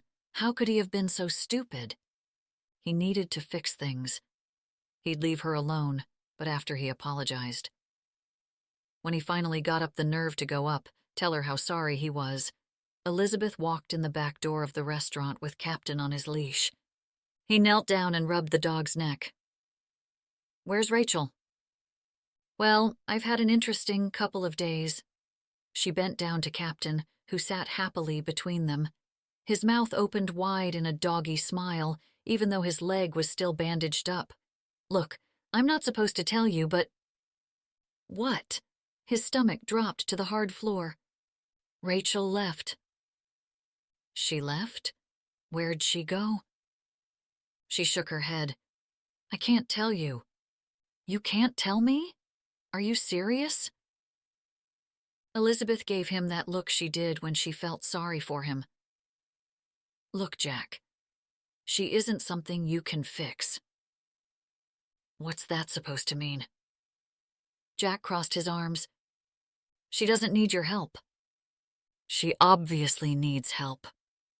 "That may be true, but she has to be willing to accept it." She sounded strangely reasonable, which annoyed him. "So, I just have to sit by and know she's in trouble?" He almost growled at her. "No, you have to sit by." She handed over the leash. "And take care of Captain." "Where is she, Elizabeth?" She made the sorry face again. "I promised not to tell you." "This isn't high school." Elizabeth let out a long sigh as she stood up. "It's like what Mom always said. You can't cross the monkey bars without letting go." "What do monkey bars have to do with anything?" He didn't have time for nursery rhymes. "It means you care enough to let her go, so she can get to the other side on her own." Elizabeth stood up. "If you can't take care of Captain, I can start looking for another home for him." Jack shook his head, scowling at his sister and her advice. What had Rachael told her? "I can take care of Captain. I just don't understand why you can't tell me where she is." She handed him an envelope. He looked inside, at the brass key he had given to Rachael. "Is she okay?" he asked. She nodded. "Yes, she'll be okay." She left after that. Good riddance, too, because that was all he could take in the way of sisterly advice at the moment. Who was she trying to be? Oprah? Because it wasn't working. He ran upstairs to the apartment to see for himself. The place was empty. She was really gone. As Jack brought Captain back to his house, his annoyance with Rachael grew for taking off without saying a thing, and his anger with Elizabeth grew for holding to her word. He may have crossed the line with going into her apartment, but he had apologized for that. If he had been a jerk to her in the past, maybe he'd understand why she was so repulsed by him, but his reasoning for going in the apartment was legit. The least she could have done was to give back the key in person, not in some envelope given to his sister. He turned his annoyance back to Elizabeth. She just expected him to swallow the fact that Rachael took her help after everything he had done, and then to take care of Captain, to top it all off. Was he that much of a sucker? Then he looked down at Captain. Rachael wouldn't have just given Captain up unless something made her. What was she hiding? "What are we going to do, Captain?" The dog looked back at him as though he was going to answer. He drove home and practically parked in the bushes because of Matt's crummy job of parking in the driveway. Captain pulled him through the thorns, scraping his arms up. He cursed the few roses still hanging on. There hadn't been a frost yet, but it would be coming soon, and the roses would die. Nothing lasted. He laughed bitterly, almost sneering as he thought about all the relationships that had turned cold in his life. He had thought he felt the way his father had on the day he laid eyes on his mother. God, how many times had he drunk to that speech? When he opened the sliding glass door, he heard a woman's voice. He looked around and saw a jacket on the back of a kitchen chair, a purse on the table, and a pair of jeans on the floor. He turned the corner to the living room and saw Matt, standing with only a couch cushion covering himself. "What the?" Jack said. Captain instantly went into hyper mode and started barking at Matt. "I thought you were at work." Matt looked sheepishly at him. Jack looked out the front window and noticed the now familiar car in the road. "Are you kidding me?" He gestured toward the window. "You're sleeping with Justine?" "She is my wife." Matt's voice held an edge. Jack didn't care if he made Matt upset or not. He was making the biggest mistake of his life.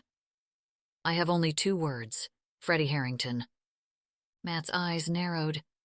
"That's a cheap shot, Jack." Jack shrugged. "It's the truth." Matt shook his head. "I think it's best I be on my way." "I agree. Lucky for you, there's an available apartment." He threw the key at him and it bounced off the cushion. Matt walked over to the brass key, bent down and picked it up. Then he walked up to Jack and held out his hand, dropping his cushion. Jack huffed. "What?" "A bet's a bet." Matt's hand reached out further. "You owe me $200.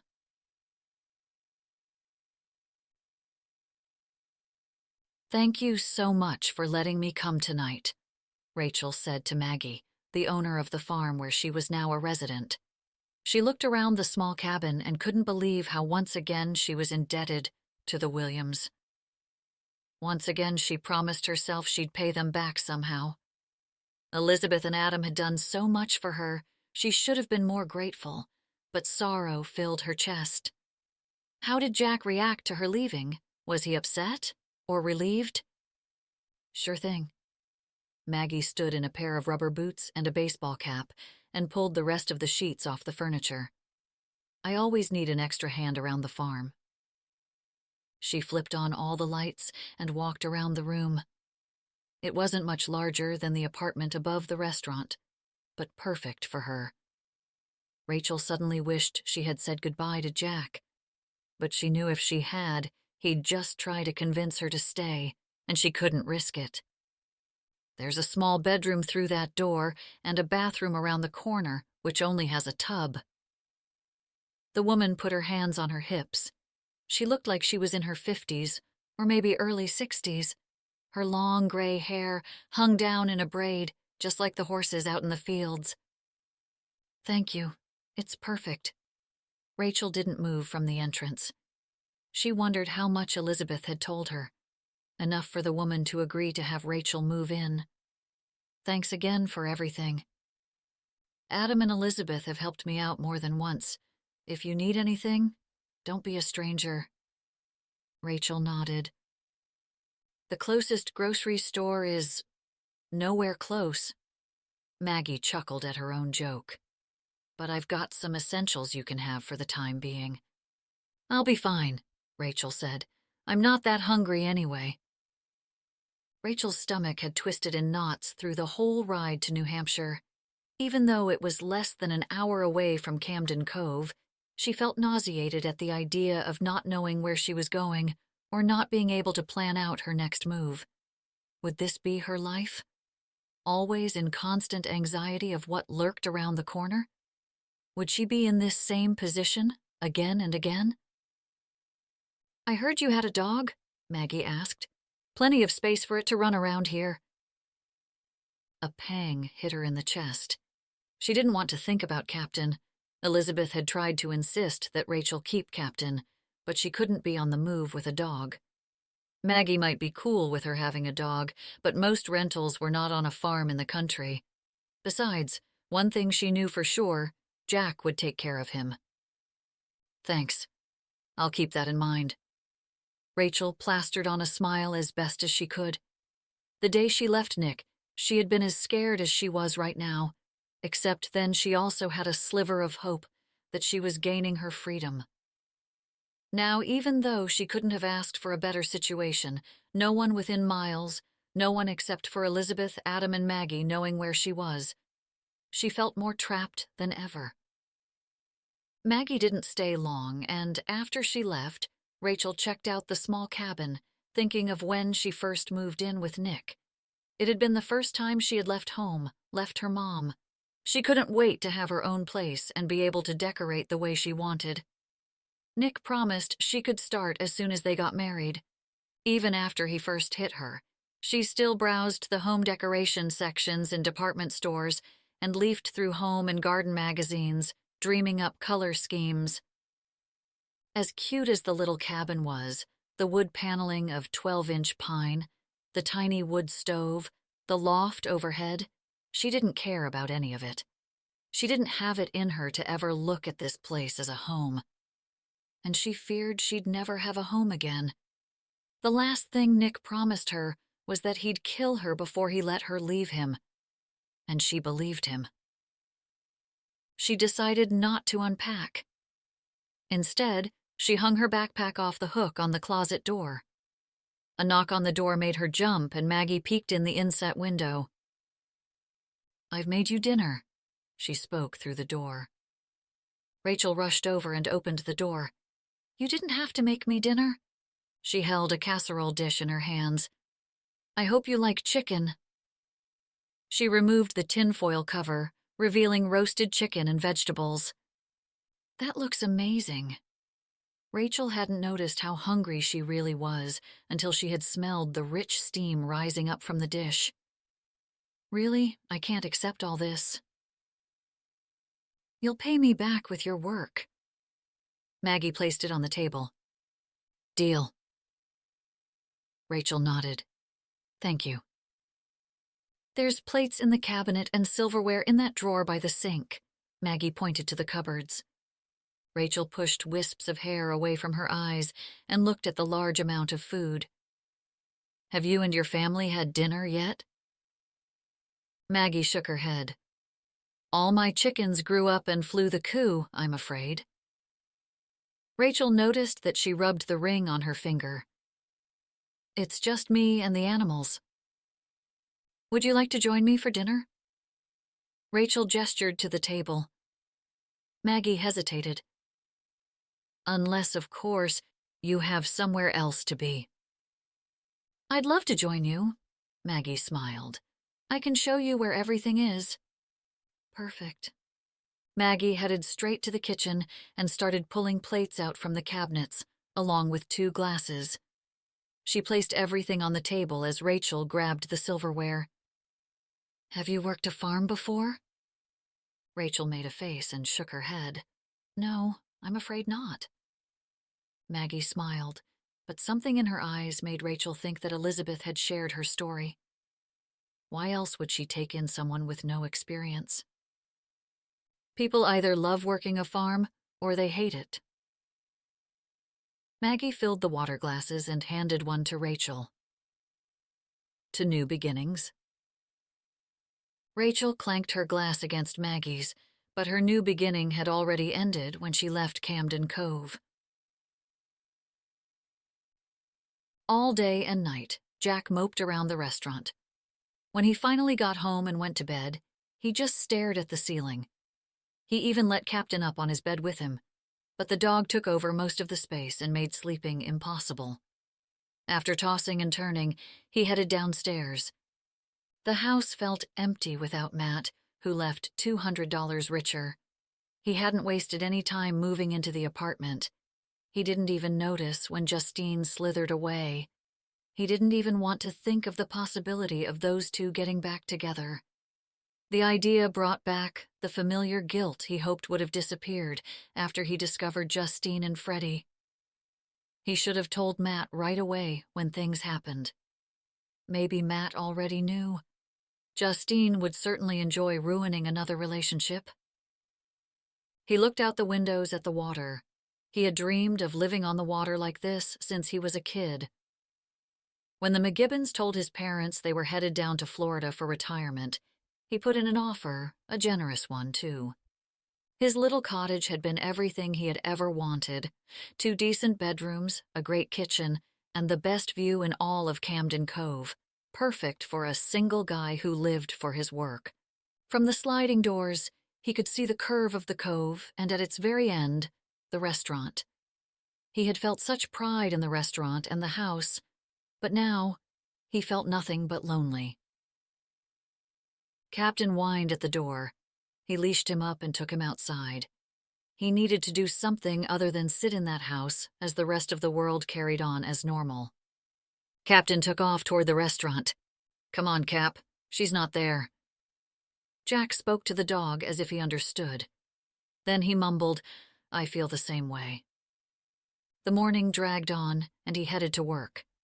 Captain needed to rest the leg, but he didn't have the heart to crate him, so he brought the dog with him. He'd keep him in his office. When he pulled up into his spot, Matt opened the apartment door in his fishing gear. "Got any company?"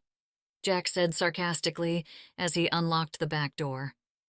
Matt stopped at the bottom of the stairs and huffed. "Really?" Jack decided not to push it any further. By Matt's demeanor, he could tell he was ready to fight. "So, you're in the apartment then?" Matt bent down and rubbed behind Captain's ear. "I am." "Good, good." A silent agreement settled between the two brothers. "You should come out with me today," Matt said. "I can't." Jack shook his head. "I have the restaurant to open."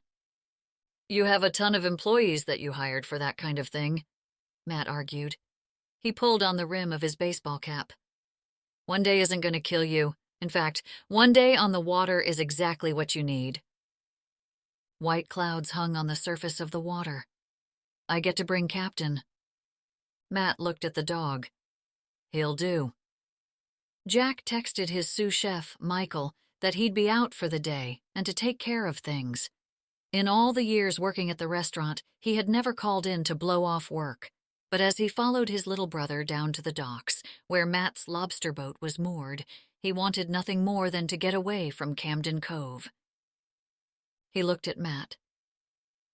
A water baby was what their mother had called him, but maybe the water was Matt's secret to being able to handle all the things life has thrown at him. Jack could hardly complain that a woman who wanted nothing to do with him in the first place left town, especially when his brother, whose marriage was as rocky as the Maine coast, seemed completely fine with life. He climbed aboard and stood inside the wheelhouse as Matt started the engine, doing his normal rituals like all fishermen did. He switched the radio on first, then pulled the 5-gallon bucket off the exhaust, then switching on the fish finder. When everything was prepared to go, Matt guided the boat out to sea, and Jack watched as Camden Cove disappeared. Matt steered up the coast to his regular fishing spot, the waters around Perkins Island, the same territory their grandfather had fished when he was alive, and their great-grandfather before that. The rocky coastline was a kaleidoscope of fall colors, from bright oranges to peachy yellows and deep shades of burgundy. Fall had officially peaked. Matt slowed the boat down and cut the engine. He headed out on the deck, getting to work. With a hook, he caught hold of the buoy and pulled the rope up onto the electric pulley. "How many pots do you have in the water?" Jack asked, as he grabbed the rope, helping Matt to pull it up alongside the boat. "About 200. Matt dropped the trap onto the deck. And just like when they were kids, the two brothers pulled the lobster out of the traps and measured them, tossing the good ones in the tank and throwing out the small ones, or the ones with eggs. Captain watched as they tossed the lobster back in and whined, wanting to jump overboard and catch them, but soon he too was lulled by the waves. The rhythm of the work cleared Jack's mind. He grabbed another bait bag and dumped in the herring. "You haven't lost your touch with chum," Matt teased. "I'm sorry about yesterday." Jack nodded. "I'm sorry, too." Matt shrugged. "I don't know what I was thinking." "You can say that again," Jack mumbled under his breath. "I thought you just apologized." Jack held up the herring bag. "Sorry, man. I just don't want her to hurt you all over again." "She may have made mistakes, but I made just as many along the way." "You slept with Freddie Harrington?" "No, but I wasn't a good husband."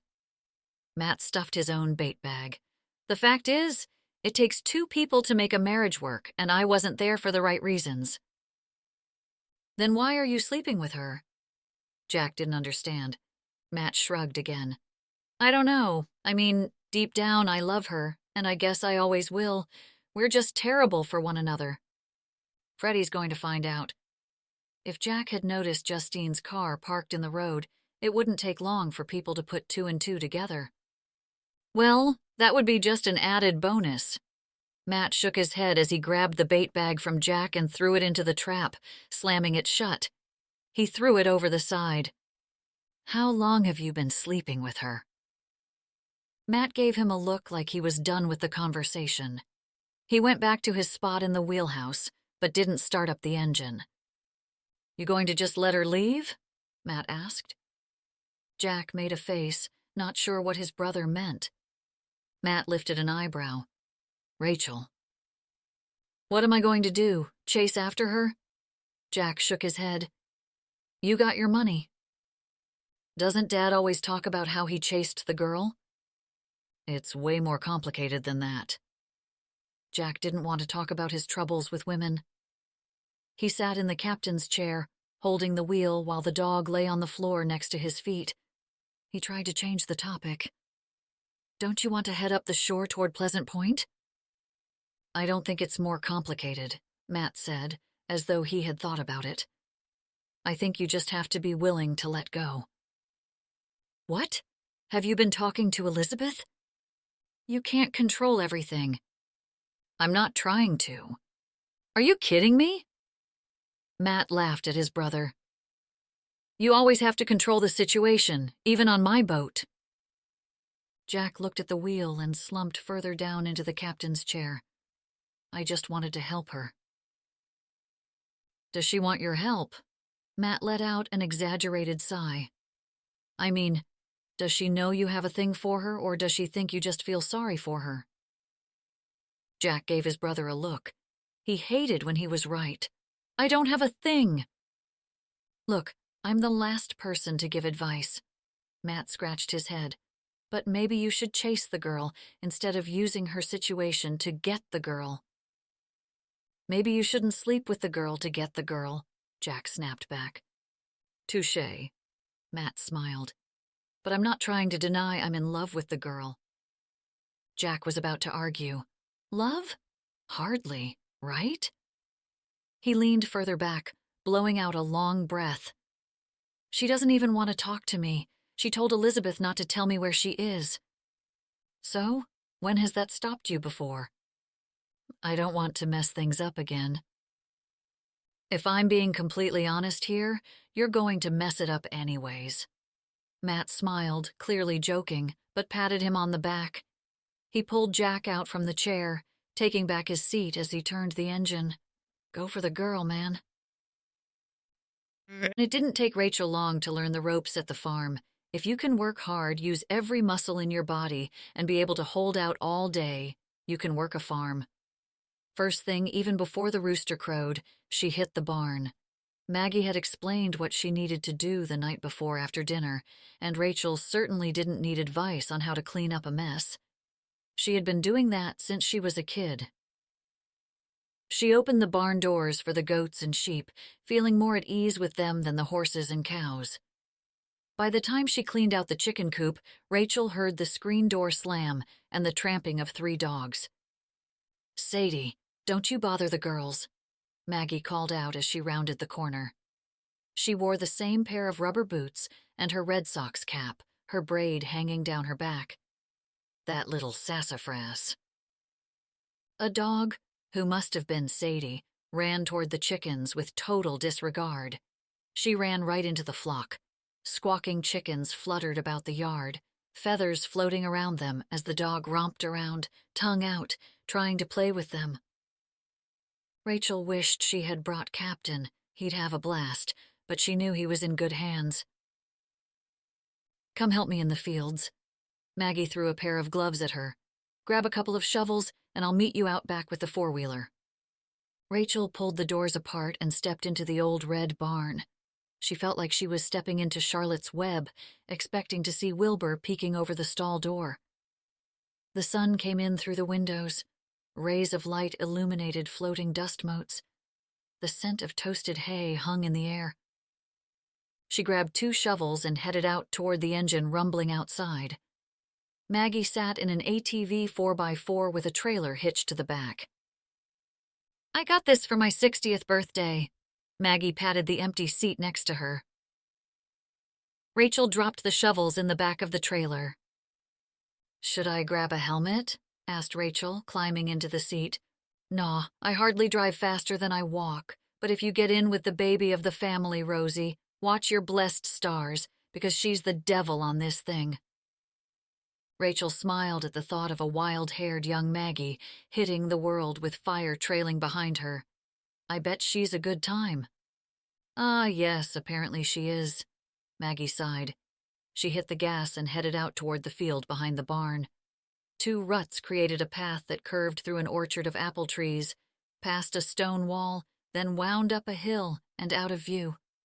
The road had protruding rocks, which Maggie slowed down for like an expert. "I have to fix the southern fence before winter. A post rotted out. We'll dig it up and replace it with a new one." As the fall colors blurred by on the way to the broken fence, she promised to repay Maggie back, just like she promised she'd pay back Elizabeth and Adam, Frank and David, and of course, Finn and Jack. She wanted so badly to be able to show up at the restaurant and tell him she was okay. Back on her own 2 feet. Not the same girl who stepped into the restaurant that rainy night. She imagined she'd wear something nice, something more than jeans and a t-shirt. She'd find something flattering and sophisticated. Mostly, she wished she'd be able to go back to Camden Cove one day and have a real home. Maybe one of those little fishing capes. No, she'd never be able to afford a house, much less go back there again. She had already stayed too long. The whole town could identify her if a police officer from out of town started asking questions. Nick might not have gone into her apartment. Jack was probably right about the storm, but something was off. She felt it. Maggie dipped the ATV down a small hill. Golden mountain peaks lined the horizon as the sun crept above the tree line. Rachael looked back over to the orchard and the house. The farm had acres of Christmas trees planted along the rolling hills. "This is quite a farm." Maggie smiled and then took in a deep breath as she closed her eyes while still driving. Rachael almost grabbed the wheel, but Maggie opened her eyes again. "I lived in the city until I met Sam." "How long have you been here?" "I was 20 when I came, so over 40 years. Maggie slowed to a stop. She grabbed the shovels from the trailer and handed one over to Rachael. Rachael was impressed that someone Maggie's age would still be doing this kind of work on her own. She also wondered if Maggie's ring was Sam's. "When the girls left, I've had to hire out this work," Maggie explained. "Must have been hard to leave with this view," Rachael said as they walked through the trees, planted in straight lines, all perfectly trimmed. Along the property, maple's leaves dotted the evergreens and ground. the air filled with the smell of Christmas and drying leaves. Up above, a screech from a hawk caught her attention, and she looked up, letting the sun hit her face. "I thought this was a rehabilitation farm." "Yes, but I also sell apples on the weekends in the fall, Christmas trees in the winter, and maple syrup in spring." Maggie let out a huff when she spaded the dirt. "I sure did get spellbound when I moved here. I'm holding on to it for my girls, even though they want nothing to do with it, just hoping for someone to change their mind." Rachael felt a bit jealous of Maggie's children. She loved her mother, but her mother always had more problems in her life than she could deal with. Her choices usually caused more problems. She also thought Rachael should hold on to Nick, no matter what. "Did you run your mouth?" her mother asked the first time Rachael came back home. "What did you do to make him so angry?" Rachael shook her thoughts away and sliced through the ground with the shovel's blade, tearing up the earth around the post. In no time, they had reached down to the rotten bottom. Maggie stood back and watched her dig. "You sure like that?" she said with a smile. "Yes," Rachael breathed heavily. "Yes, I liked that very much." "Well, good. We'll find another one after this." By the end of the day, they had fixed 2 posts, cut down a rotten apple tree, split the wood, and dragged it back to the barn. By the end of the day, every inch of her body hurt. All she wanted to do was to take a warm bath and go to bed, but she loved every minute of it. "Tomorrow we'll run to town and grab supplies." Maggie put away a set of trimmers. "In the meantime, feel free to come in the house and take what you need. I still have some extras from lunch." Rachael had enough leftovers from the previous night to satisfy her. "I'm all set." Maggie nodded. "Well then, I'm pooped. I'll see you in the morning." Rachael said goodnight and watched as Maggie and the dogs headed inside. The sage paint was starting to peel from the farmhouse, and the shutters looked like they needed to be re-hung, but Maggie's place sure was beautiful. A swing hung from the ceiling on the side porch, overlooking the fields. Rachael imagined what life would have been like, growing up here. She'd never leave, that's for sure. After a long bath, she grabbed a Nora Roberts off the shelf by the wood stove and curled underneath the blankets. A chill hung in the air. She rested the book on her chest and looked out at the dark night. What were Jack and Captain doing? Were they together? Did they think about her? And would she ever stop thinking of them? Jack and Captain looked out the window at the stars hanging over the water in the dark. The rhythm of the waves lulled Jack into a funk he couldn't explain, a numbness he couldn't shake and didn't want to. He wanted to be alone, except for Captain. He wanted to figure out what was going on with Rachael. He also wanted to see her, beg her to come back. He rocked in his recliner, back and forth, not sure how long he had been sitting there. Long enough not to care anymore. His phone buzzed on the coffee table, lighting up the room with a dull blue, another attempt from Matt to get him out of the house and meet at the tavern. Jack turned his phone off. He wasn't up for Camden Cove drama. He was much happier sitting in his own misery than hearing the same old complaints from the same old people. Nothing was going to make him happy until he saw her again. He needed to see her again. He grabbed his phone and turned it back on. He texted Elizabeth and waited, staring at the screen. Dots flashed, and soon a message popped up. "No, I need to see her," he texted back. "I promised her I wouldn't tell you where she was," she wrote back. "Why?" The dots flickered, but then disappeared. Jack immediately opened his contacts and dialed Elizabeth's number. "Because she doesn't want you following her and worrying about her anymore." "Tell me where she is, Elizabeth, please." She let out a long sigh. "Jack, I can't." Why not? Because knowing you, you'd go tonight, and that's not a good idea for anyone. Chapter 13. Jack walked straight to the bar after he called Finn. "Well, you took long enough," Finn grumbled. "You talked to her?" Jack waited for what he came for. Finn passed over a small post-it with an address written on it. "She's working over at some farm."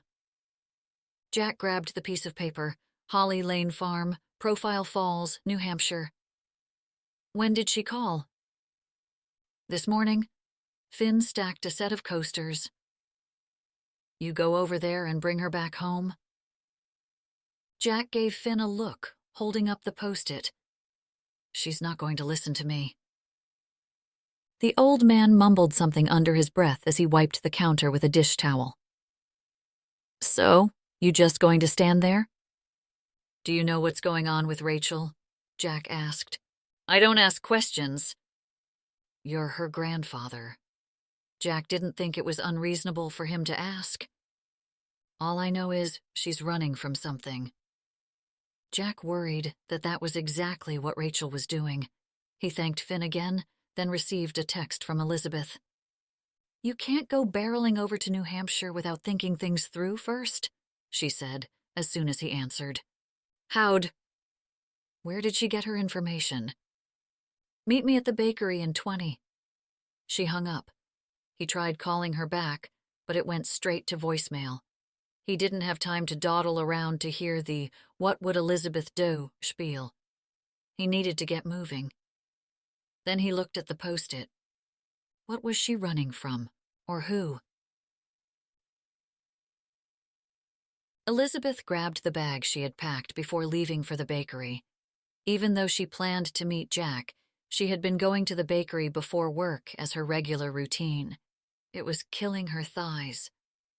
Not that she wanted to be one of those women who were concerned about every pound and every inch. She had lost a bunch of weight for the wedding after all. Yes, walking would be a good way to offset some of her indulgences. The usual group of old men sat around by the windows, near the table she enjoyed. She sat happily listening as they veered off local politics to the weather. They all agreed that the football team would make the finals. Jack had called like she suspected he would, but she knew him well enough to know he would be there soon. Picking apart her cinnamon roll, she sipped her warm pumpkin spice tea as Jack's truck pulled up in front of the bakery. She took a bite as he jumped out. She saw Captain stick his head out of the truck's window, but he stayed put as Jack walked through the door like a man on a mission. He was crazy if he thought she'd hand over the information about Rachael without an intervention. Last night, after her conversation with Jack, she had called her uncles and asked what to do. They all agreed that they needed to talk to him first before he did anything rash. As soon as he got to the table, Frank made his way over to them. David managed the front. "So?" Jack asked, thrusting one hand toward her. "Sit down," she demanded. "Stop this, Elizabeth. I know where she is," Finn told me. "That squealer," Frank hissed. "What's so important that I needed to see you?" His patience was thin, she could tell. "We think it's best we help you," Elizabeth explained. Frank set the basket on the table. "You're going to ask her out on a picnic." "A picnic?" "Yes," Elizabeth said. "A picnic." Frank opened the basket.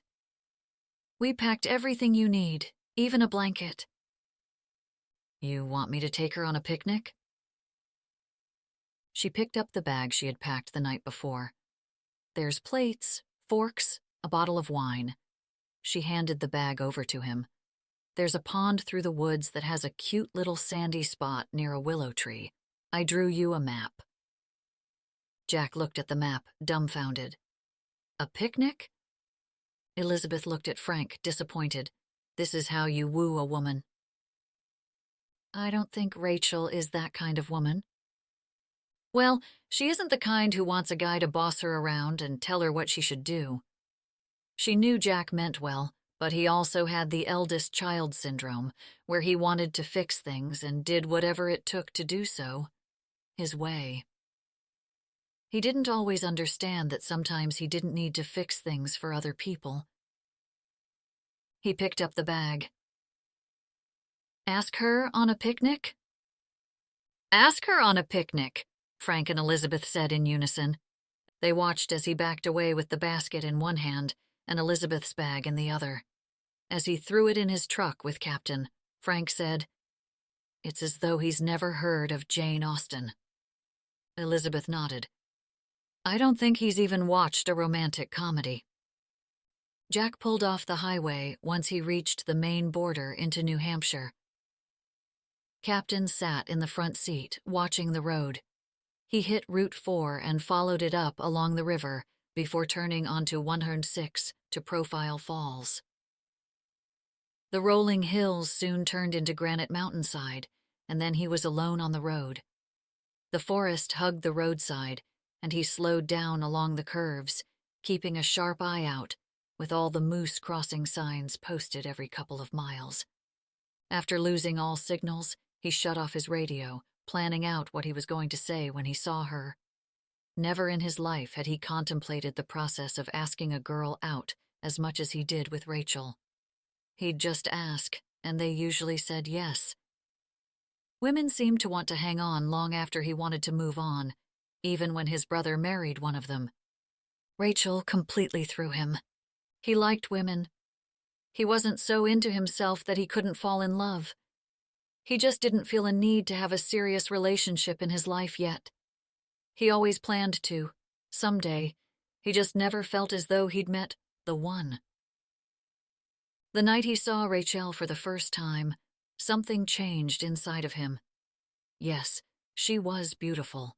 And yes, if he was honest with himself, he did enjoy the whole damsel in distress thing.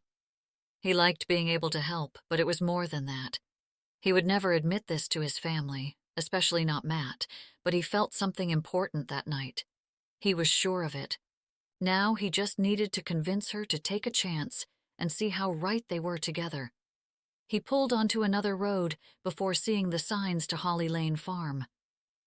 As annoyed as he was with Elizabeth, he was glad she hooked Rachael up with a place to stay, somewhere safe. As he turned onto Holly Lane, he drove down through a wooden-covered bridge, his tires making a low rumbling over the wooden boards. The road's windy path led down to a farm nestled in the valley of the White Mountains. Row after row of pine trees lined the hillside. His heart pounded as he pulled up the driveway. The gravel under his wheels announced his presence as he thundered up to the house. A woman with a baseball cap and cowboy boots walked out on the porch. "You must be here for Rachael." "Yes, I am, actually. She around?" He wrung his hands. "I'm Jack." Maggie smiled, just like his mother did when he mentioned a girl's name.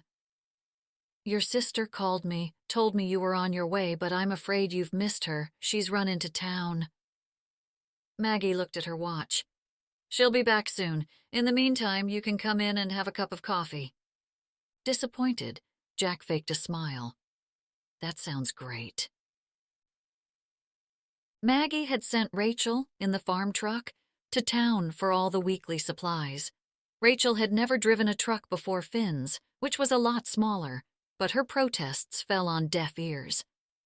"You'll be fine," Maggie insisted as she handed over the keys. "Now, have you ever been to Profile Falls before?" Rachael shook her head. "I've never been this far north before." "Okay, well, if you turn right on that road up there." She pointed at the end of her road. "You'll hit Main Street and you'll find your way to the feed store, which is right where you pull into town." The autumn colors blended together as she drove. Fall was everywhere, here, unlike in the city, where it came and went. Here, color was everywhere, from the browning ferns to the purple asters with their orange centers. The last of the brown-eyed Susans stood tall, next to the pumpkins in Maggie's garden. A flock of geese formed a V and honked from above. Fall wasn't just about the trees here. She could feel it all around her. She rolled down her window, reading Maggie's handwritten directions every so often. When she stopped at the feed store, the owner loaded up the rear of the truck, almost filling the bed. "You wouldn't happen to be the long-lost daughter now, would you?" he asked, a mischievous smile on his face. "No, I'm afraid I'm not." Rachael wished it could be that simple. She'd gladly take the place of Maggie's daughter. He clicked his tongue and shook his head. "Tell Maggie I'll charge her tab." "Okay." Rachael pulled open the truck's door. "Thanks." He nodded and headed back to the store. Rachael racked up each new encounter as another witness. By the time she reached the bottom of the list, she forgot about the beautiful scenery surrounding her and the friendly people of Profile Falls. She just saw shadows and strangers, and she felt exposed. She hurried toward home, her heart pounding as her anxiety grew. She wanted to get back to the farm, back where she could feel the fall again. As she pulled into the driveway, she saw a black truck sitting in front of the house. She stopped halfway up the driveway. Her heart dropped inside her chest. It wasn't until she saw the main plates that she realized who it was. Jack. Just as she thought his name, he stepped out the side door of Maggie's house and onto the porch. A smile grew across his face, and he waved. As she parked the truck, she left everything inside and jumped out. "What are you doing here?" She covered her smile with her hand. She wanted to be mad, but if she was honest with herself, she couldn't be happier. His mouth opened just as she heard barking from around the corner. 4 dogs ran around the barn, jumping and leaping onto each other, playing. Captain was right in the thick of it. "Captain!" She knelt down and held out her arms. Captain ran from the group, his tongue hanging out, and jumped right into her, licking her face, then falling to the ground, exposing his belly. "It's so good to see you." Captain soon flipped over and ran to play with Maggie's dogs. Rachael stood up and faced Jack. "What are you doing here?" she asked again. She wasn't upset or nervous or scared that someone had found her. She was relieved and glad. "Finn told me." He looked into her eyes, the green shades deepening the longer he stared at her under the autumn sun. "And I missed you." "You missed me?" A laugh escaped. She couldn't believe he'd miss her. If anything, she figured he'd realize what a weight she was off his shoulders. He stepped closer to her. "Plus, my sister told me I had to take you on a picnic." "A picnic?" She laughed again, her nerves getting the best of her. "I know just the spot." He pulled out a hand-drawn map. She felt a rush of energy move all the way from her toes up her body. "That sounds lovely." Jack laid the red and black checkered blanket down by the water's edge. The pond had a small sandy bank where the cattails and tall grass edged the border just like Elizabeth had drawn it. Leaves floated on the water's surface among the lily pads. Elizabeth was right. It was the perfect spot. "I can't believe you drove all the way up here." Rachael sat with her legs crossed, her knee almost touching his. He couldn't stop thinking of how badly he wanted to move closer. "I couldn't stop thinking about you." She smiled at his confession. He passed over a sandwich, opening up the thermos to see what was inside. It smelled like minestrone. At the bottom of the basket was a tin, and he pulled off the top. They made apple strudel. He breathed in the aroma. Plus, I wanted to have lunch with 4 dogs. Rachael giggled as Captain and friends sat by the basket, waiting patiently for the first morsel of food to fall. "I'm so glad you brought Captain. He looks great." She diverted her eyes from his and looked down at her sandwich. "I suppose Elizabeth told you about why I left." He shook his head. Loyalty had always been Elizabeth's strong suit. Plus, she enjoyed being secretive about everything, even the darn picnic. "I don't care about all that. All I care about is sitting right here by this pond, with you." sounds perfect. She peeked in the basket. What else did they pack? Some more desserts and... Jack held up the bottle. And some wine. He shook the homemade brownies. A Williams family recipe. He filled a bowl with minestrone and handed over a spoon. As they ate, their conversation flowed naturally. Jack told her tales of being a kid in Camden Cove, and she told him about moving around. He made mental notes about her, and instead of asking further questions, waited for her to tell him more. She told him about her parents and how her father left when she was a little girl, how she had heard that he lived in Florida.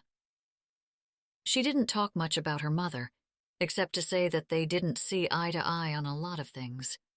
She told him about how she lived with Finn as a child and how she called him Pops. She never brought up any of her other relationships. Off in the distance, moans from the sheep could be heard.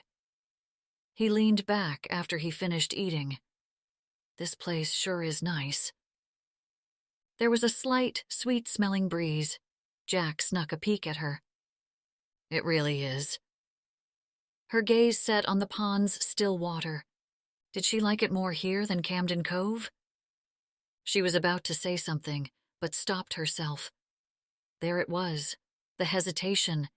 He inventoried what he would have to pack up once she told him to get lost again. I can't. He let out a sigh. It's cool, Rachael, he began. I'm really here to check in and make sure you're okay. She picked at a piece of strudel. She then put it down and said, I'm married. Jack's heart pounded at her confession. You're married? She exhaled. Her shoulders fell. Yes. Oh. He didn't know what to say, so he looked out at it too. Married?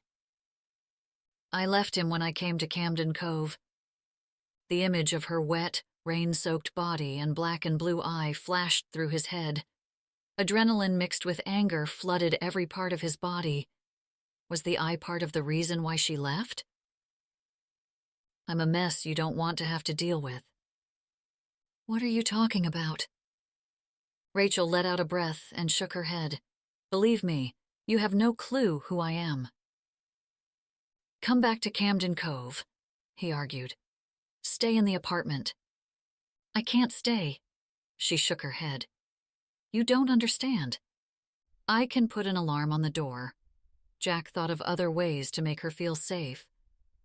I can put cameras in. She shook her head. You'd be better off forgetting about me. I've been miserable since you've left. He reached out for her hands, and she didn't pull away, but she didn't look at him. This is where I need to be for now. Are you positive someone was there in the apartment? Jack understood why she'd be nervous, but there was no real sign of an intrusion. She heaved a deep breath and then let it go. No. He nodded, but didn't say anything. Elizabeth's words filled his head. Let go. Suddenly, behind them, Captain and Maggie's dogs started wrestling each other and bounding into the water. Just as fast as they jumped in, they jumped back out and onto the blanket, all over their lunch. Captain, no! Jack reached out, but missed Captain as he grabbed what was left of his sandwich as both bowls of soup tipped over. Jack and Rachael raced to collect the rest of the food scattered across the blanket. The dogs ran back into the pond, playing and growling on top of one another. Jack grabbed the corners of the blanket and pulled everything into the middle. Rachael followed and grabbed the other side, and he noticed a smile on her face. Soon he heard her laughing as she collected the rest of the salad from the sand. He almost argued one last time to try to change her mind, but stopped himself. He looked at the dogs playing in the water and said, Captain's not going to want to leave. She bit her bottom lip. Would you want to come back for another picnic? Chapter 14. Rachael followed exactly what Fletcher did with the pines. The teenager showed her how to trim them by using a handheld electric trimmer. As he walked around the orchard, he explained how to decipher the different types of trees that had been planted over the years. He showed her how he lined up the rows. He removed his hat and wiped his forehead with his sleeve. "Tomorrow, if you have time, you can finish the last 2 rows." "By myself?" She wasn't so sure. "What if I ruin them?" He shook his head. "They always come back." The rest of the day, Rachael followed Fletcher, asking questions about the farm, and he seemed to enjoy answering them. As they worked their way through a grove, Finn popped in her head and she wondered how he was doing on his own. Everything seemed brighter, lighter. She knew it wasn't the fresh air or warm autumn sun. She hadn't felt like that since... ever. She laughed at the image of the dogs jumping in the water. As the sun set behind the mountain, she sat out in an Adirondack chair underneath the large maple. Leaves dropping to the ground pitter-pattered all around her. Dark shadows lay upon the farm. Instinctively, she turned toward the east, picturing the coast, wondering what Jack might be looking at that very moment. Then her stomach twisted. What was she doing? Jack didn't deserve someone like her. She hadn't even told him the whole truth. He doesn't know what she did. How could she be so selfish? Maybe she was as selfish as Nick always said. Maybe she was a sorceress who played with people's emotions, not caring what pain she caused. She didn't want to hurt him, so why did she let him take her on that picnic? Why did she let him hold her hand and make him think something was happening between them? She wouldn't ever be able to be with him, because in order to really be able to give him everything, she'd have to give up everything. She'd have to come out of the shadows. She couldn't live on the run, waiting each day for someone to discover her secret. Or worse, have to keep moving forever, never getting anywhere. How could she ask that of him? Yes, that was what Rachael feared. He would. Jack was the kind of guy who'd wait, and she couldn't live with herself if she let him. Jack tapped his thumbs against the steering wheel as he drove into town. He turned up the music. The old classic he hadn't heard for years seemed to fit his mood, and he turned it up some more. The weather couldn't have been more perfect. Sun filtered through the colors, a late Indian summer hitting New England at the end of October. Pumpkins sat by doors, husks wrapped around door frames. He wished Rachael had come back with him. He'd take her out. She couldn't be this close without seeing fall in Camden Cove. He was glad Stephen King wrote horror rather than romances. Otherwise, this picturesque scene would be flooded with even more tourists. He recognized his mother's minivan as soon as he pulled into the parking lot. What was she doing there that early? He found her inside, behind her desk, her paper ledger of supplies opened. She didn't look up from her computer, her fingers typing in the order as efficiently as always. She could do her job while she slept. "What's up, Mom?" he asked as he stepped past her. She pulled off her reading glasses. "I heard you went to see that woman, Rachael." He almost asked who told her, but with his family it really didn't matter. "Yes, and I see you have something to say about it." He eyed his mom.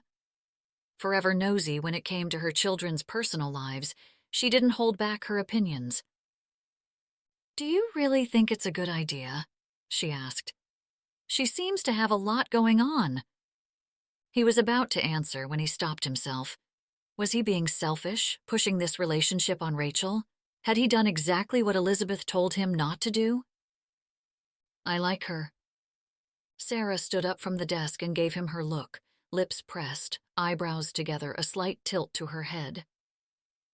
"The way she came into town makes me think there's a lot you don't know about her." He nodded, crossing his arms. "Where are you going with this, Mom?" "I think you should be cautious." "I think I'll be just fine." Jack stepped away from the conversation and toward his office. She had her own issues with new people in the Williams inner circle, especially women who dated her sons. The line between her family and the rest of the world was clearly drawn. Her concern was real, he recognized, but there wasn't anything or anyone that could change his feelings for Rachael. She followed him into his office. "Look, I know everyone's rooting for you two, and I'm not trying to get involved." "But?" he interrupted. She gave him a look. "But honestly, she needs to find more help than what we can give her." "What are you saying?" "My point is, do you really know what's going on with her?" Jack just looked at his mom. In many ways, she was crossing a line he'd seen her cross before, and one he didn't appreciate. However annoyed and angry he was, he also couldn't argue with her. Rachael hadn't told him much. He really didn't know. "Did you ever think there's more to the story than a black eye?" She spoke the words slowly. He loved his mother and understood everything she said was out of concern, but his concern was for Rachael. "I know you mean well, but you raised me to protect the ones we care about." He waited for her to respond to the words she had spoken 1,000 times while he was growing up, but she restrained herself. She looked up at the ceiling and sighed. "Didn't you teach us to stand up for the little guy and take care of your neighbors?" He knew she would change her tune. He walked over to her and pulled her into a hug, her kryptonite when it came to her kids. "Yes, I did." She tucked herself closer against his chest. "Just be careful." Chapter 15. Captain rode shotgun with Jack as he drove back to New Hampshire, driving the same winding roads to see Rachael. The fall colors had already dulled from the frost over the past few nights. The deep red shades had gone, leaving golden hues mingled with the greens of conifers along the mountains. When his truck rolled up the gravel driveway, he saw Rachael walking out of the barn. The way she had her hair pulled back into a ponytail made her seem taller, stronger. A strong woman would leave a weak man, a controlling man. He admired how brave she was to do whatever it took to get away from his control, even if it meant running and sacrificing everything. He squeezed the wheel as she stood there watching as he pulled up. She gave a little wave, but stood in the entrance of the barn. Maggie walked out from behind her and waved as well, a big smile on her face. Captain started jumping around the truck to get out before Jack could even get his seatbelt off. "Hold on, Cap. Let me help you out," he said, as Captain barked. His legs still made it difficult for him to jump down from the cab. When he got the dog out, he ran straight to Rachael. She knelt and rubbed the dog's neck, giving him a big hug. Soon, a cacophony of barking came from the barn, and all 3 of Maggie's dogs came to greet their new friend. Captain left Rachael as soon as he saw them, jumping into the group. "Welcome back," Maggie said as he got out of the truck, shaking his hand. She whistled for the dogs. "Let's go and get a treat." All 4 ran behind Maggie into the house. "What are you doing here?" Rachael asked. She still hadn't moved from the barn. "I couldn't wait to see you." He told the truth. No need to confuse things by trying to act nonchalant at this point. "And I like to shovel poop." She smiled, her hand covering her mouth, but then made a face. "I have to work." I'm sure Maggie wouldn't mind the extra help. This time, he wasn't going to take no for an answer. She tapped the wood floor of the barn with her boot heel a few times as she contemplated his offer. Her eyes slanted up toward him. "All right, come along." He struggled, holding back his grin. He'd have to chill out. He didn't want to go and screw this up by pushing her. "What's first?" She stuffed her hands in her pockets as she walked back inside the barn. "We need to muck out the stalls, then trim some trees." She grabbed a couple of shovels and handed one over to him. "What about the restaurant?" "I got someone to cover me." Her lips widened, and this time she didn't cover it up. "And what better way to spend my day than mucking out stalls?" She laughed and walked over to the first stall. Well then, you're in for a treat. She opened the door and walked inside. Goats murmured as she patted their heads while moving through the stall, then opened the outside gate. There you go. Jack had cleaned dozens of kitchens, but never had he cleaned up after farm animals. He looked around, trying to figure out what to do first. Want to grab the wheelbarrow? Rachael asked, pointing at the wall behind Jack. He grabbed the barrow and wheeled it to Rachael, who already had a shovel full of soiled straw. He followed her lead and filled the barrow. They hardly talked, but the quiet felt comfortable, like a blanket. Together they worked in a steady rhythm. They shoveled up the straw, along with the extras. When the barrow was full, he'd empty it in the field, as Rachael filled the stall with fresh bedding. He snuck glances at her throughout the morning, only catching hers a few times. For most of the day, Rachael had acted cool toward him. Had he mistaken what happened between them? Why was she so hard to read? She went to the wheelbarrow, now full, and started to grab the handles. He stepped over to help. I can get that. He watched as the wheelbarrow teetered from the weight of horse manure. I've got it. He rubbed his forehead as he laughed. What? He picked up his shovel and shook his head. You just cannot accept help. It's just that I can do it. She pushed the wheelbarrow over to the stall door, and the wheel stuck on a protruding edge of a floorboard. The barrow didn't move. He stopped what he was doing and leaned against the shovel. Would it really kill you to accept my help at this point? I don't need your help. Everybody needs a little help, Rachael. He dropped the shovel against the wall. Don't you trust me by now? I don't trust anyone. She walked away, down to her favorite horse's stall. Pumpkin's chestnut coat shimmered under the sunlight. The horse stuck her head over the stall door, nudging Rachael's hands with her muzzle. His footsteps created a hollow beat against the floorboards. I see it this way, he said, leaning against the stall next to her. I think you came into my restaurant that night for a reason, and that's so I could be there for you.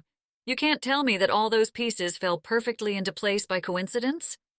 She could smell his musky cologne, even a hint of the tangy scent of the sea. You can't help me, she said, her voice quivering. Maybe I'm here to be by your side? He nudged her with his shoulder, smiling.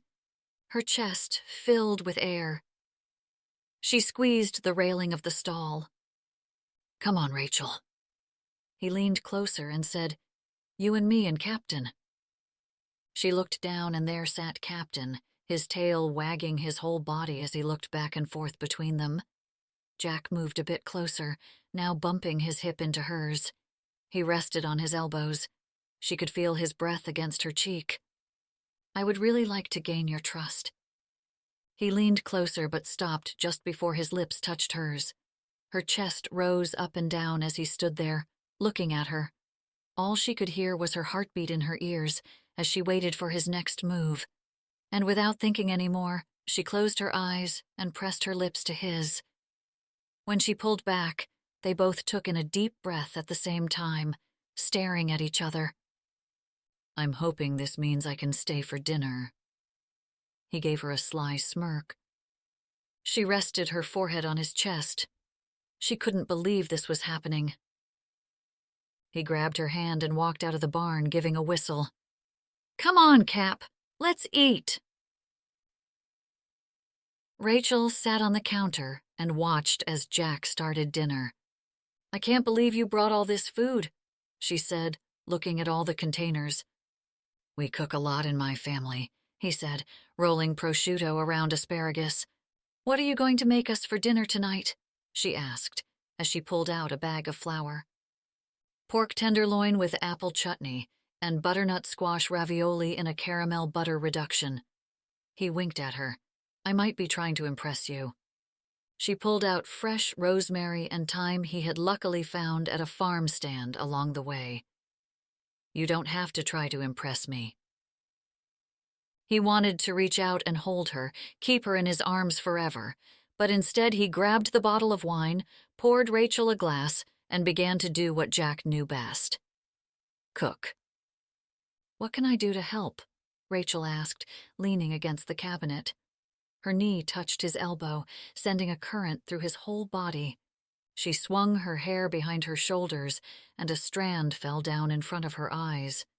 He stopped chopping the rosemary and brushed the strand behind her ear.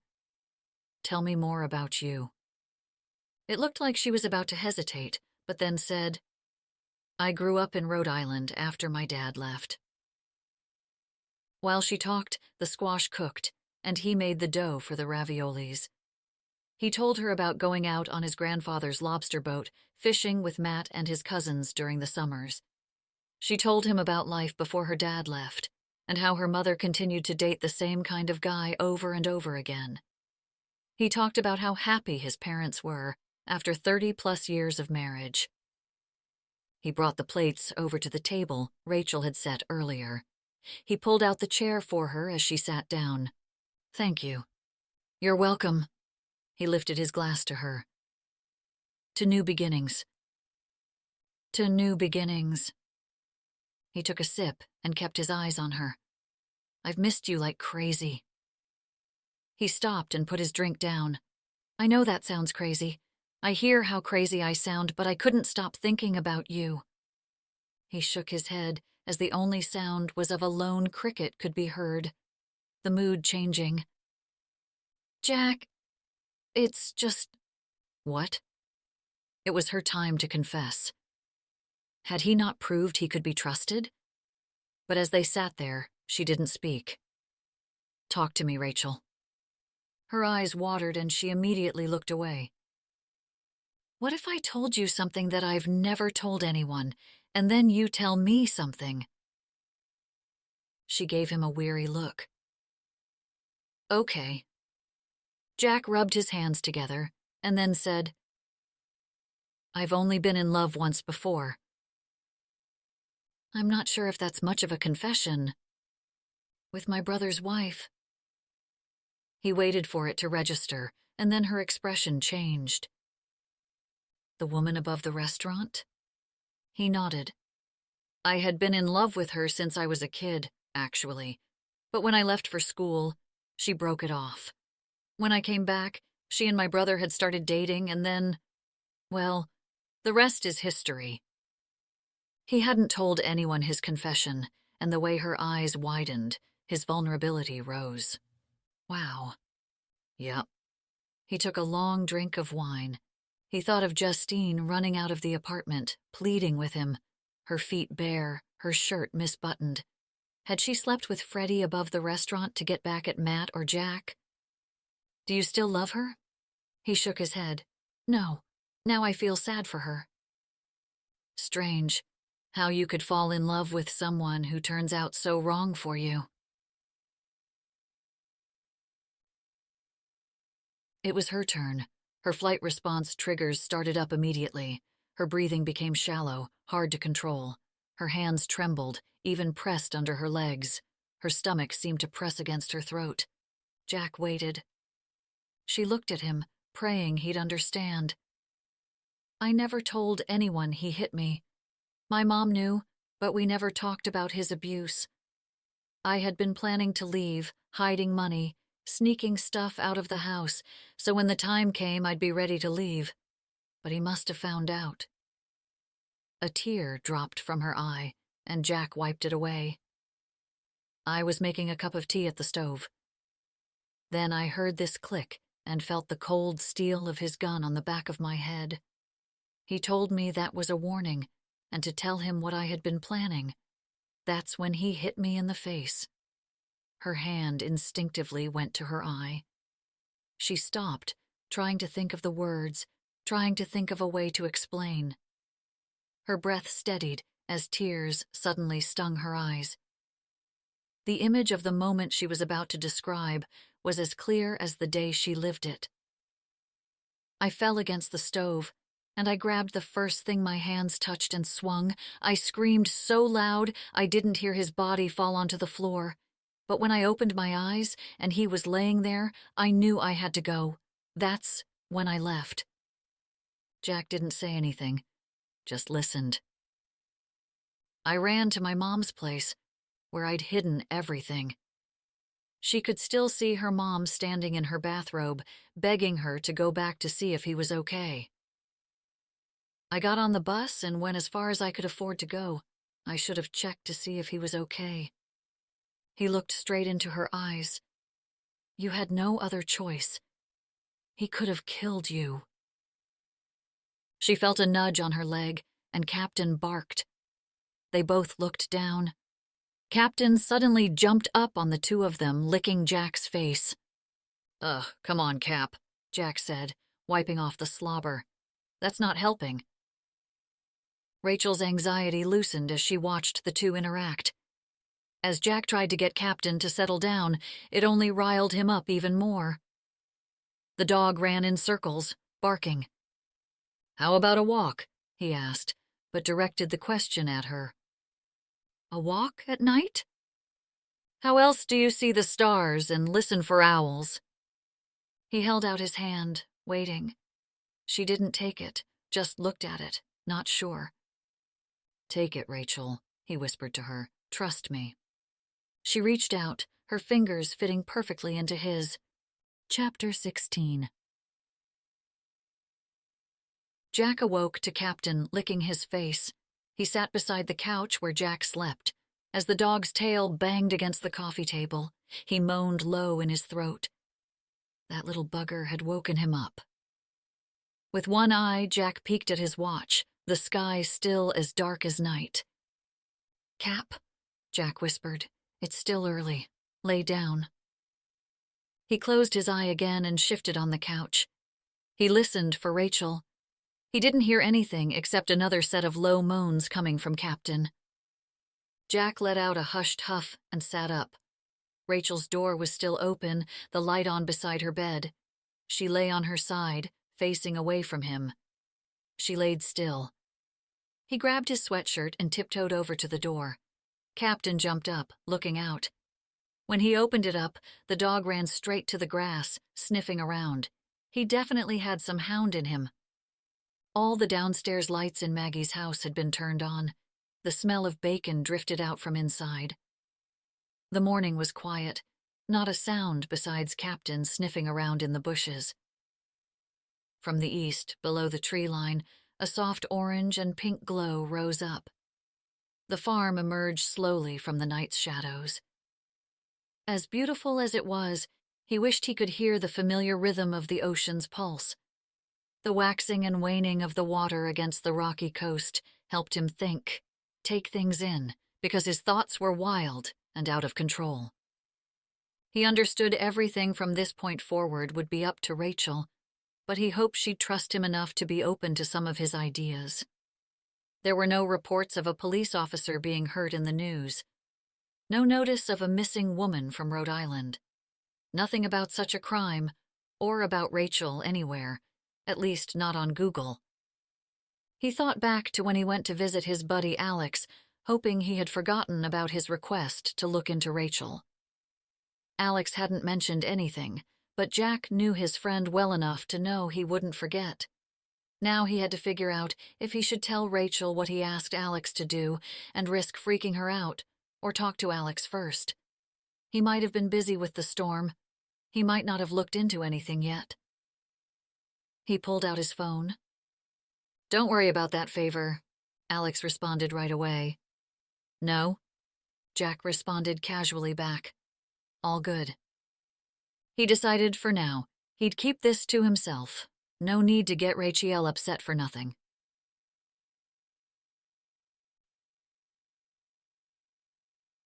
Rachael started a pot of coffee and watched as Jack ran around in the pasture with Captain, throwing a stick. She smiled as the two played. A bond had developed between them already. She poured a cup for Jack and walked with it out onto the porch. "Morning." Her breath billowed out as she walked down the steps, the grass stiff from frost. "Good morning." His smile made his eyes glow in the morning rays. Jack had been a complete gentleman the whole night. He didn't pressure her into telling more of her story, although she did anyway. When he slept on the couch, he didn't question why she slept with the lights on. She fell asleep as soon as her head hit the pillow, feeling safer than she ever had. She hadn't slept that deeply in years. "Did you sleep well?" he asked as she passed the cup of coffee to him, steam rising from the cup. Perfect. She couldn't keep her eyes off him in the morning sun. Something about his brown stubble and messed-up hair made him even more attractive. He breathed in and moved closer to her. "You should come back with me today. Finn would love to see you." "I can't," she shook her head. "Maggie's going to be in the barn soon, doing the morning chores." Jack pulled out his phone and texted. Sliding it back in his pocket, he said, "I guess I'll have to stay here with you." Rachael smiled, but gave him a look. "But what about the restaurant?" "My mom and dad would love to run things, believe me." She looked over at Maggie's house, then back to him. That would be perfect. She leaned forward to kiss him, but startled by the sound of a screen door slamming. All 3 dogs came charging at them. Captain took off towards them, and she and Jack were smack dab in the middle of their reunion. "Morning," Maggie called from the porch. "Anybody want breakfast?" Rachael bit her bottom lip as she looked at Jack. He kissed her cheek quickly, then waved at Maggie.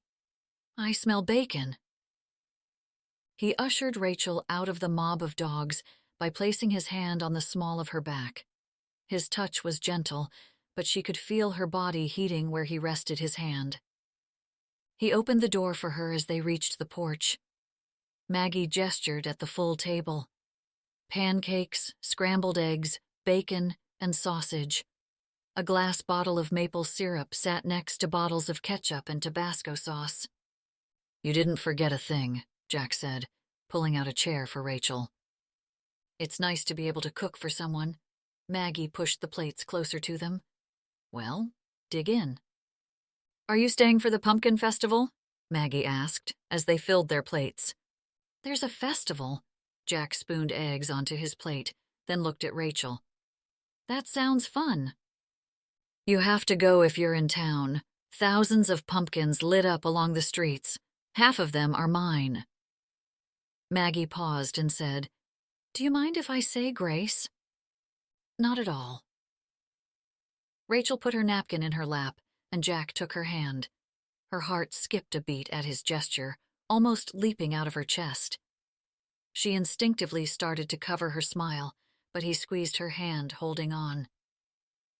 "Thank you, Lord, for blessing us with this beautiful morning together with this bountiful food. Thank you for bringing Rachael here to help on the farm, along with her friend Jack. May you bless them with good health and love, always. Amen." "Amen," Jack said back, but held onto her hand until Maggie asked him to serve the pancakes. Rachael could still feel his touch as she placed her hands in her lap, tears stinging the back of her eyes. She didn't want to look up, because she was sure she'd start crying. She'd never been happier in her life. Her emotions spilled over. "Rachael," Jack said, as a tear fell into her lap. "You okay?" Rachael sniffled and nodded, using her other hand to wipe it away. "I've never been better." T'guri. Jack spent the whole day following Rachael around the farm, feeding animals, trimming trees. They loaded pumpkins in Maggie's truck for an emergency delivery to the festival. "They're about to break the record!" Maggie sped out of the driveway. By the afternoon, when the sun started to settle in the distance, Jack stopped her in the middle of the barn and kissed her, like he had all day between chores. Whenever there was a free moment or time to spare, he'd kiss her, breathe in her scent, take in everything about her before he had to let her go and get back to work.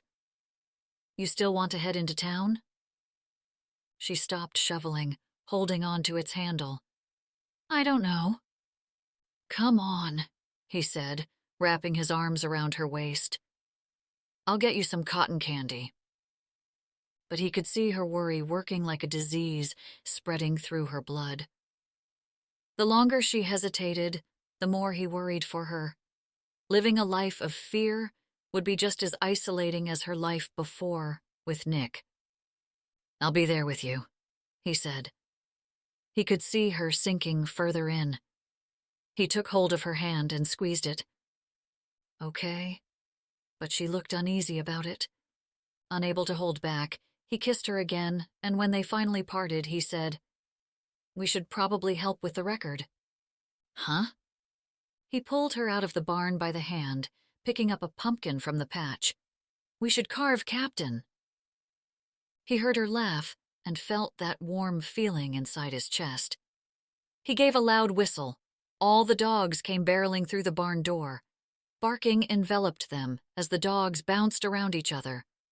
"Let's go, Cap," he commanded, and Captain left the group, following at Jack's heels. He stopped and kissed her one last time before they went back in.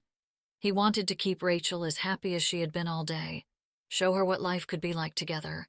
After carving what ended up being a ghost instead of a dog, they headed to the festival with Captain. Her lips and her taste lingered on his mind as they drove. Turning the music's volume up, he played a country song he had never appreciated until that moment, about how love could change a man's life. Never had lyrics spoken to him more than they did at that moment. Sneaking a glance at her, he almost told her how he felt, but for some reason hesitated. By the time they reached the little town of Profile Falls, the sun had fallen behind the houses. Thousands of glowing jack-o'-lanterns lined the main street. After they registered their pumpkin, Jack and Rachael walked hand in hand as they looked at all the different kinds of carvings. Some stuck to a Halloween theme with cats and witches and scary faces, while others had cool designs or words. "Look," Rachael pointed to a row of pumpkins that spelled out, "Will you marry me?" "That's so sweet." Under a tent, they saw Maggie with some of her friends at the pig roast and joined them for dinner. Every time Jack noticed Rachel's body tense up or stiffen, he'd make sure she remembered he was close, either by holding her hand or giving her a light touch. Something to remind her she wasn't alone. After they ate, they sat around talking as the band set up. "You two dance?" Maggie asked. Rachael looked out as people cleared the tables and chairs away from the dance floor. "I loved to go dancing." Jack took that as an invitation, and as soon as the music began, he handed over Captain's leash to Maggie, grabbed Rachel's hand, and tugged her toward the tiny open space in front of the stage. Placing one hand on the small of her back, he took her other hand in his. She stood back, slightly unsure, but he drew her in closer, moving in sync to the rhythm of the music. Soon she fell into step with his lead. "You can really dance," she said, impressed. "My grandmother taught us kids when we spent the night at her house. Elizabeth was always my partner." That made her laugh. He moved her around the dance floor with only a simple two-step. "This is about all I know." "It's perfect." She gave him a look before resting her head against his shoulder. He wanted this moment to last forever. He made a silent promise that he'd never let anyone hurt Rachael again. He'd do whatever he had to do in order to protect her. Chapter 17. Jack watched as Rachael slept in the crook of his arm on the couch as an old DVD played. He had lost the feeling in his arm at least an hour ago, but he hadn't moved for fear of waking her up. She actually looked serene, calm. Every time she stirred, he would lean into her movements. When the movie credits rolled, Jack shifted and shoved his arm underneath her legs, and in one movement, he swept her up. Her eyes shot open and she jumped out of his arms, back onto the couch. "Whoa!" He held out his hands as Rachael caught her breath. "I'm sorry. You fell asleep and I was going to carry you to your bed." Her eyes were wide with alarm. "I didn't realize I fell asleep?" Captain stretched as he got up from the floor. "I'll bring Cap outside one last time. I can close everything up when I come back in." "You're staying here, right?" He nodded. He kissed her on the forehead. "I'll be right back." He opened the door and let Captain out before he gave away his disappointment. Not that he wanted things to move quickly, but he still didn't know her feelings. His breath steamed under the porch light. He stepped down onto the grass and looked up to the night sky. The stars felt closer that night than most. The night air had a bite to it, and he wished he'd grabbed his coat before going out. Captain sniffed along the back of the barn. The night's silence made him think too much. He knew Adam would be able to help her. He didn't know the law, but she had a reason to protect herself. If her husband had been hurt or worse, he was sure there would have been news about it. Nick wasn't on that floor anymore, that was for sure. It took all he had not to go after Nick himself. "Hurry up, Cap," he whispered as the dog moseyed around, finding the perfect spot. Rachael was already in bed when he came in from outside, her back to him with the bedside lamp on. He quietly took off his boots and walked toward the couch, which had a pillow and a couple of blankets on it. He sat down, looking at her. Captain moaned as he stretched out on the floor in front of her bed. He let out a long sigh as he leaned back on the couch and fell asleep. Before he knew it, he woke to a rooster crowing. Outside, gray clouds covered the sky, but enough light illuminated the windows to give the small cabin's interior a warm glow. Jack noticed that Rachael wasn't in the bedroom. He looked around. The bathroom door was open, but the room was empty. He looked outside and saw the lights on in the barn, and Maggie's house fully aglow. Stretching as he sat up, he grabbed his shirt before heading to the door. Cold air rushed into the cabin, and he stepped outside quickly. Rubbing his hands to fight the chill, he walked to the barn. As he passed by Maggie's place, Captain ran out of the barn and straight at him. Barking ensued from inside the house. The kitchen door opened and Maggie's dogs came charging out. "Morning," Maggie waved from the door. "Morning," he said back. "How'd you sleep?" Her tone was mischievous. "Fine." Not wanting Maggie to get the wrong impression, he added, "The couch is really comfortable." She chuckled. "I'm glad to hear it." She waved again as she closed the kitchen door. As he rounded the corner into the barn, he stopped as he saw Rachael rubbing the horse's neck, talking to it. The calm and serene Rachael, not the frightened, wild-eyed woman of last night. "Hey," he said, walking up to her. "I thought I'd let you sleep." She continued to pet the horse.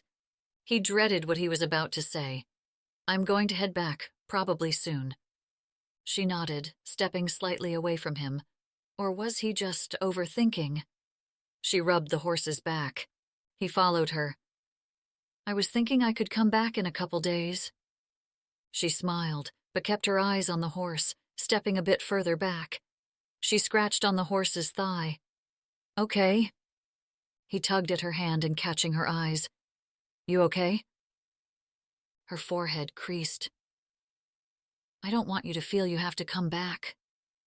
He made a face at her. "I want to come back." Her focus went back to the horse, but he noticed tears clinging to the corners of her eyes. "What's going on, Rachael?" He moved closer to her. "Talk to me." She faked a smile. "I'm fine." "I'll be back here in a couple of days," he reassured her. "Yep." She took in a breath, then blew it out. "Or you could just come back with me right now." She shook her head. "A couple days?" He tried to catch her eyes again, but she kept shifting them away before he could really see what was going on. But something had changed with Rachael between last night and this morning. Something in the pit of Rachel's stomach told her to tell him to stay, but instead she shook her head as he got ready to leave. "Come back with me," Jack pleaded as they walked to his truck. It had been at least his 5th time trying to convince her. She wanted so badly to say yes. It would be so easy. Jack would take care of her. She knew he was one of the good guys. She'd be unbelievably happy, but would he? She took a step back toward the barn. I can't. She thought of the night before. Jack, a complete gentleman, sleeping on the couch, not pushing her boundaries. It hadn't been easy to lie in her bed, alone, knowing he was only feet away from her. She could feel the heat coming off him, even from the other room. And now he was asking her to come back with him. How come life threw her everything she wanted when she couldn't have it? Jack, please. She didn't want to argue. Think about coming back, though. After some time, come back and start a new life, a better one with me. Chapter 18. Rachael soon fell into a routine at the farm. Even though she set an alarm each night, she always woke before it went off.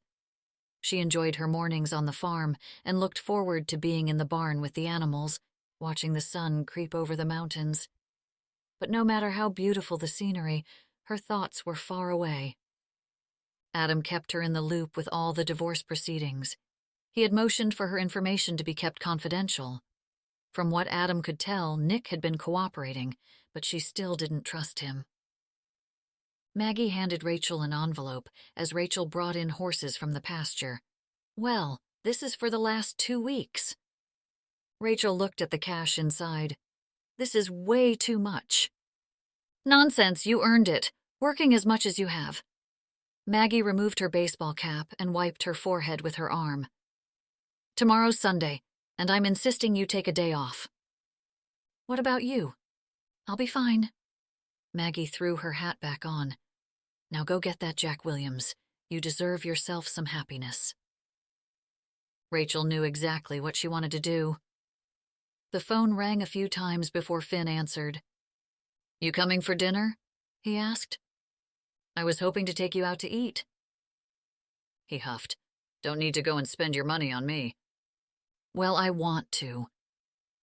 She didn't care what he was going to say. She wanted to do this. I would like to take you to the fish market. With those overpriced meals. Finn. Pops! He huffed into the receiver.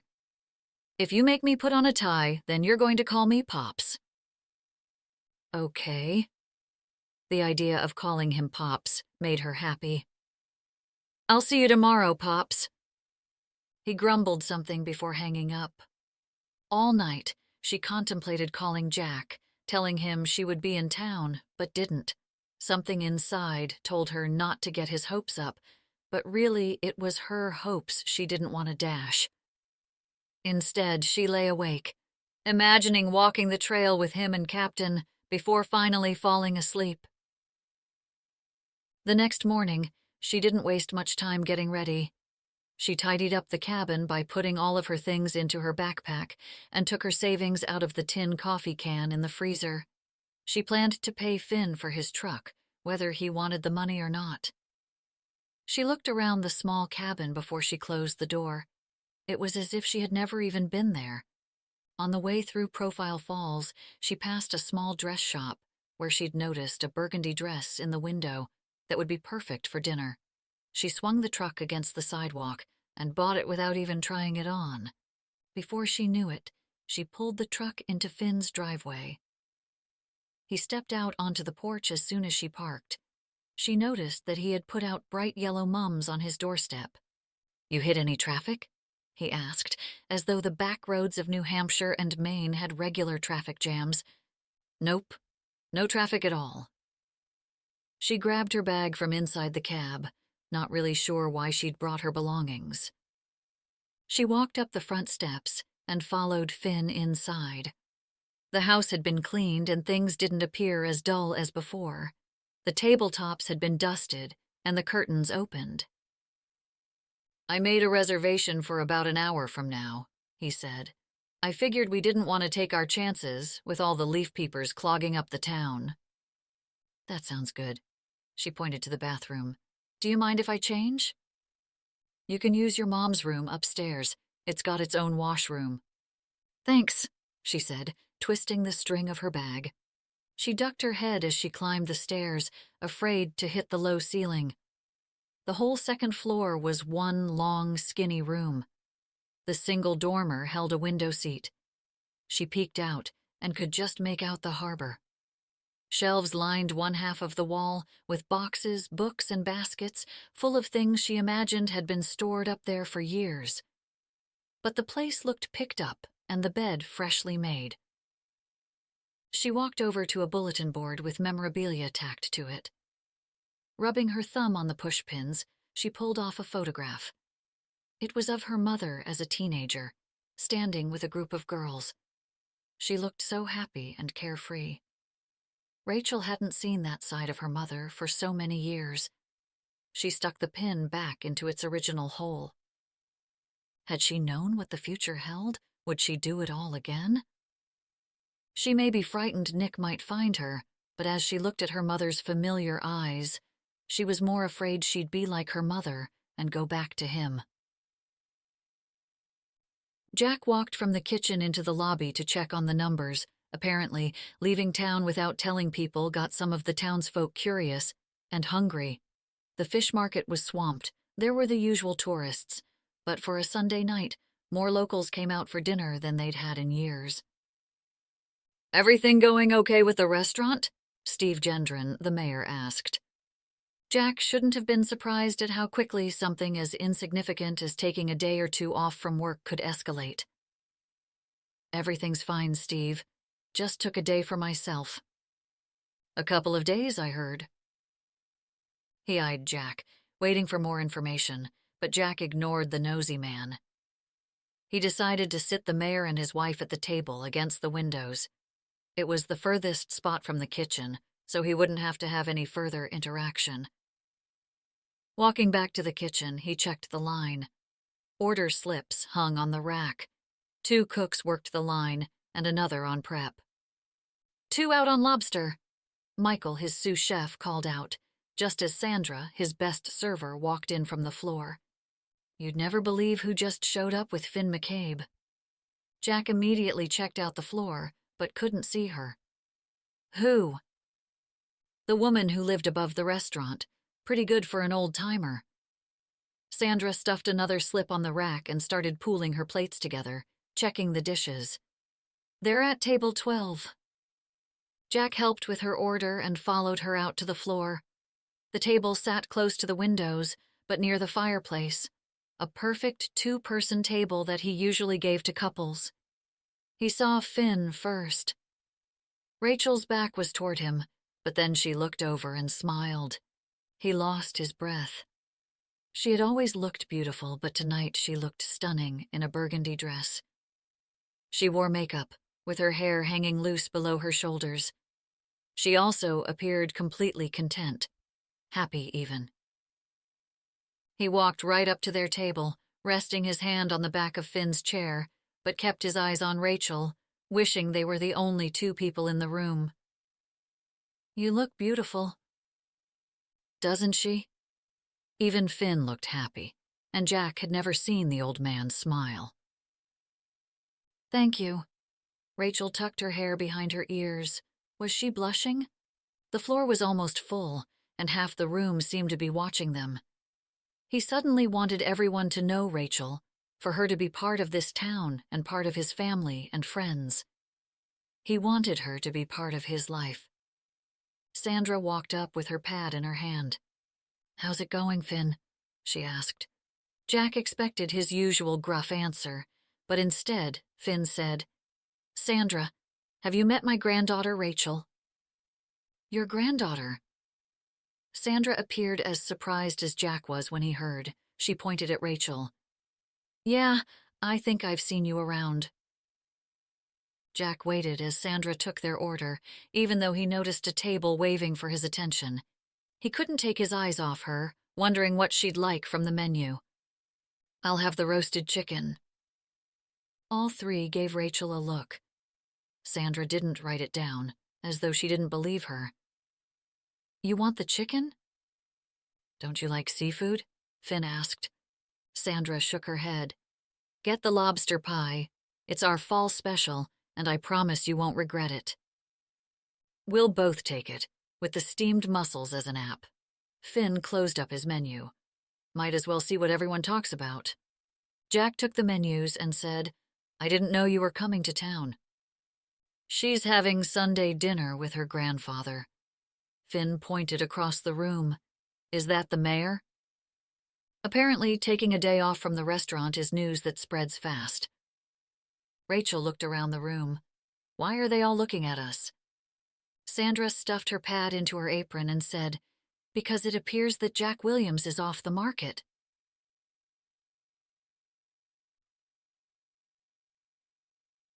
When Rachael and Finn arrived back at his place, he convinced her to come inside for a cup of coffee. It'll help with the drive home. She got out and followed him into the house, wondering what it was like for him to live here all alone, for all those years.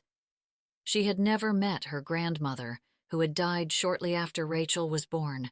That was another point of contention between her, Finn, and her mother. Finn had blamed her grandmother's poor health on her mother leaving. She wondered if Finn had been like her own father, as she watched him spoon the coffee grinds into the filter. He certainly was an angry old man, but with a good heart, that she was sure of.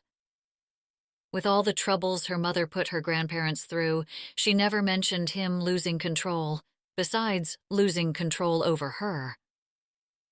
Wish you could help at the tavern. He turned the coffee maker on. You had a real nice system going before you left. I'm afraid that I've already messed it up. He gathered a pair of mugs and poured the coffee once it was ready. Steam rose from her cup as he placed it in front of her and sat down at his spot. As she blew on her coffee, she looked around, taking in all the little knickknacks and tchotchkes. She remembered the spoon and fork hanging on the wall from her stay as a little girl. So, next Sunday? Pot roast? He asked.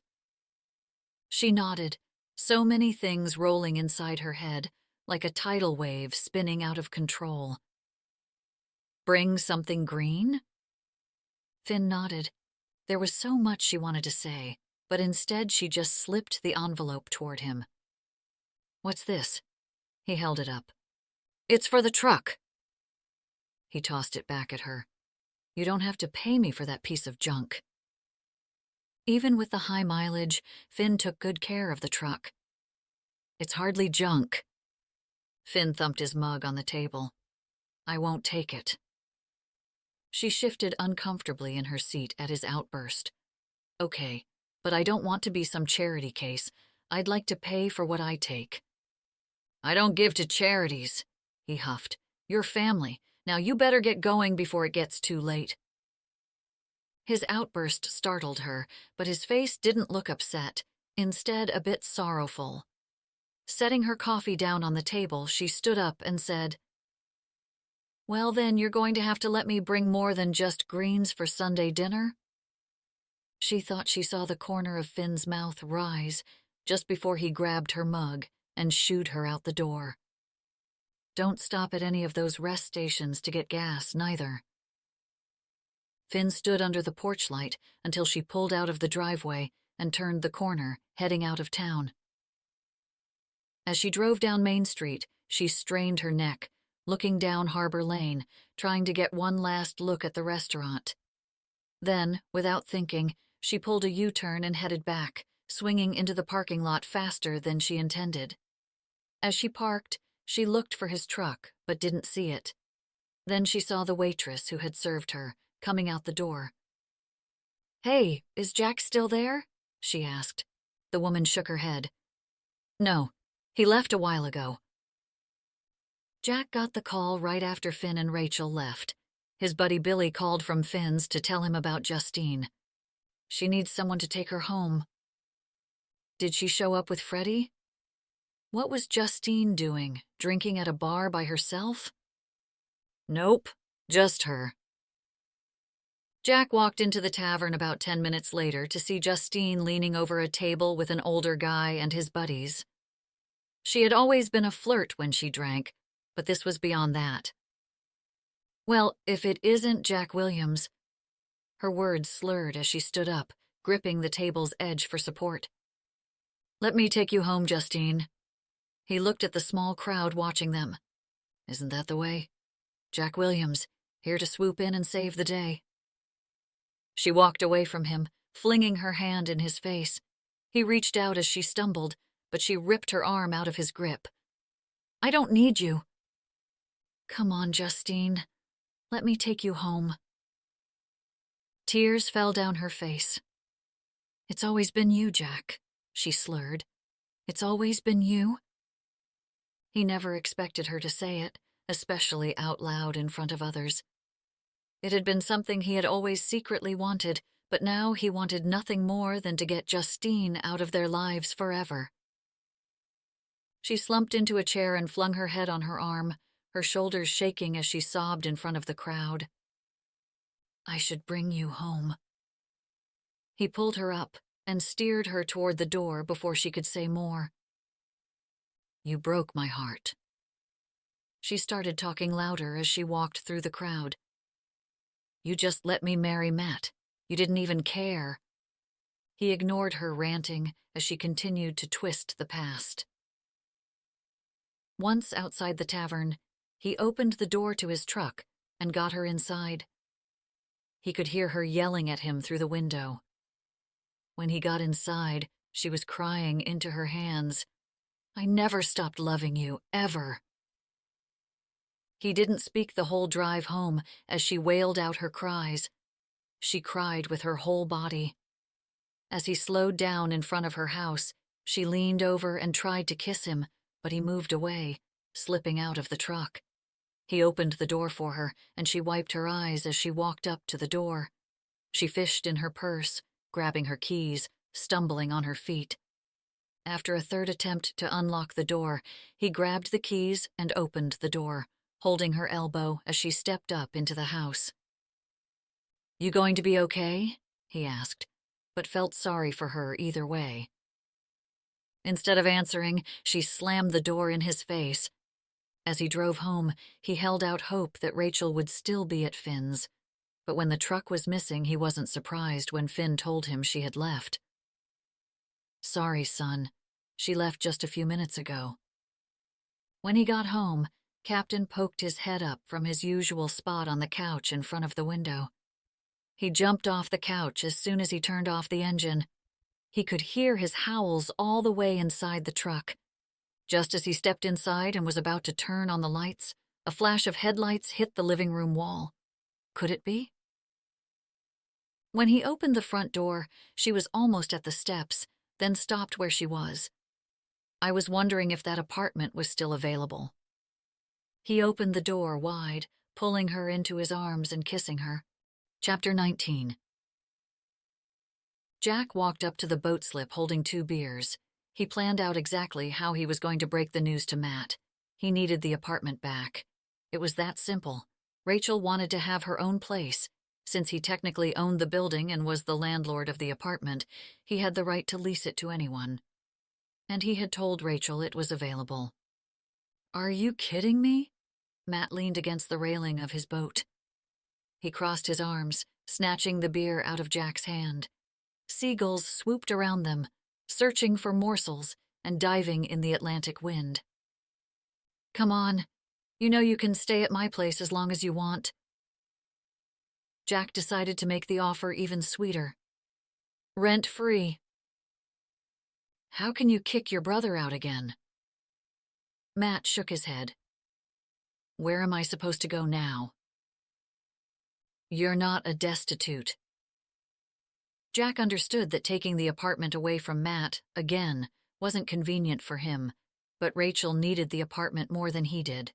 Matt couldn't argue that. "If you don't want to stay with me, you could stay with Mom and Dad, or at Elizabeth's old place. They have Michelle staying there when she visits Lucy." Matt cracked open the beer and gave him a dirty look. "You owe me." "I'll make it up to you, I promise." "My laundry." "Your what?" Jack twisted the cap off his own beer. "I want someone to do my laundry, tidy my fishing gear, clean up my room. I'd like to have meals." "You're not doing me the favor here." Jack couldn't believe Matt's nerve. Even Mom will be with me on this one. Matt shrugged. Laundry and dinner. Seriously? Jack stood straighter and gave his brother a look. He took another sip, contemplating whether he should shove Matt overboard. Fine. So, you're tangled up in this now? He knew that Matt's question was rhetorical, but he didn't want Matt to get a bad feeling about this. I like her. Matt let out a deep breath. When do I have to move out? Now. Jack made a face, then patted his brother on the arm. Seriously? Matt downed the beer. I'll get your laundry done. Matt handed him his empty and took Jack's beer out of his hand. You're literally kicking your brother onto the street. Into a top-of-the-line queen-size bed. Jack did feel bad. I know all this is really bad timing. Really bad.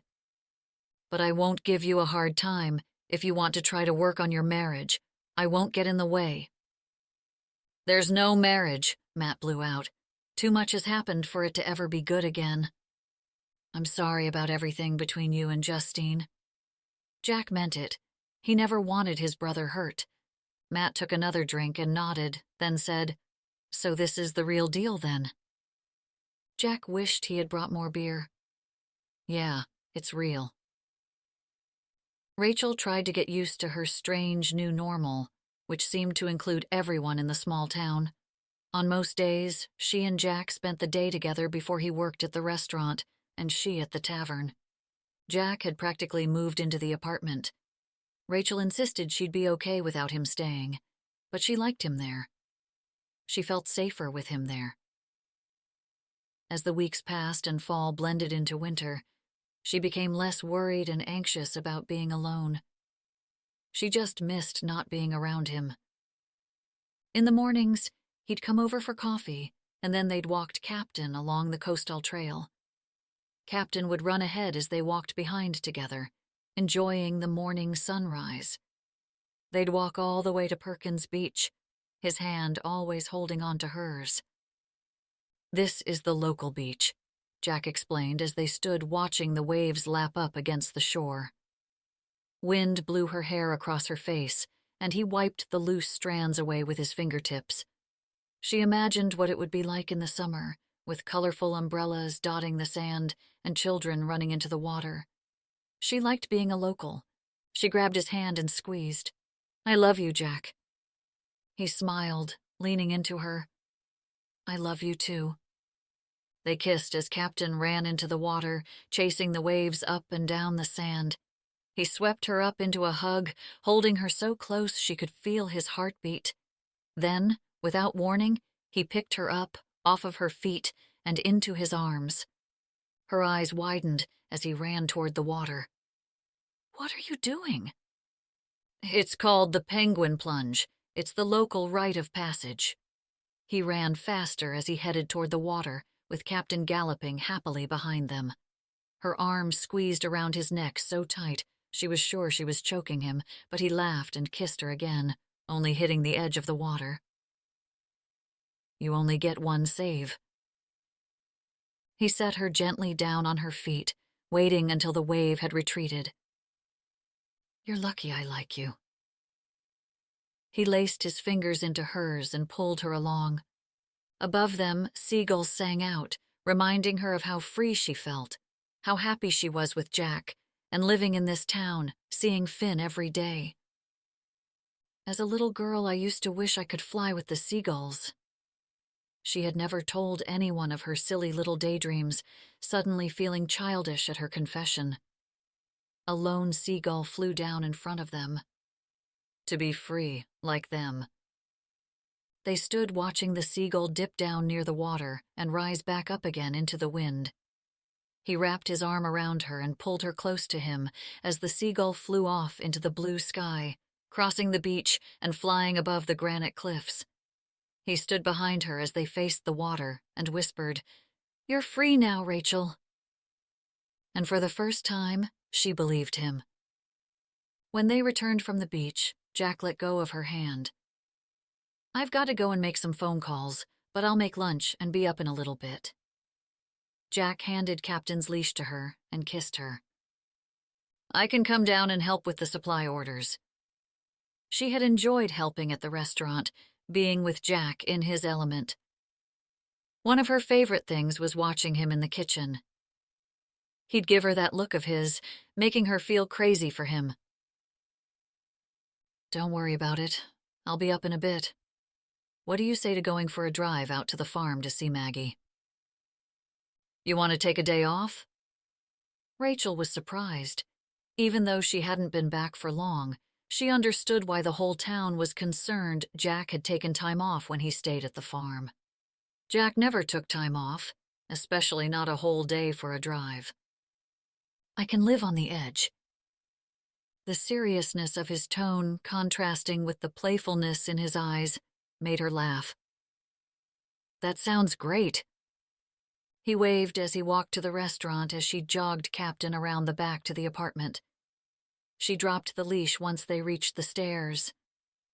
When Captain reached the top of the steps, he sat in front of the door, a trick Jack had taught him. Another reason Jack pushed the idea of her moving into his place. Captain would have more space. The yard alone made Jack's place a much better option. Maybe she was being stubborn by staying in the apartment. Maybe Jack was really Rachel's knight in shining armor. She might actually have the fairy tale. She might actually have a home with someone who loved her.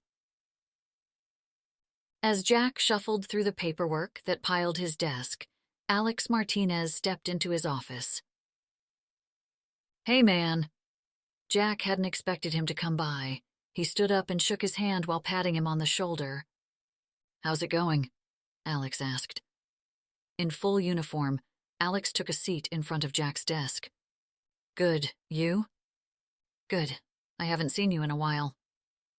Jack leaned back, swiveling in his chair. "I know. Busy." "How's the new girl in town?"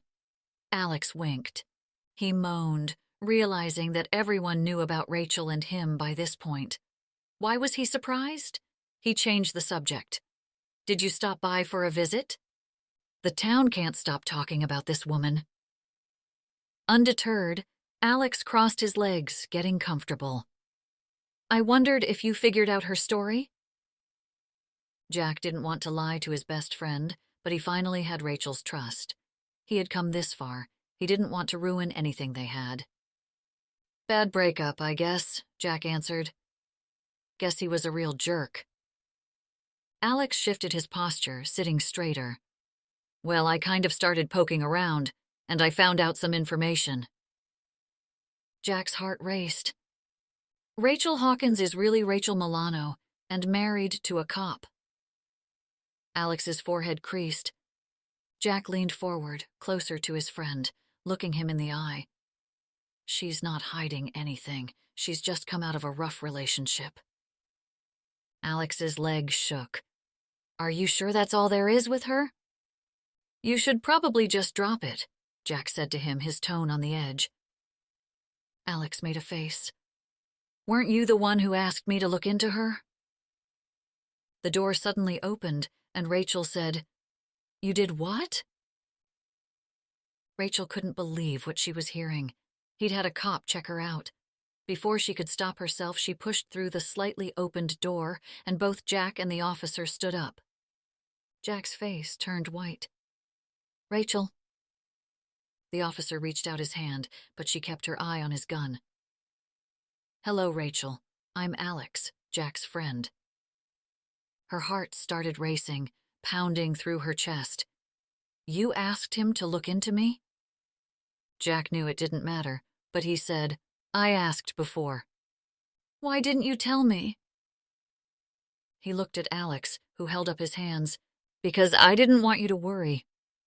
Jack walked around the desk, but she backed away from him into the hall, not exactly sure what to do next. The police officer certainly was suspicious. It would only be a matter of time before he connected the dots. "Alex is my closest friend. You can trust him." She just shook her head, unable to look at him. "I can't believe you went behind my back like that." "I should have told you. I never meant to hurt you." He reached out to grab her hand, but she pulled it out of his grasp. "Don't!" Her heart tore inside her, like a muscle ripping off a bone. "Rachael, please." She turned and ran out, up the stairs, and slammed the apartment door. She heard his footsteps behind her, but she tore down the shade. Captain jolted from a deep sleep on the couch. Jack knocked on the door. Pacing back and forth, she swung open the door. "How could you go to the police?" Her hands went to her forehead. She looked around at the room. The home she thought was real was suddenly becoming another memory. "Rachael, I promise, I only wanted to help you," he pleaded. Tears stung at his naivety, and she let out a huff. Her throat closed up as she spoke. He probably called Providence. "Look, I didn't tell him anything other than that you seemed like you were in trouble." She shook her head and turned away from him. "You should go," she said, walking toward the bathroom. She couldn't look at him. She no longer trusted him. Chapter 20. Rachael waited inside her apartment for Jack's friend to come upstairs and arrest her, but when she saw him leave the restaurant and get back into his police vehicle, he didn't even look back. She wondered how much he really knew, how long she had until Nick showed up. If he dug around enough and called around about her, it would only be a matter of time before Nick found out about it. He probably had tabs on all the police stations in the area. If Jack's friend even called about a strange woman in town, Nick would hear about it. How long ago was that? She looked around the apartment, Jack's things intermingled with hers. A sweatshirt draped over the kitchen chair, his Red Sox hat by the door. It had felt like a home, if only for that short moment. It felt perfect. How could he have gone to the police? Her phone continued to vibrate against the table. Jack hadn't stopped texting since she asked him to leave, but she didn't even look at them. She needed to think about what she had to do next, and she couldn't involve Jack any longer. That she knew for sure. Rachael gathered her things together, walking around the space, collecting anything she could take with her. Captain followed at her heels, sitting next to her whenever she stopped. Every once in a while, he'd rest his head against her leg, reminding her of his presence. Not that she forgot. Captain looked up at her, his big brown eyes digging into her soul. How could she leave him behind? Or Finn, or even Jack? Adam had filed for divorce and promised her location would be protected in the documents, but he didn't know Nick like she did. He was a great detective. She grabbed her bag before leaving a bowl full of kibble on the floor. She left and walked down Harbor Lane. She didn't turn back, even after Jack called her name, afraid she'd change her mind and make things worse. When she reached the police station, she looked up at the 2-story building. The afternoon sun had begun to set, and the windows reflected the golden rays. Her heart raced. This was the only way. She let out a deep breath and opened the glass doors. In the lobby, a woman in uniform sat behind a tall counter. She looked up as Rachael approached and asked, "Can I help you?" "Yes, I'd like to speak to Officer Martinez." Jack sat at his kitchen table and looked out at the water. How did he mess up again? His knee bounced as he rethought everything he had done wrong. Why hadn't he just told Rachael? He could have told her that night at Maggie's, confessed everything. She would have been upset, but maybe he wouldn't have ruined everything by hiding it from her. The sound of tires crunching on the gravel caught his attention. Matt's truck pulled up outside. "Wow, he's back," Matt said as he walked into the house, closing the door to the garage. He dropped his fishing gear on the floor in the mudroom, next to the washer. "You can start my laundry any time." Jack didn't even bother to acknowledge him, just stared out the window. Matt walked over to the kitchen table and peered out. "What are we looking at?" "Nothing." "Are you sure?" Jack stood up, stepping closer to the sliding doors. "I messed up with Rachael, and I'm not sure if I can fix it." Matt made a face. What did you do? Jack leaned against the glass. If he strained, he could just make out the restaurant. The sun reflected in his eyes and he stepped back. I kept something from her. That certainly doesn't ever work out. Matt took another drink. Did you apologize? Jack shot him a look. Of course I did. How bad is it? I asked Alex to look into her. You did what? Matt's jaw fell. Why did you do that? I thought she was in trouble. Jack sat down and put his head between his hands, squeezing his head with his fingers. She doesn't want to see me. She won't answer my texts. Matt pulled out the chair next to him and joined him at the table. He nodded as though contemplating the situation. Maybe you need to apologize again. Sitting here, staring out the window isn't going to make things better. Jack looked back out to the afternoon sky. Matt was right, of course. But what more could he say? He messed up. How could he ever gain Rachel's trust again? It's way more complicated than that. Doesn't seem that complicated. Matt shrugged. Just as long as I don't have to move again. Rachael stepped into Officer Martinez's office. Please, sit. She folded her hands in her lap, squeezing them tightly when she noticed they were shaking. At this point, especially because of Jack, she was done running. Officer Martinez leaned forward on his desk. How can I help you? Rachael got right to the point. Have you talked to my husband? The officer shook his head. He pulled out a piece of paper from his desk drawer and handed it over to her. She saw her driver's license photo staring back at her. It was like looking back at a stranger. She looked so old, all the weight of the world resting on her shoulders. Have you tried leaving your husband before? He asked. Under special circumstances, you can get help from the state. She looked at him, surprised. Did the officer understand her situation?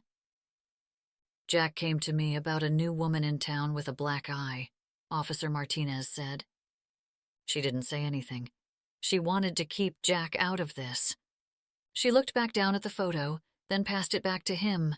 He picked it up and said, I had to wonder what would make someone want to change their identity. He passed another piece of paper across the desk, a photograph of Nick from the Providence Police website. So, he's your husband? She nodded as her heart skipped a beat. Does he know I'm here? She asked, her eyes widening as she spoke. The realization that Nick could be anywhere filled her with fear. He shook his head, but her hands shook as she picked up the paper with his photograph, her stomach twisting as she looked back at Nick's face. Look, She didn't know what to say at this point. Alex stopped her. You know we have judges here in Maine that would be more than willing to help a woman leave her abusive husband, even if he is a cop. Rachael looked at the officer. If he finds me, I think I'll need more than a judge's restraining order. She thought of her apartment. Had he come to find her? Did he already know where she was? If this officer figured it all out, Nick would too. Alex started talking as her mind raced. Filing a restraining order is the first thing we can do. Her mind wandered as he kept talking about the next steps, how he could send a patrol car around to keep an eye out for any suspicious behavior. What can you tell me about your husband? He asked. He wants to be the one who finds me. Chapter 21. Jack waited inside the restaurant for Rachael to come back home. He had looked everywhere. The tavern, Finn's place, even called Maggie, but he knew she wasn't far, with Captain still upstairs. He sat in front of the computer looking up at the man who was married to Rachael, Officer Nick Milano, Chief Deputy of Providence Police Department. The man's cold gray eyes looked back at Jack. He wanted so badly to punch in the station's number, to hear Nick's voice and warn him to stay away from Rachael. But Jack had no idea what the man was capable of. He didn't want to make the situation worse for her, not knowing what he might do. Jack searched everything he could about Nick. He dug through all the images and newspaper articles he had been referenced in. The police officer was a local hero. There were no stories about him beating his wife. Instead, there were images of him receiving awards, shaking hands with prominent figures of Providence, and attending special events in full uniform. There were articles with him speaking about a crime he solved, or a criminal he brought to justice. Then Jack stumbled upon a photo of Nick receiving an award at his local high school. Rachael stood beside him, smiling at the camera. She looked beautiful, in a pink dress and heels. They looked like the perfect couple, but the strange thing was, she didn't look like the Rachael Jack knew. The person who smiled next to Nick Milano looked like a stranger. His jaw tensed. He looked out the window again. The moon already hung in the afternoon sky. The sun would soon disappear behind the tree line. He wanted Rachael to come back. He didn't want her to be out in the dark, alone. His eyes were focusing on Nick's face again when he noticed a Camden Cove police cruiser drive down the street and park in front of the restaurant. Alex stepped out, and then so did Rachael. She looked directly into the window and saw him. He watched her from the window as she went up to her apartment with Alex. The two talked, and then he saw her shake his hand. Jack's heart raced as he watched her step inside. Matt was right. He needed to apologize again. "Would you like me to keep an eye on the place?" Officer Martinez asked. "I can have whoever's patrolling swing by every few hours." Rachael nodded, noticing Jack in the window. "He was in Providence when I called today," said Alex, trying to reassure her, but it didn't matter where Nick was last seen. Rachael knew he could show up anywhere, at any time. "That would be great." Rachael reached out her hand to him. "Thank you for everything." "It's my job." He shook her hand. "I'll start the paperwork and set up a date with a judge." "Will you make sure to reach out if you hear anything?" she said, hoping to trust the man Jack promised she could. "I'll come straight to your apartment to tell you in person," Alex said. He nodded and stepped down the stairs 2 at a time, then suddenly stopped. He turned back as she unlocked the doors. "Can you do me a favor?" She nodded. "Sure." "Don't be mad at Jack." He gestured his head toward the restaurant. His intentions were good. She let out a long breath. "I know." As if he heard them talking about him, Jack stepped out the restaurant's back door. Alex smiled at her and patted Jack on the back. "I'm going to head back to the station and make those calls." "Thank you," Rachael said again, but her attention on Jack. "Hey," he said, climbing a stair, looking up at her. "Hey." He looked terrible. "I am so sorry." She let out a deep sigh. "You were right. I could trust him." Jack shook his head. "I shouldn't have overstepped." "No, you shouldn't have. I should have told you at Maggie's place." He climbed up a step. "Yes, you should have." She went down 1. "Will you ever forgive me?" He climbed up 2 more. She reached out to take his hand. "No more secrets." "No more secrets." She grabbed his chef's jacket and pulled him close to her. He slid his hands behind her neck, his thumbs resting on her jaw as he leaned over and kissed her. Her arms wrapped around his waist just as Captain jumped up against the door, barking at them. He nestled his face down along her neck as she spoke. "We need to take Captain out before he breaks out." He moaned as he looked back at Captain, who stood almost at eye level in the door's window with his tongue hanging out, smiling at them. "I swear he knows what he's doing," he said, making her laugh. Captain barked as if he understood what they were saying. She laughed harder as he started licking the window. Jack leaned over and kissed her again. "Let's take him for a walk." Rachael kissed him back, her heart swelling inside her chest. That sounds perfect. Colleen Connolly hadn't planned to be at Finn's Tavern by herself in the middle of the afternoon, but after she closed on her second vacation home in 1 week, she thought she'd take her assistant out for a quick drink to celebrate. Soon, Betsy finished her glass of Chardonnay and headed home to her fiancé. Colleen ordered another drink and moved to the bar. She had grown up in Camden Cove, married her first husband right out of high school, and divorced here too. Never could get a handle on another man. Just as well, she thought, as a man with smoldering gray eyes looked over at her from the other side of the tavern. She didn't necessarily need a man hanging around all the time, which was why she picked her glass up and walked over to his table. Colleen Connolly was anything but shy, especially around men. She sauntered over, swinging her hips a little more than usual. Then she used her best line on him. "You must be new in town. Are you here for business?" She learned early on that men loved to talk about themselves. She could tell he was rolling what he was about to say around in his head. Then, just as she expected, he was hooked. "Actually, I'm looking for a woman." "Well, you've found her." He pulled out a brown leather wallet and flipped it open. A gold police badge shone in the light. It made her like him even more. "How can I help you, officer?" She slanted her eyes at his name. Without her reading glasses, she could barely make out the letters. "Officer Milano?" He pulled out a photograph from inside his jacket pocket, handing it over to her, and she recognized the pretty face right away. "I told people she'd be trouble." The man smiled. "So, you've run into her?" She nodded. "Yes, pretty young thing.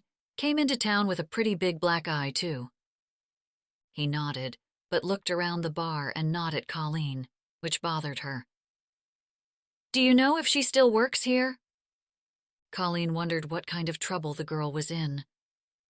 "Well, I don't see her here much anymore, but she has been hanging around the fish market with Jack Williams." He plucked the photo from her fingers and put it back into his coat pocket. He threw a 20 on the table and stood up. He nodded at Colleen, who slowly realized her night was coming to a quick end. "If you see her again, give me a call." He threw a card out from his wallet. "What if I called about something else?" she said, hoping he'd forget about police work for a few hours. "Just if you see her," he said back, his tone harsh, and she instantly disliked him. As he walked away from the table, she picked up the card and stuffed it into her pocket. She downed the rest of her wine, and then said goodnight to the young bartender with a wink. Stepping out of the tavern, the chilly evening air greeted her, and she noticed a car off in the distance with out-of-state plates. Which state, she couldn't determine from where she stood, but she figured it was the nitwit officer. She turned around and tossed his card into a trash can as she walked away. Chapter 22. The sun had just peaked above the horizon, casting a pink glow throughout the apartment as Jack came inside. The smell of coffee hit him. On the counter, a travel mug sat all ready for him. "Good morning," she said, kissing him. "You ready for a walk, Cap?" The dog jumped against the door the second Rachael said it. "Hold on," Jack said, pulling him off the door and settling him down into a sitting position. "Are you sure you want to take him? It's freezing," Rachael asked. He looked out at the cold air, now regretting offering to take Captain for a walk. Subarctic weather had blown into town. The idea of crawling under a warm blanket with her instead sounded perfect. Then Captain barked at him. "I'll just go up the trail and head back." He pulled his hood over his hat, pulling his gloves on. "It'll be fine." "Do you think you'll be long?" She looked out at the trail. He could tell she was calculating times. She said she was fine, but since she had come back, she no longer wanted to be alone without Captain or him. The first sign of her anxiety was the lights. She always had them on. At night, She frequently wanted him to sleep on the couch, and the nights he did go home, she made him promise to come back early in the morning for their walk. "I think I'll go to the bakery while you're gone." "We'll walk you there," he said, her face filling with relief. He promised himself, if there was one thing he would do for Rachael, it was to make her feel safe again.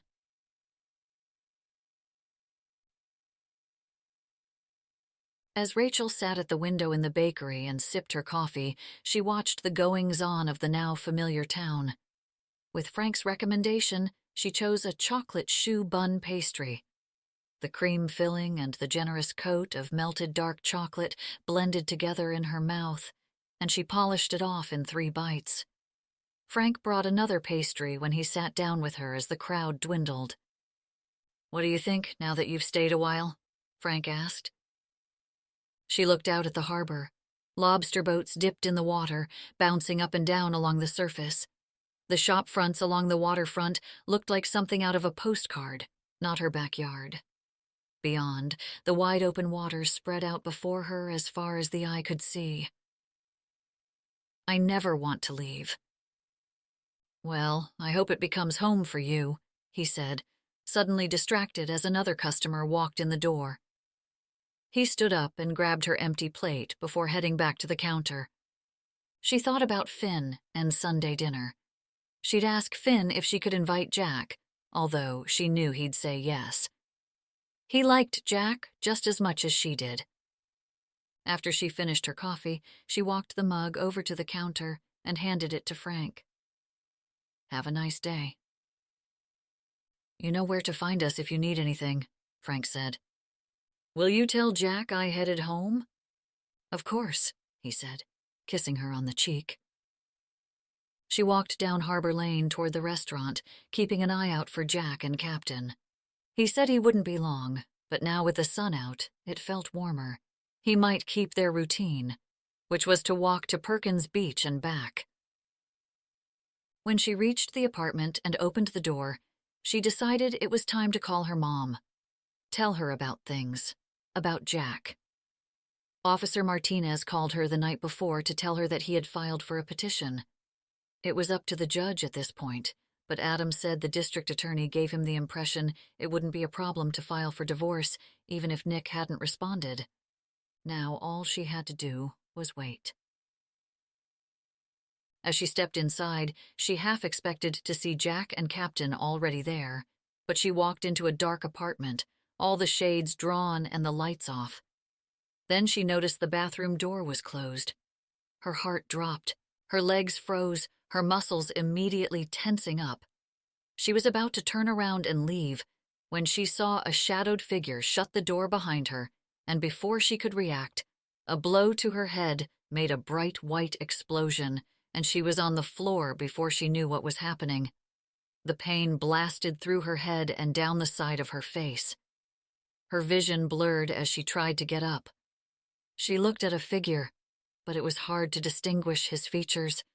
She couldn't hear what he was saying over the sharp ringing in her ears. Her hands patted the floor, trying to get enough friction to pull herself up, but the pain made her dizzy, and she fell again, hitting her head against the wooden floors.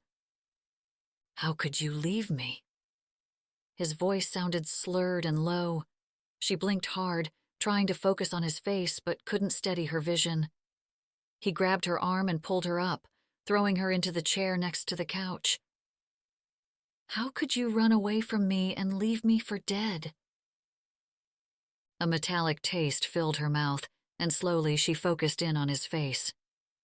His lips snarled as he spoke. "I should have killed you that night." She jumped up out of the chair, but he threw her back, pulling out his gun. He grabbed her with both hands, his gun pressing against her face as he screamed at her. "You think you can live without me?" She jerked her head, but his grip was too tight. He straddled her, holding her down, and pressed his lips against hers as she wrestled with every part of her body to get out of his grasp. But it was no use. He pressed the barrel of the gun against her forehead. "It's time for you to come home, Rachael." Jack walked along the trail with Captain, holding a handful of dog food as he practiced commands with him.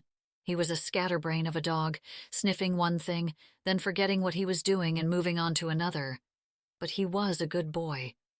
And once he had a few training classes, Captain would make a fine dog. Seagulls flew above them in the late morning breeze, reminding him how he wanted to take Rachael on a real picnic in Camden Cove. Maybe instead of going to Maggie's, they could sit on the beach and let Captain run around. They'd have the whole place to themselves at this time of year. When he swung by the bakery, Frank said, "You just missed Rachael." "I was hoping to grab a few treats." He decided to go directly to the source. His uncles couldn't resist being part of things. "Treats for what?" "I'd like to take Rachael on a picnic." Frank winked at him. "Do you even have to ask?" He called through the window to the kitchen. "David, we need to whip up some warm finger foods for a picnic." "Who's going on a picnic on a day like today?" David poked his head out. "Oh, it's you, Jack." Jack suddenly felt like a teenager again. "I wanted to take Rachael to Perkins Beach." "At this time of year, we'll definitely have to pack a thermos of hot cocoa." "So, we were right about the picnic," Frank said, raising an eyebrow. Jack made a face. "You were right." Frank filled a box with chocolate croissants, fruit tarts, and 2 cups. "Make sure you bring a warm blanket." "You should really do it at night and have a campfire," David said from behind the counter. Frank's eyes lit up. "Right at that tiny cove by your place. It's a perfect spot. With the rocks on either side of you, it'll block out the wind." Jack thought of the cove. It was where he first saw her with Captain. He looked down at the dog who sat happily at his feet. This time he didn't question his uncles. "That sounds perfect, actually." Jack left the bakery with a new zest in his step as he walked along the sidewalk. He had pulled out his phone to call the fire department about a fire permit when he noticed the light above the apartment's door had been turned off. Had Rachael turned off another light? He smiled to himself. Maybe she was doing better today. Captain tugged ahead toward the restaurant, but Jack pulled him back as he looked for the department's number on his phone. "No tugging, Cap." He checked the department's website as Captain growled deep in his throat, then out of nowhere tried to run toward the steps to the apartment. "What is it, Cap?" Jack looked for the squirrel that stole the dog's attention. He tried to pull Captain back, but the dog was at full alert. The hair on his back stood up, and he used all his weight to pull the leash, strangling himself. "Chill out, Captain." Jack stuffed his phone in his pocket, using both hands to pull the dog back. Captain barked, jumping toward the stairs, twisting his body to get out of his collar. Jack had never seen him act like this. Then he saw the door without the light on. He jogged up the steps, turned the knob, and realized it was locked. Obviously, Rachael still had her fears, but this was different. He knocked, holding Captain down from scratching up the door. He peeked inside, not hearing anything. "Rachael?" He knocked again. "Rachael?" Pulling out his phone, he checked to see if he had missed a message.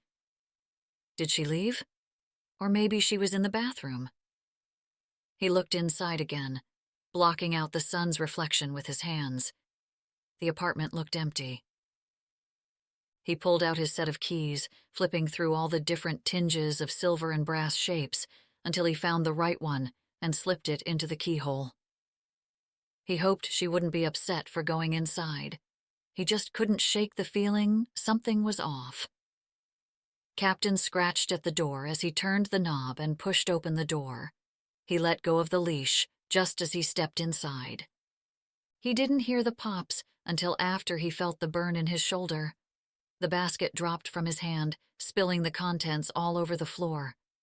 The jolt threw him back against the doorframe, and he was only vaguely aware of a man yelling. He could just make out Rachael from the other side of the apartment. Captain jumped up and bit the man, ripping at his arm. More shots rang out, and then a yelp.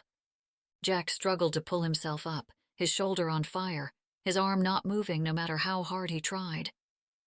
Rachael had escaped the man's grip and leaped across the floor toward the gun, but Nick grabbed hold of her.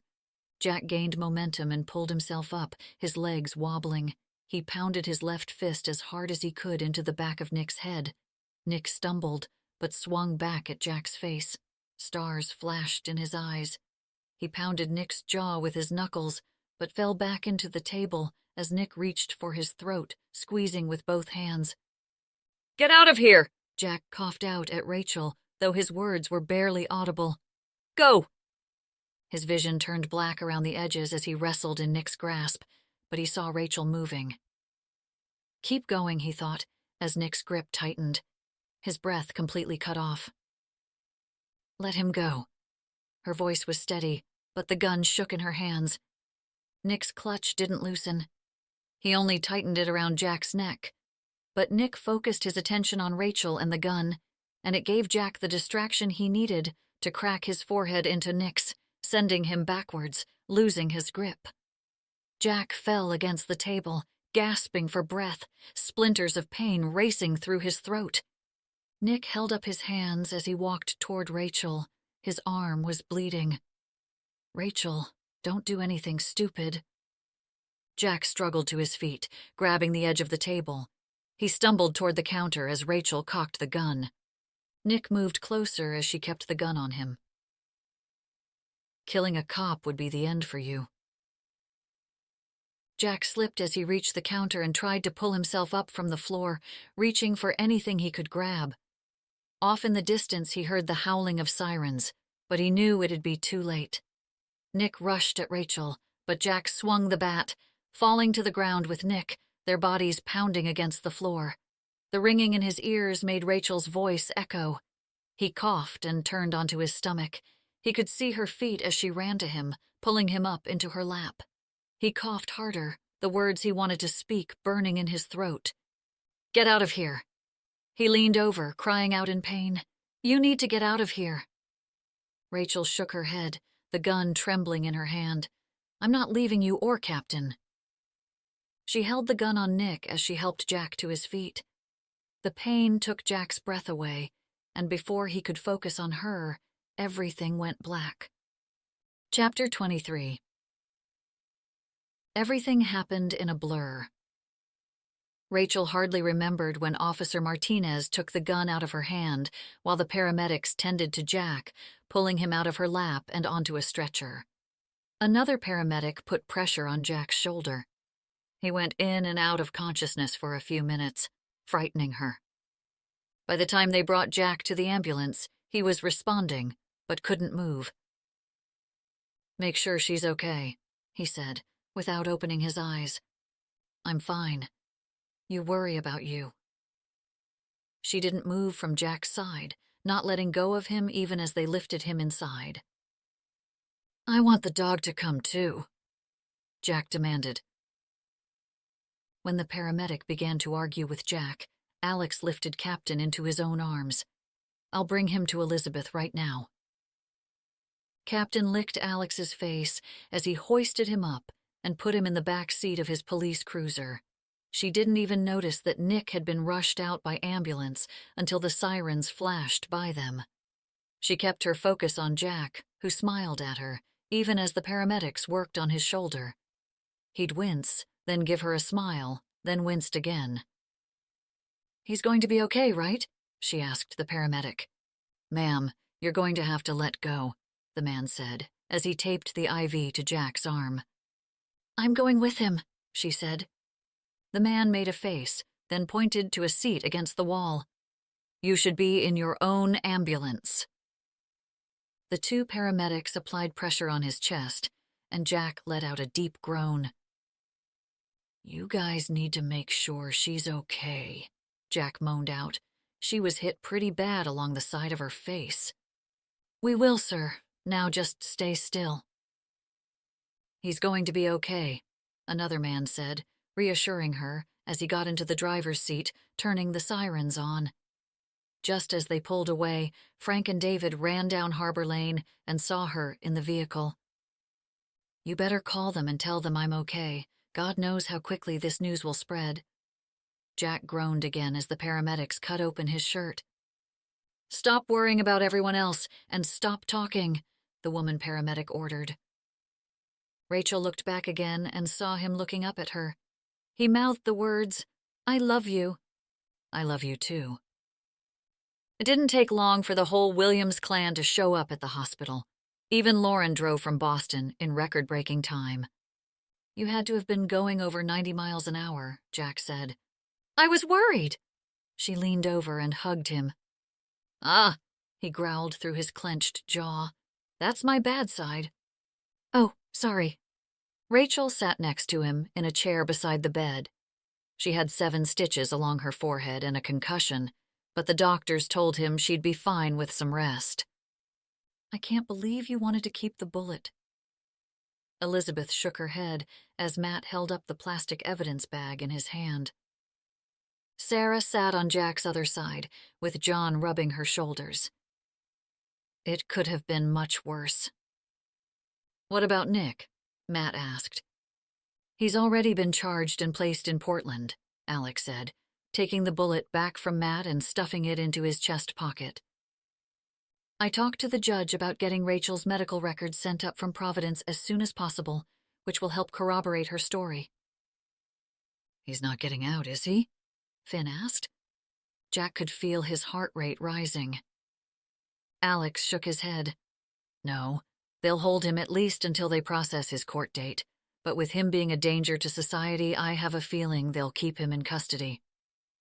Matt crossed his arms and said, What I'm most surprised about is how much that dog likes you. I mean, to attack Nick like he did. He practically ripped his arm off. Captain was really only protecting Rachael, Elizabeth teased. Jack rolled his eyes. You guys are busting on me even as I lie shot up in a hospital bed. You're fine. It was only in your shoulder.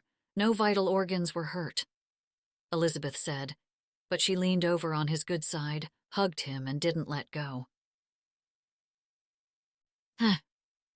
When everyone left the room and the doctors told all the family to go home, Jack made Rachael promise to stay. She lay down beside him on the hospital bed, watching him as he slept. She gently traced his jaw with her fingertips and smelled his scent for the 100th time. She had never believed in miracles or angels or luck, but the moment Jack came up to her the night she arrived in Camden Cove was the luckiest moment of her life. As the night wore on, nurses came in and out, ignoring that Rachael had broken the visiting hours rule, and did their thing around them. Each time, Rachael asked what next needed to be done for Jack's care. She stayed awake all night, making sure everything was all right, even though the nurses told her she needed just as much rest with a concussion. She didn't care. She wanted to make sure he was okay. From beside her, Jack moaned suddenly and grabbed his shoulder. She jumped up, ready to call the nurses. Do you need more medicine? Do you want me to call the doctor? He shushed her, placing his finger on her lips, his eyes still closed. With his good arm, he reached out to her and gently pulled her back into her former position at his side. Now I'm good. He rubbed her back, and she could tell he was falling back to sleep. Thank you, Jack, she whispered into his ear. No problem. He let out a deep breath, his hand continuing to rub. She looked up at him, tears forming in the corners of her eyes. I don't know what I would have done if something worse had happened to you. He shushed her again, then looked down at her. I needed you to learn to trust me somehow. She laughed at his bad joke, leaned over and kissed him. I love you. I love you too. He closed his eyes again, and when Jack fell asleep, she made a promise to take care of him for the rest of her life. Chapter 24. Jack stayed 2 nights in the hospital and was finally discharged in the afternoon. Sarah fussed around him, asking 100 questions, making sure all his vitals were okay, and annoyed the doctor about his prescriptions. Rachael sat next to him, watching and listening to it all. They wheeled Jack out to Matt's truck and all rode to Jack's together. 126 Seaside Drive, Matt said as he pulled into the driveway. You've arrived. The sling pressed against his stomach, making him uncomfortable. He adjusted it, letting out a moan, and Matt slowly came to a very long stop. Are you okay? Just park. Jack rolled his eyes, wincing as he tried to grab the door. Let Rachael help you, Sarah said as she got out of the truck. Rachael gave him her new look, the one that said, "Let me do it." She leaned over and pushed the door open for him, but before he got out, while they were alone for just a second, he kissed her.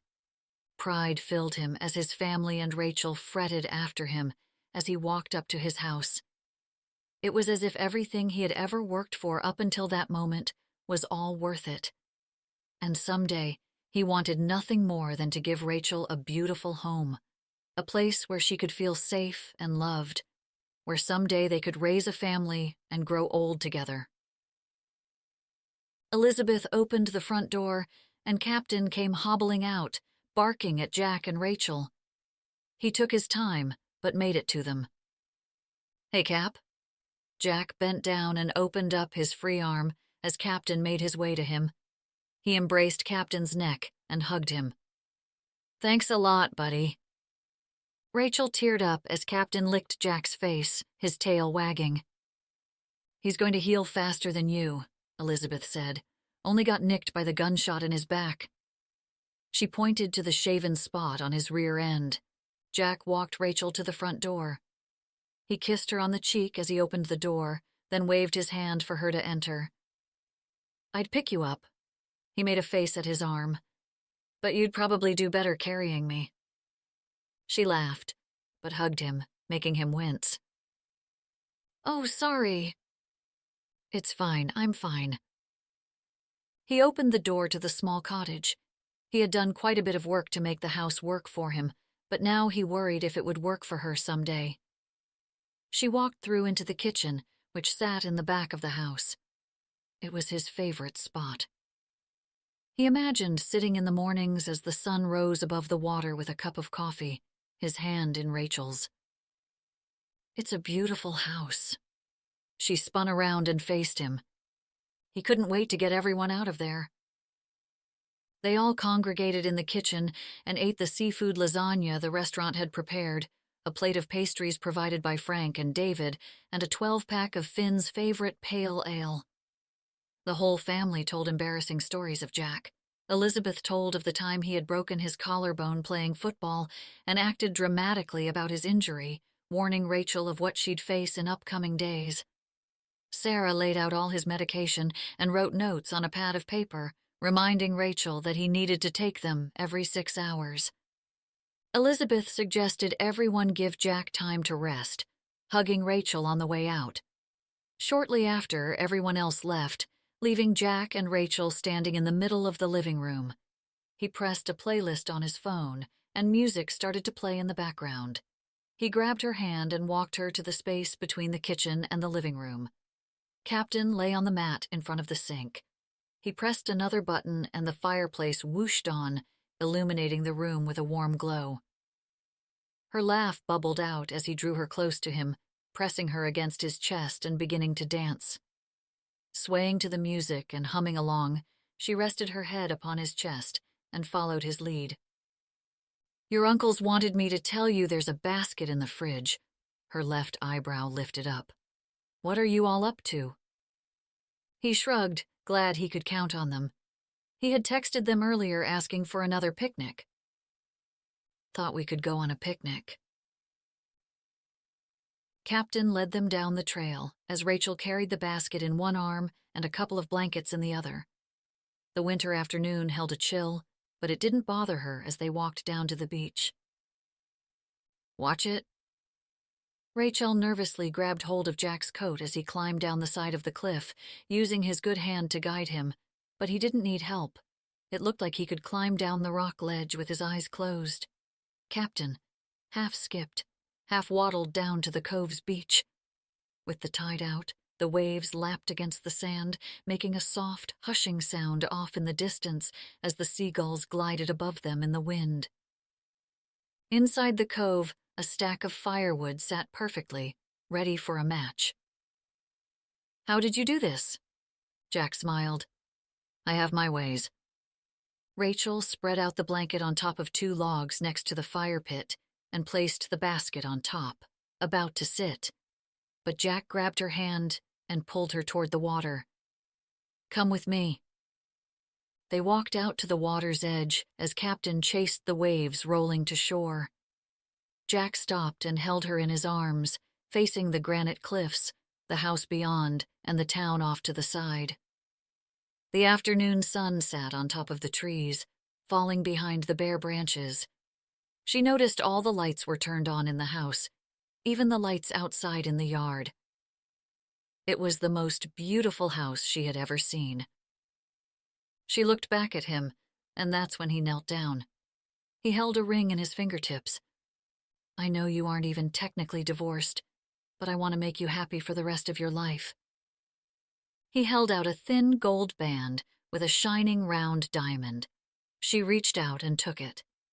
It was the most beautiful ring she had ever seen. "It was my grandmother's, but we can get you something else if you'd like." "It's perfect." He leaned down. "So, will you make me the happiest man on earth and spend the rest of my life with me?" She wrapped her arms around Jack's neck as the seagulls soared above them and kissed him. "Yes." This has been The Restaurant by the Cove, written by Ellen Joy.